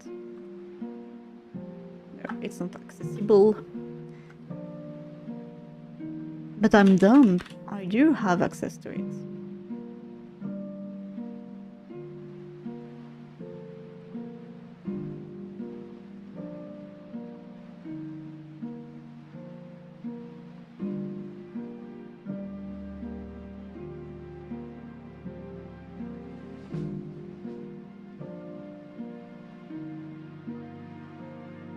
So I can add the enums in here. And it stays within the subtitle thought system, not directly into her.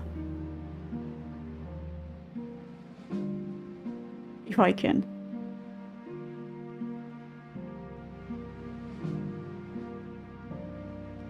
I don't know if it will help. I will try. No, because it is like a unique, so no.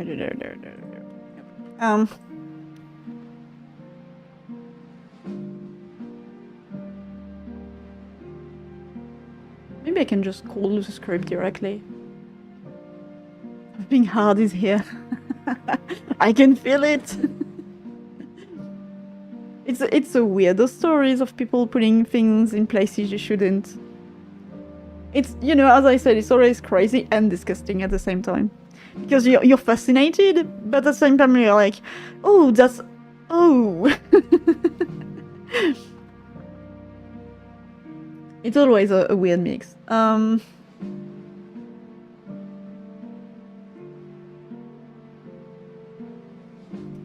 do I do? This Godot script is interesting. It's got static typing, yeah? Functions are named func like in Go, and the conditional blocks remind you of Python. It is, so we learned that last time. Godot is based on Python language. So originally you could do Godot, so this is Godot script, which is its own language, but you can also do it in C#. Me, personally, initially, I'm a C# developer, but I switched to Godot because it was easier to understand and I wanted to avoid having too much C# in my life. I'm working all the time in C#. I wanted to have a breather in my brain. Godot, it's the spot. So it is based on Python, inspired by Python, yes. The thought about invisible wall, something hard is here. It is true. It is true. Like, what is an invisible wall if not a hard energy? It is. I don't know if it was based or inspired or anything, but I do remember last time we spoke about it. Like it was related. It was related in some ways.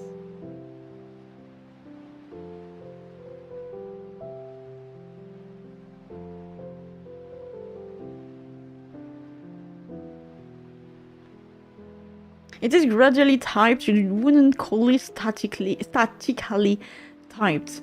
It's so funny because I learned those terms 10 years ago and I forgot. Nowadays I just type.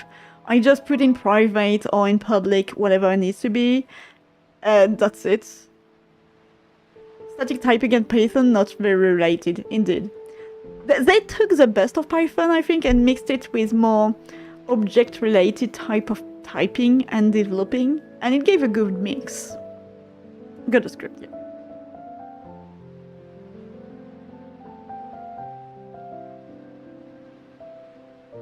Gradually typed means that you can introduce types later or never depending on your mood. Yeah, it is gradually typed, as you can see. Well, you did see it like early on. I just went into var. I say, okay, type of wool. You can just do... You can absolutely just do this. It's possible. You can put whatever you wish into it. Me, personally, because mostly of C#, I tend to... I don't know what you've seen here, you've seen nothing. I tend to evenly type my variables and things like that, because I always have that thing in my brain that is like, having something not typed gives more uncertainty to everything.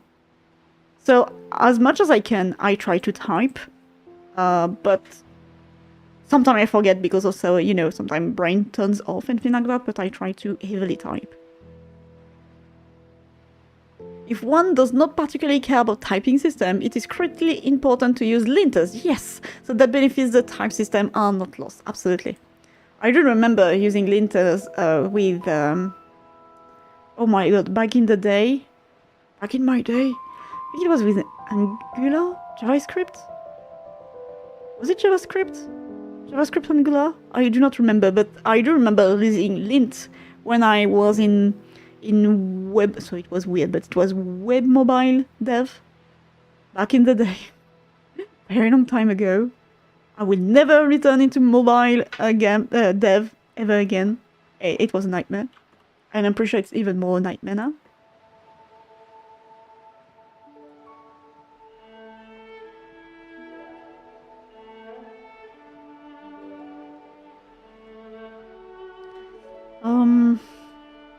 How do I do that now? You're already losing many benefits of a typing system when you leave static typing to something with linting. Well, sometimes you don't have the choice, unfortunately, because there are companies who do not evolve within that time, or some people who are insert new ways of doing things, and then you have like non-typing with linting. Alright, your new waiting in queue project is to make a GS-like sprite sheet, but with a four-time definition? Is this what you mean? Still pixel art area, but with a bit more pixels. Oh, GS, Golden Sun. I think, yeah, GS would be Golden Sun. With a bit more pixel. So you're keeping the Golden Sun style. It will be a challenge adding more pixels.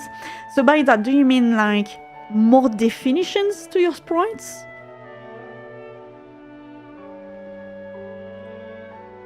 Is this what you mean by saying that? Sorry, I'm drinking like a horse. Even though I do not know if you horses do drink a lot, but I do. I still need to know how the fuck do I contact this script that is through this. I do have the node 3D, so I do have her. So we are currently here. We are in player. Oh, it's gonna be simple. Body.getChild. Get children? Get child. We only want one. Oh, indexed. So I'm not gonna do a get, I'm gonna do a find. Yes. And it's gonna be here.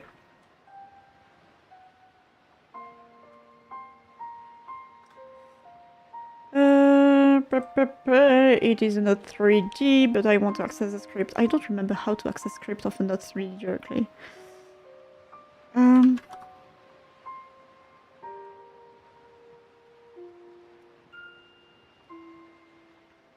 I could, like, put the subtitle script somewhere else. I can do it, it seems. No, I just...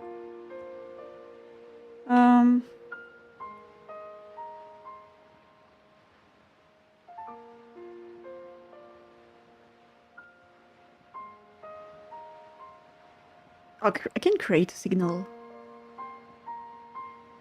Well, it will launch a signal.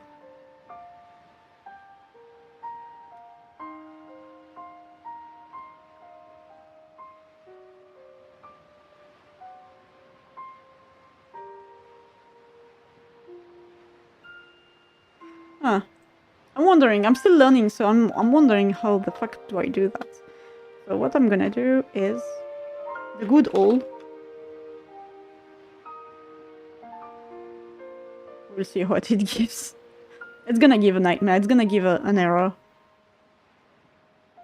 I love the paint like this. Looks like graffiti. Okay, of course it gives a node ID. I'm just dumb. Node ID. What do I do with this?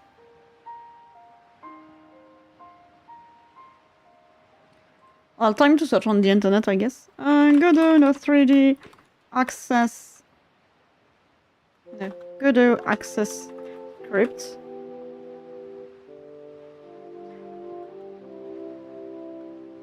Functions would be better. Go to access functions.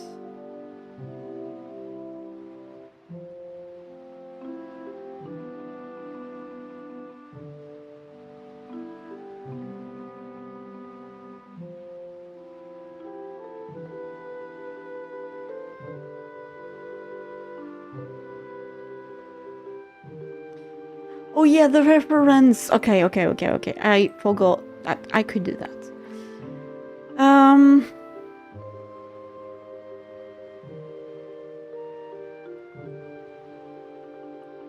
I forgot I could do the reference system. I'm thinking.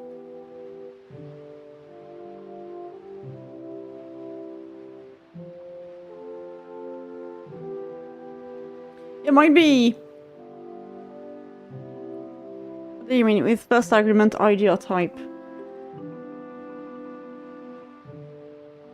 Where? I'm lost. I'm lost too. Wait. Rather than having 20 pixels with white price, you're going to go with 80 pixels. Okay. So you're gonna complete the missing pixels by embellishing it, so like more effect on armors and things like that. But don't you think it will kind of denature the original sprite? I'm just asking, it's just like something strange. Autocomplete struggles all the time. WebDev is strangely both better and worse than before. The tech stack is messier than ever, but on the other hand, both client-side and server-side devs are getting better as far as implementing better and more robust features. That is true. That is true. But I wouldn't set a fit in web dev, or even software development becomes dangerous and uninteresting for me. I'm tired of things changing every 2 weeks. When I went out of school and things like that, it was like at the end of my studies, we had changes in frameworks and new ways of doing things and things like that every 6 months or a year or so. So, you know, keeping up with the changes, with new things of implementing things and things like that was okay. And it was doable. Nowadays, there is something changing and you have to learn something new every 2 weeks or month or so. I can't keep up. I literally can't keep up. And oftentimes it's for bullshit type thing, so it's even more annoying. Which is why I think I will not dip a toe once again in web or mobile thing development, because it's getting worse on the way of that. For me, it's become more unstable because of the multiple languages, frameworks, archetypes, and things like that you are trying to put into this. But at the same time, as you say, we're having more and more solid bases.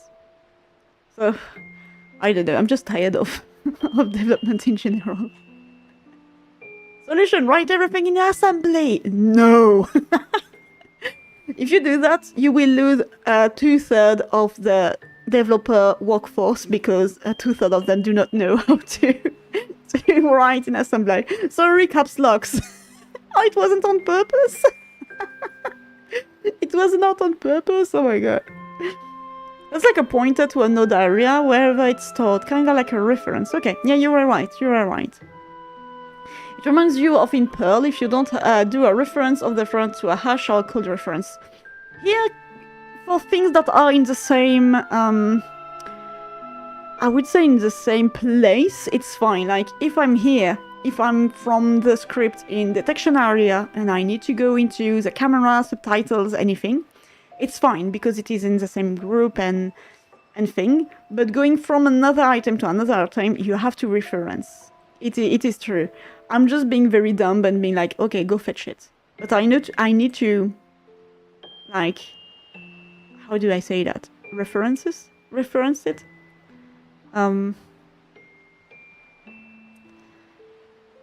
But I don't know if I will just do this. Where is my subtitle for the system?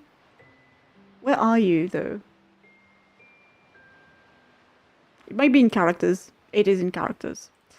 So I can just directly reference this. Something I never tried was this. Let me try something. No, it doesn't work. Okay, you do get the full length. That's awesome. So, reference. Well, subtitles.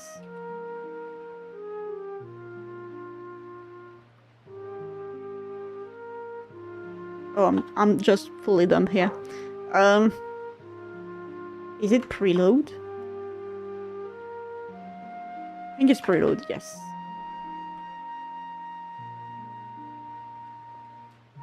Alright. So normally in there, I do have my reference directly to this script. So I do not need to go find the child in her own thingy.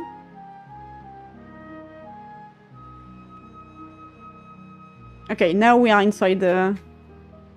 It does understand that we are inside the script, I think. So normally... Yes, see? Auto-completing did work directly. Cannot call non-static function. Awesome. Make an instance instead. Yeah.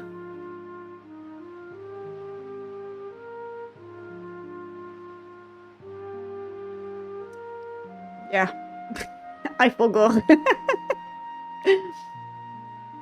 All these AI know, devs know nothing anyways. Younger ones, yes. The old ones, we're tired. But yes, unfortunately, AI is doing a lot of bullshit in many fields in development. But on the other side, like for senior people, as a tool, AI, when it's well used, is awesome and fantastic. I'm not speaking about generative AI. We all know my thoughts on it, and it's not the discussion on here. I'm speaking about AI assisting and tools and things like that. This, when you are senior, it's great because you know when it starts to hallucinate. You know when it starts to hallucinate, and you know when to put a block onto the AI, being like, no, you're shitting on yourself, stop this. Juniors won't do that, won't have the critical mind, and won't have the knowledge and past experience of being like, no, that is not a possibility, it doesn't exist, it's not correct. And that is a bigger problem with AI. No, I'm not cynic enough to do it on purpose, I'm afraid. Oh, you are. You just don't know you are. That's a difference. Let me present to you that little thing called WASM, aka WebAssembly. No. We haven't got this website in binary. That gave me, you know, goosebumps. The nightmare. No, just let it fly. Productivity is maxed. We are not in the how do you call it? Like productivity maxing. Here we are in the positivity maxing, as you said earlier. Was it you or was it someone else? You said we were in the positivity maxing. It was very funny. Okay, we need to make an instance instead. I don't remember how to do that, so I'm guessing the problem here is maybe the var is not good. Because it is non-static. I need to make an... I thought this was the instance, but I'm just dumb.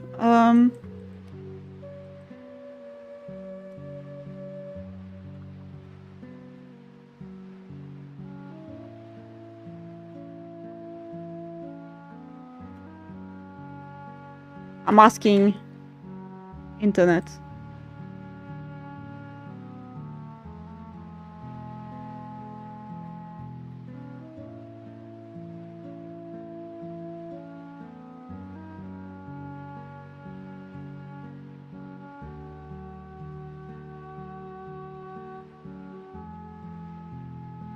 I could do this.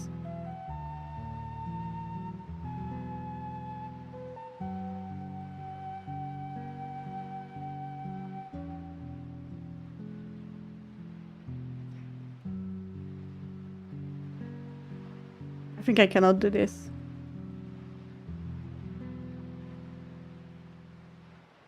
Yep, that's not what I should do. Grind set for productivity maxing and token maxing. That would be very fun. Okay. I think I know the problem.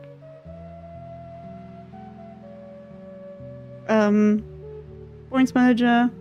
The problem is that, as it says, it should be a subtitle. Alt system.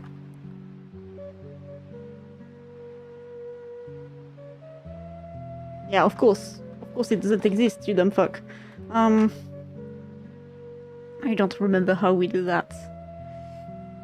Let me look into the fantastic forums in there.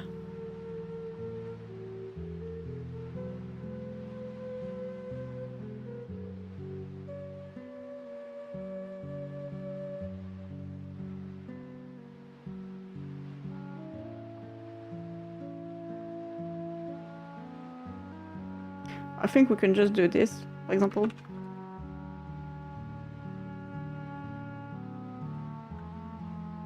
Oh no, it doesn't... Oh, I thought I could just search for static variables directly.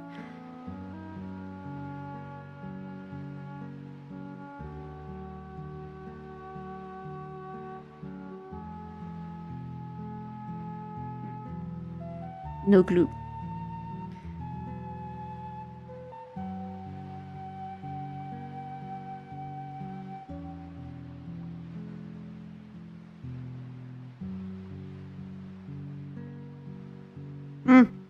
Okay.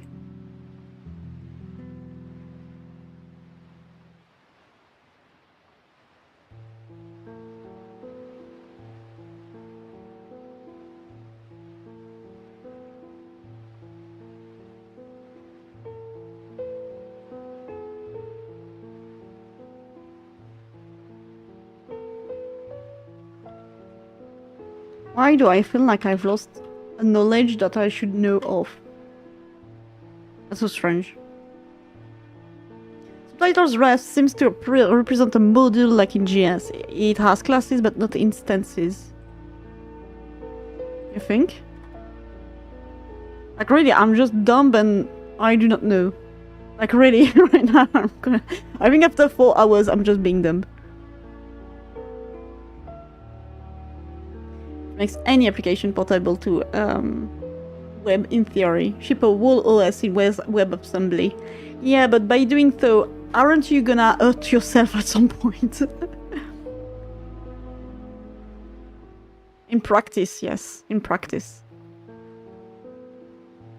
WebAssembly is actually an interesting thing. Okay, wait. Oh, wait, guys, you yap more than I read. Because the instance of subtitle system is already there, out there somewhere. It has already been instanced, is this what you mean? Possibly is actually an interesting thing. You can, if you want to compile C++, Rust and similar languages in bytecode, that can be thrown at the browser, and depending on the browser, there can be huge speed increased compared to JavaScript. It depends absolutely on what you do. Like, I mean in terms of which type of website definitely you're doing, but that is doable in practice. I hurt myself all the time. What's the worst that could happen? Hurt yourself more. Hurt yourself more. Hurt yourself for good.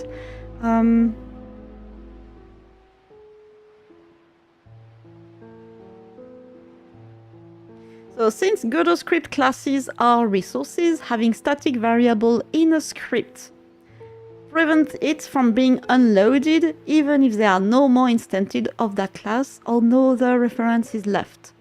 This can be important if static variables store a large amount of data or hold references to other project resources, such as scenes. You should clean up this data manually or use a static unload annotation if static variables don't store important data and can be reset. Warning! Currently, due to a bug, scripts are never freed, even if static unload annotation is used. I guess the unfreeing of the scripts.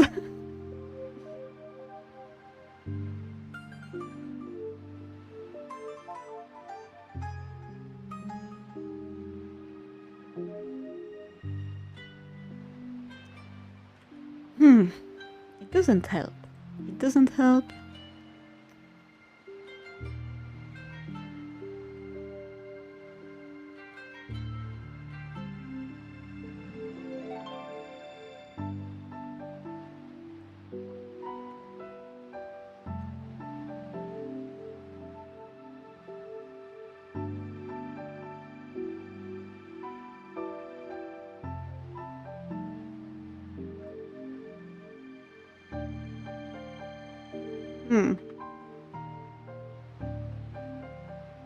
Can't do that?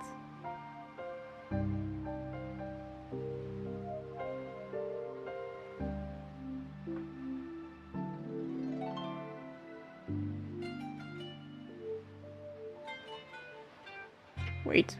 I think I'm reading wrongly the solution.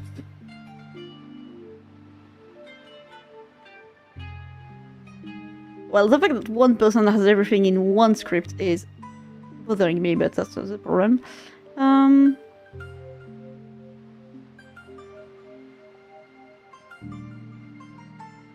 Oh.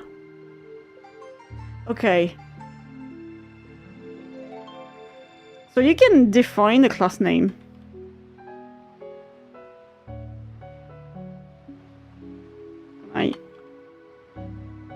No.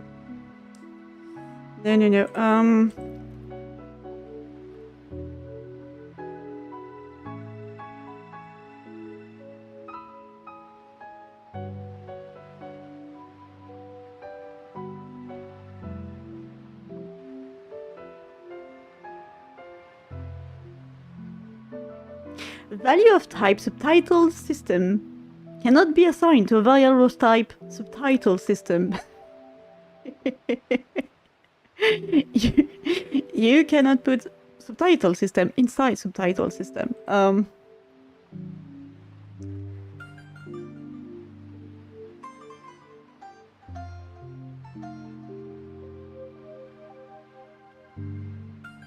Okay, is it working? If it was just a class name, I'm gonna throw myself off nowhere because I'm I cannot move from my desk, but yes, a bug. You cannot do in base nil, so it doesn't find subtitle ref. All right, because it has an export, and we didn't fed the export. There you go. So we have to assign. Oh, but I cannot go. Wait, can I? Can I do this? No.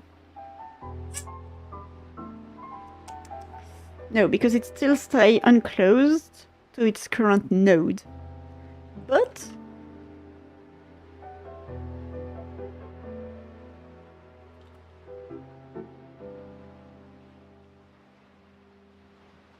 did I? But maybe I can just do what we did earlier on.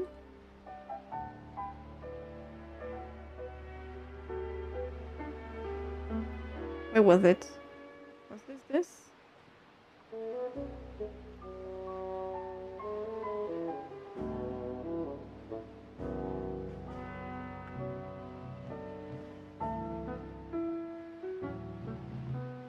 Nope. I mean, that can't be worse than making and publishing a website in Godot, like another streamer I know, but no mention. Give names. Give names. I'm a person who did a intro, so my stream intro is in Godot, and I launched it in a browser to be able to be usable by OBS and to display it as it is. Currently, it's blocked because I updated Godot not that long ago, and there are things that are not working, and I need to correct it before launching it back again. I'm gonna yeet you into the next room if you don't pipe down. Is it JIT like JavaScript, I don't remember something, token? Something like that? Or is it something else? It's been so long. It's been so long. I forgot so many things about web dev because I haven't stepped a foot in web dev in 15... No, not 15 years, but 10 years almost. Title system, like a magic inventory. Whack. No! Magic inventory exists. It's just not there. Throw yourself off the cliff, you can just put an invisible wall on? Not cliff jumping allowed. No! Oh, come on. I just put cliff so we could jump off cliffs. Why if cliff if we cannot cliff? Just in time compilation. Oh, just in time. Okay, thank you. Well, if you want me to name the name, the website in question. Oh, nice of you for giving us a website which is normally protected here. You cannot send links. Or maybe it's you. Maybe you are the streamer in question, Alicia, and you're the one who made it. Who knows? We will never know because we cannot see the link. Okay. Return a resource. Yeah. From the file system located at path. It is what I want. If you want to load a resource from a dynamic variable path, use load.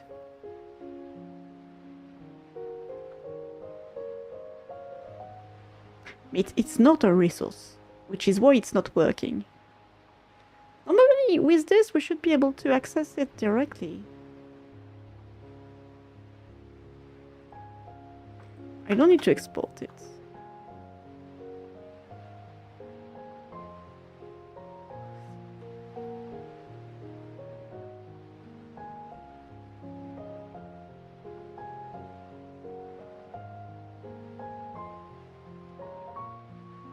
I know I'm close to find the solution.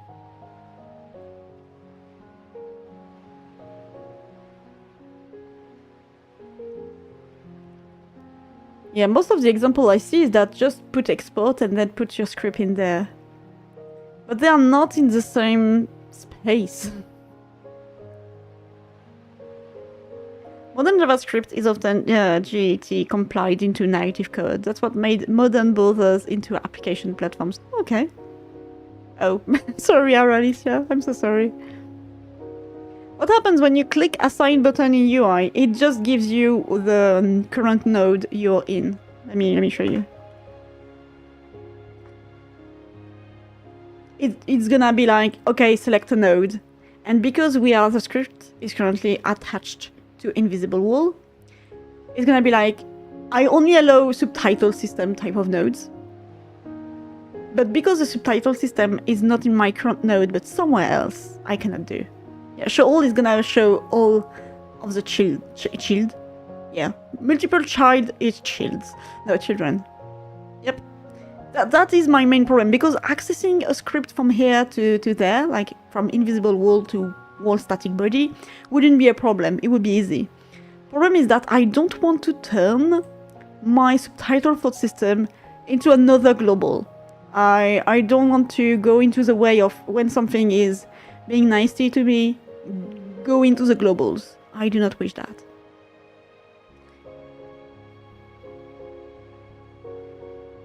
Because right now the problem is that this is empty.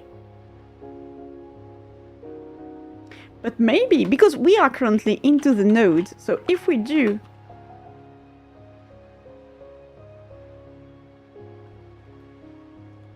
Maybe I can just do with the find child we did early on.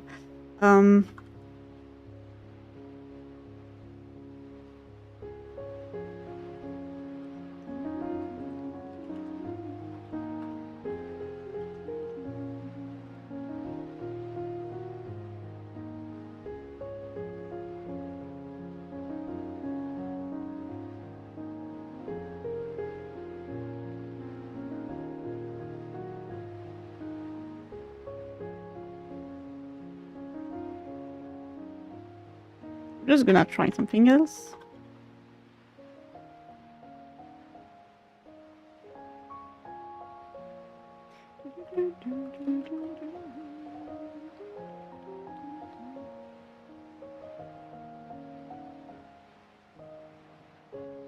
Alright.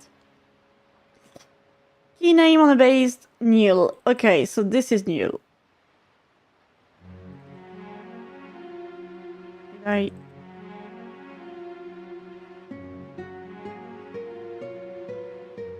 Yeah, of course it's null when you forgot the case. Yeah, we'll have to go soon, soonish. I just wish we can correct this before we go. Okay, so he did get it. He did get the name. So body find child. We do get into here. Now I need the script of this.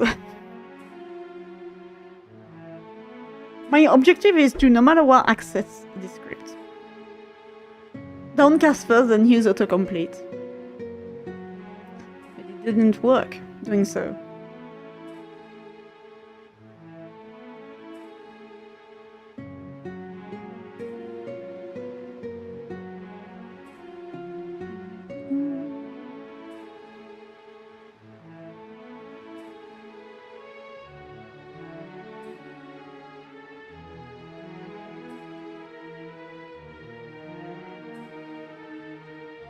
Yeah, everyone is trying to access things that are inside the scene. Guys, that won't work for me.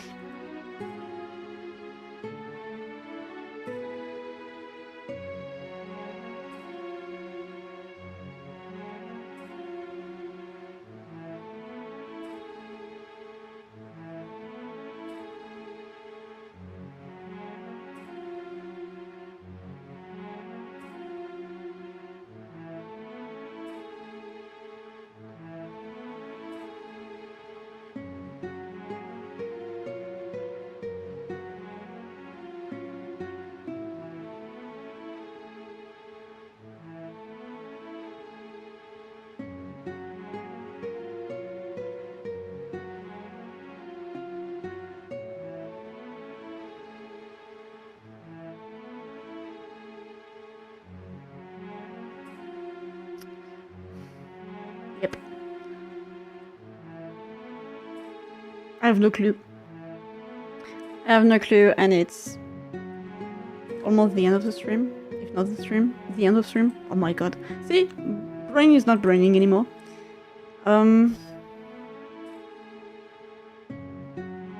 Because for me, being able to just do this and have this one would work, because as it has been defined as a class name, I would see it like as registered as a class everywhere. Is there some? No, there is not something such as public. No. Or maybe for the function. No, that would be the C# way. No.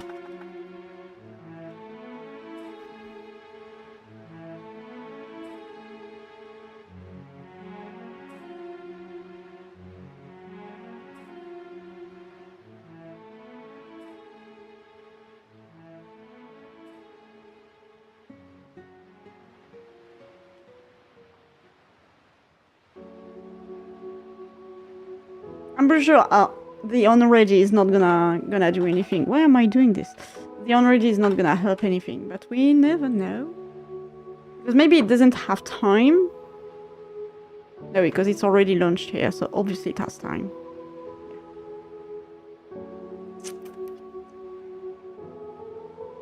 Why is there 2 queues here? Can we put 2 queues in here?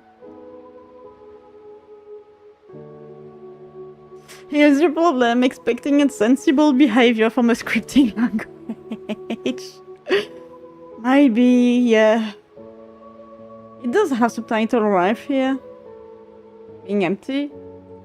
Like, we can see the reference here is empty.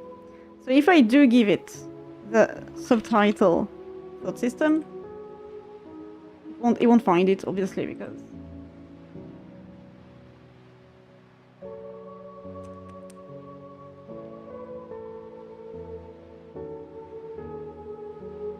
It seems to be needing like a resource, not a script. Those are all resources.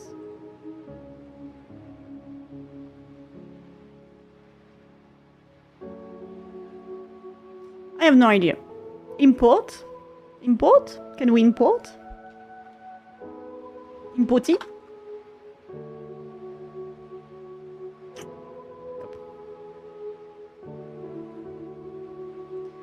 Let me check if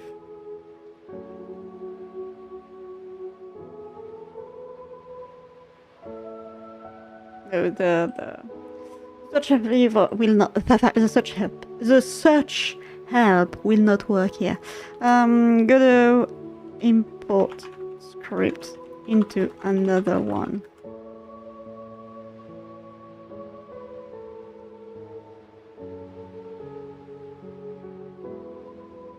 It is the preload. It is supposed, well, in 2020 it was a preload.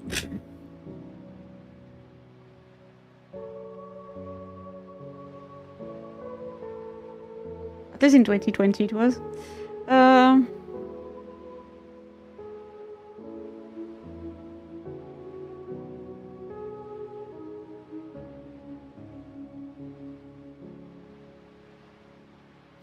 Oh, if it... Okay, if it's a class, I can then... Huh? What? So I should be able to do new.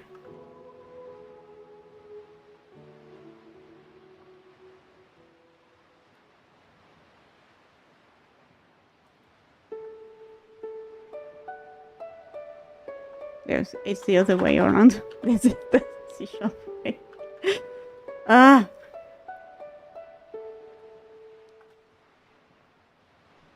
I hope you're ready for a nightmare here. So normally...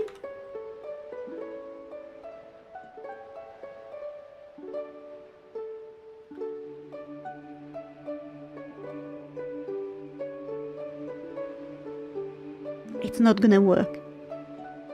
It's just me doing weird shenanigans here. Yeah.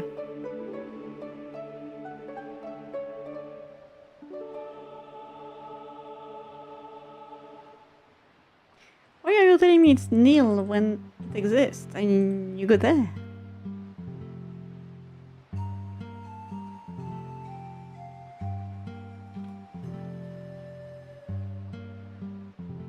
That's gonna be too much.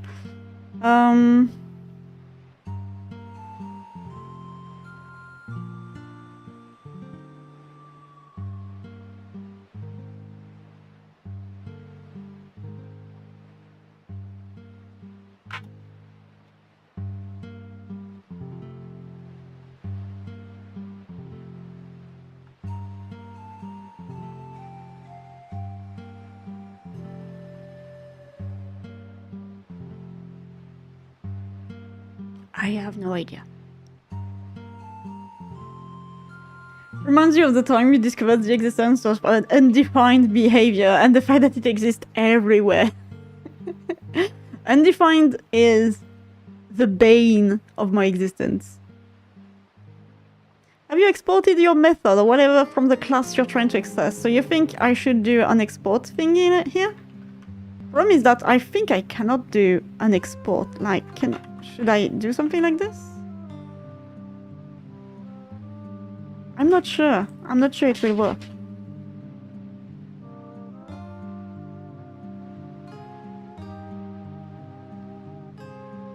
Wait a second, guys.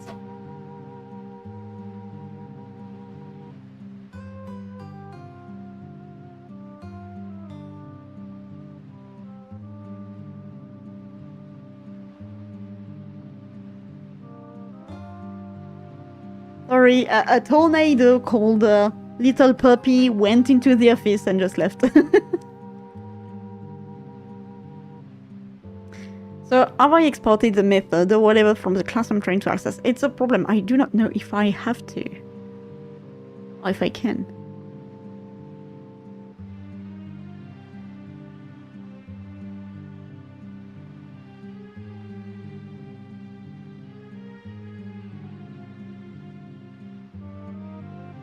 Because everywhere I go... Oh. Includes exists.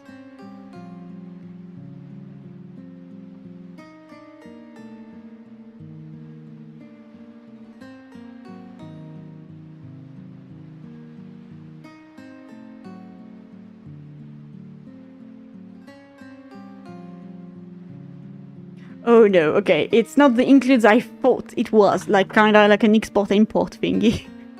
It's someone who did a very wrong bad practice. Oh no. No, includes do not exist. Does it exist? Wait.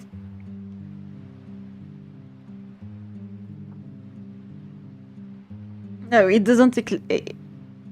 No, it does not exist. There is no includes. No, it doesn't.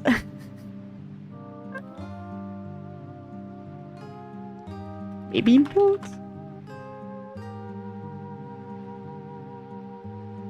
Importing assets, yes. Reimporting multiple assets, yeah, but the import is gonna be like the global import of something. Yeah, I might have to go very soon. I'm starting to be hungry.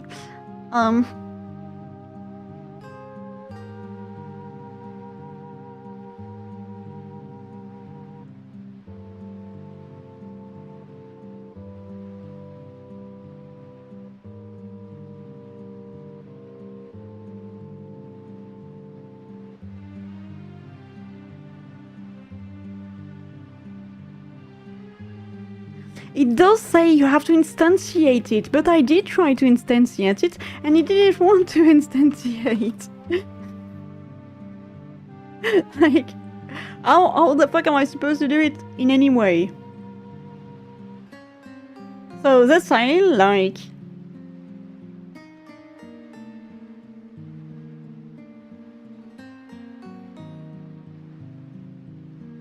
If your script doesn't generate from references, you probably have to call myscriptinstance.free when you're not using anymore to avoid leaking memory.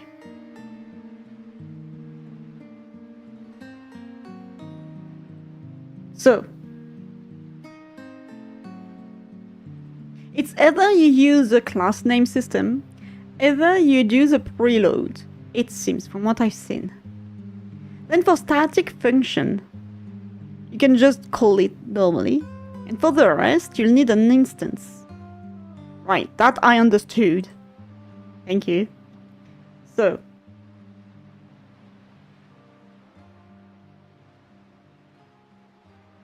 there is something called instantiate, but the instantiation is normally for nodes, not scripts.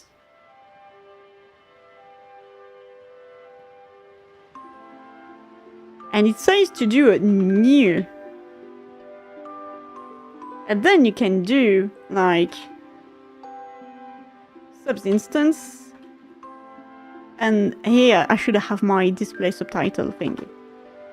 But even here it doesn't detect anything.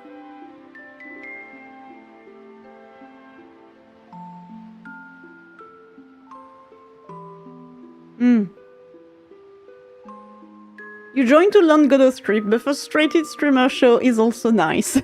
I'm sorry. I'm sorry. I'm also learning too at the same time, so worry not. We are all learning here. Last time we learned something very nice called Twin. If you do not know, look into Twin. It's fantastic. It's TWEEN. It's very nice. I never heard of that, and I think I will use it more often now.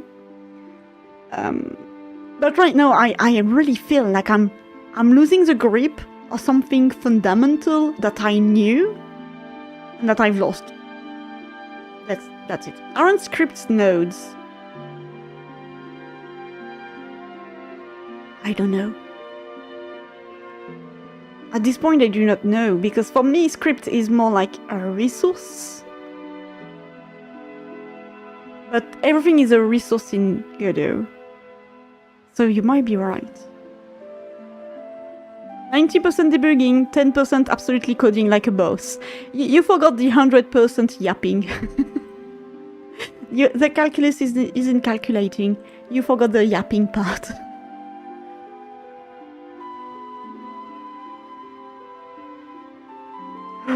Oh my god, someone did something horrific, but it worked for them.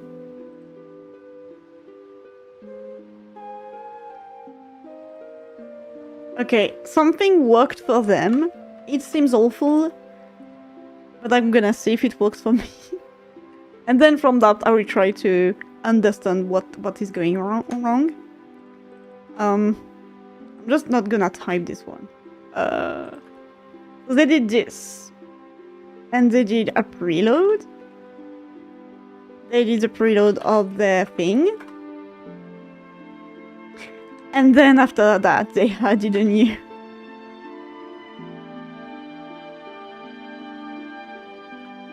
Then from here, they can do this.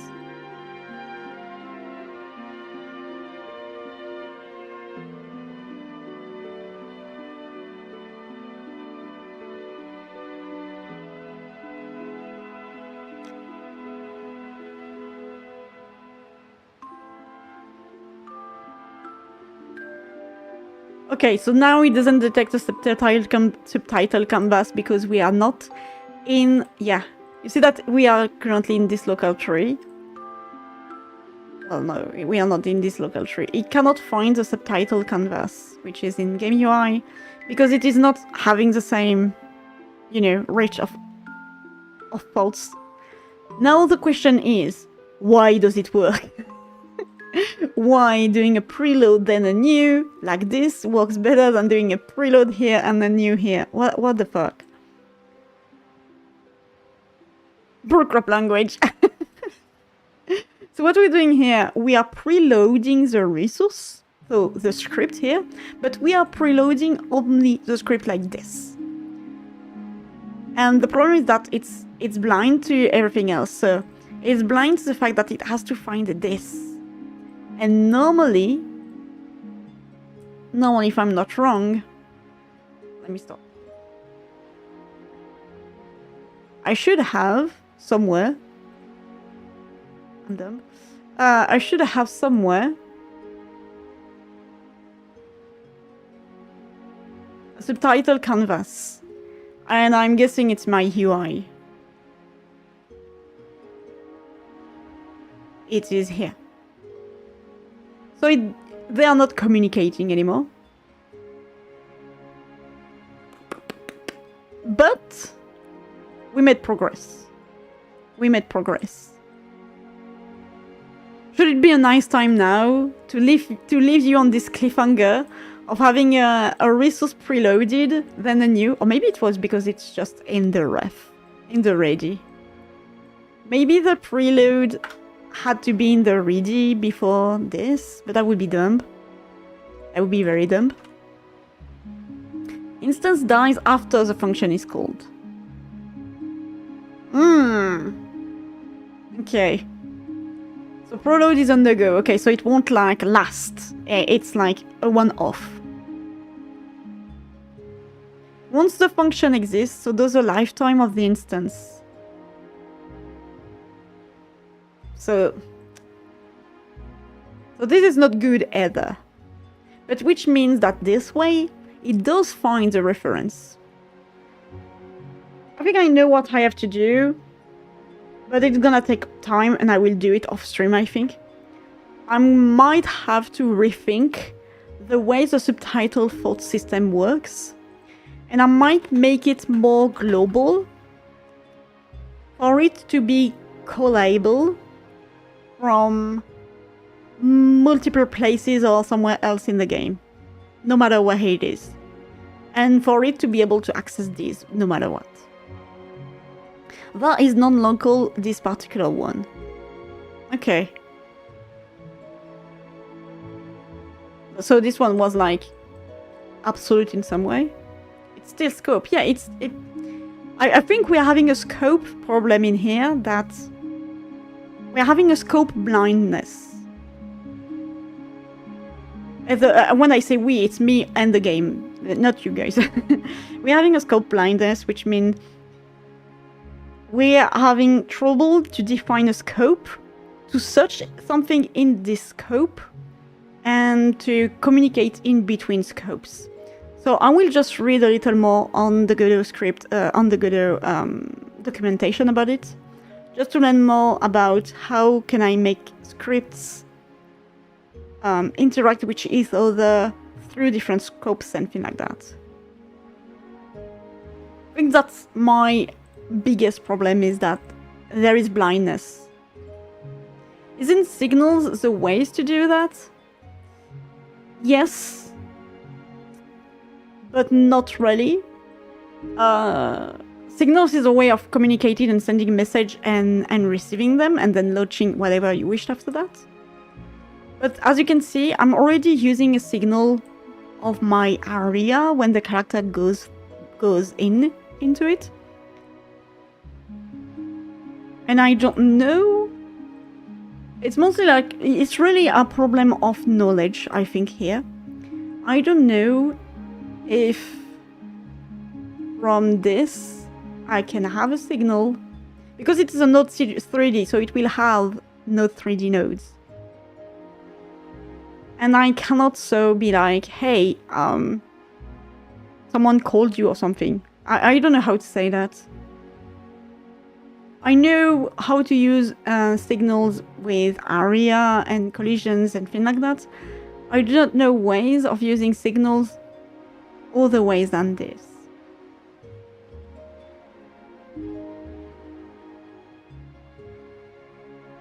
Signal down the tree, then up. Yeah, so we are already down the tree to here.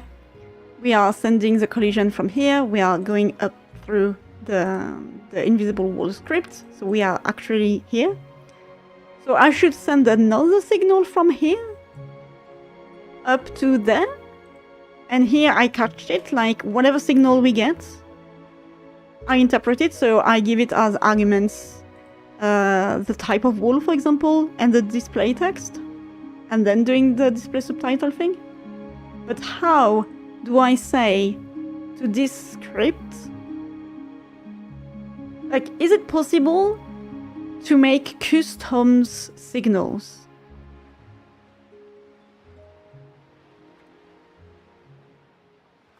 That's my question. Is it possible? If you create something inside a function, how is it supposed to stay alive outside the function call? True. True, I completely forgot that. But here, subtitle canvas here is linked to directly the reference of the item. So by doing so, it knows that in its context, it has to find something called subtitle canvas, and you will see if I show you. Subtitle canvas normally have... It doesn't have it because I'm dumb, but I'm calling it by the name. Normally you can have like this. Wait, it's so weird. How the fuck does it work then? You're right. I think we're having a bigger problem in here. I think we're having a bigger problem. When I do this, it works, right? Because I go into subtitle text, get the nodes that are in the game UI. So we get this, the text and the display.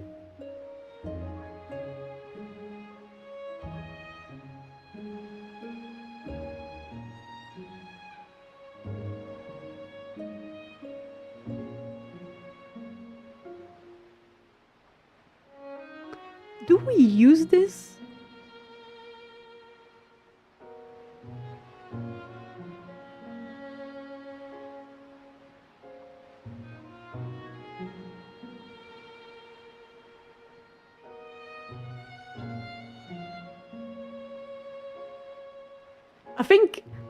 I think we have our answer in here.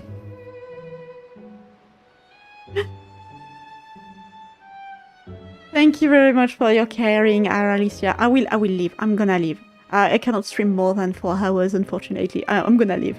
I just don't like to leave on a cliffhanger without a solution.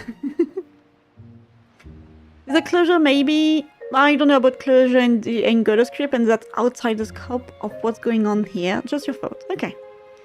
You don't want to, like, pretend to understand what is happening, because, like, I actually know and confuse Carton. I'm absolutely confused too. I think we are all confused. Araisha is doing a good job here. She is hinting me into the correct way. I know it. So, custom signal. So I can, like, launch a custom signal, and it can be collected directly, and it will work. Include custom field in those signals. Yeah, like having an enum, tell me we need this enum, we need this argument, which is gonna be the text and things like that, and that would be good. Brain does better when it has time to rest, absolutely. Absolutely. Can't hang off the cliffs, there's an invisible wall. That is true, Aralicia, that is absolutely true. We are all holding hostage here by the wall. I'm gonna stop here. But thank you very much for your help. It has been very, very helpful. I think we are unnoodling the noodles here. And I'm pretty sure we have a problem with this because this is not working. This is not working. This is not called where it should have been called. So I'm pretty sure I'm trying to call something that it is not used. And maybe for the same reason that it has been created and not used, is that because it was annoying. Might be the same idea. So far, my own character displays the text directly in the UI. We do not have a subtitle for the system that works, it seems. So for next time, I will try to make a subtitle for the system that works, that is detached from the character, and that can be called on and off from anywhere with a signal, or being able to catch up any signal it receives or anything like that would be awesome. Might do that. When's the next session? Every Sunday morning. Every Sunday mornings I do a game dev session. Other than that, I'm live for video games playing mostly on Tuesday and Thursday evenings. When I say evening, it's my time, so it's gonna be 6 PM CEST, so my time. But yes, I'm here almost every Sunday mornings. I'm here, and if you wanna keep up with my news and everything, you can find me on Twitter, and I'm gonna send the socials before I could do it. There you go. You can find me on Twitter and on Stoat. Even though I'm still on Discord, I still use Discord, and you can speak with me onto it. I try to evade it as much as I can and use Stoat mostly. Got you, Haku. And so I will be there next Sunday morning. My VOD will be always up on YouTube, so you can always check out what I did on there. And if you missed an episode or anything, it's okay, it's fine. I'm gonna see if I can just launch you into someone else's stream who is around. And thank you again for more cookies. Where did the sound of the cookies go? Did you hear the sound, or was it just me? So thank you again, I appreciate it, cookies. You guys eat too much cookies. So I'm stealing them back. Thank you very much, highly appreciate it. Thank you. And have a nice day, everyone. Yes, I will try to... Sounds like a global script with signal and a reference to the UI. Yes, but I would like to avoid the global script, but I think we are gonna go this way anyway. Maybe a singleton. Might be with a singleton, because we can have only one thought at the same time, right? Normally. So I might do a singleton for the thought system, for the dialogue system. And it's not even the dialogue system, it's another thing. So singleton onto this with signals, interactions, and it should work properly. Of all the times we've hung out, this has been one of them. Thank you. Thank you. So thanks again for everything, guys. I can send you to Grimmy. Oh my god, she has been live for 8 hours? Or is it 8 minutes? No, I think it's 8 hours. Oh my god. So I'm gonna send you to Grimmy. She is currently playing horror games. I think she's in a marathon or something.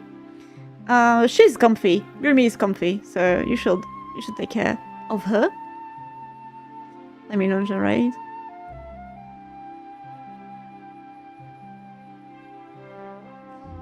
And in any case, global state-based coding would be crazy. Is Olgam Dave like this? Yes. It is. It is. It might be. I do not know, but it might be. So thanks again everyone for everything. I hope you had a fantastic time. I hope you enjoyed, and I will see you all on next Tuesday and Thursday evening to play and finish Cult of the Lamb Will Heaven DLC. For real this time, no cap chief, run maxing, speed run maxing, everything. Oh my god, I feel so old. And thanks again, highly appreciate the support, highly appreciate the help, and I will see you all next time. Thanks for everything. Bye bye.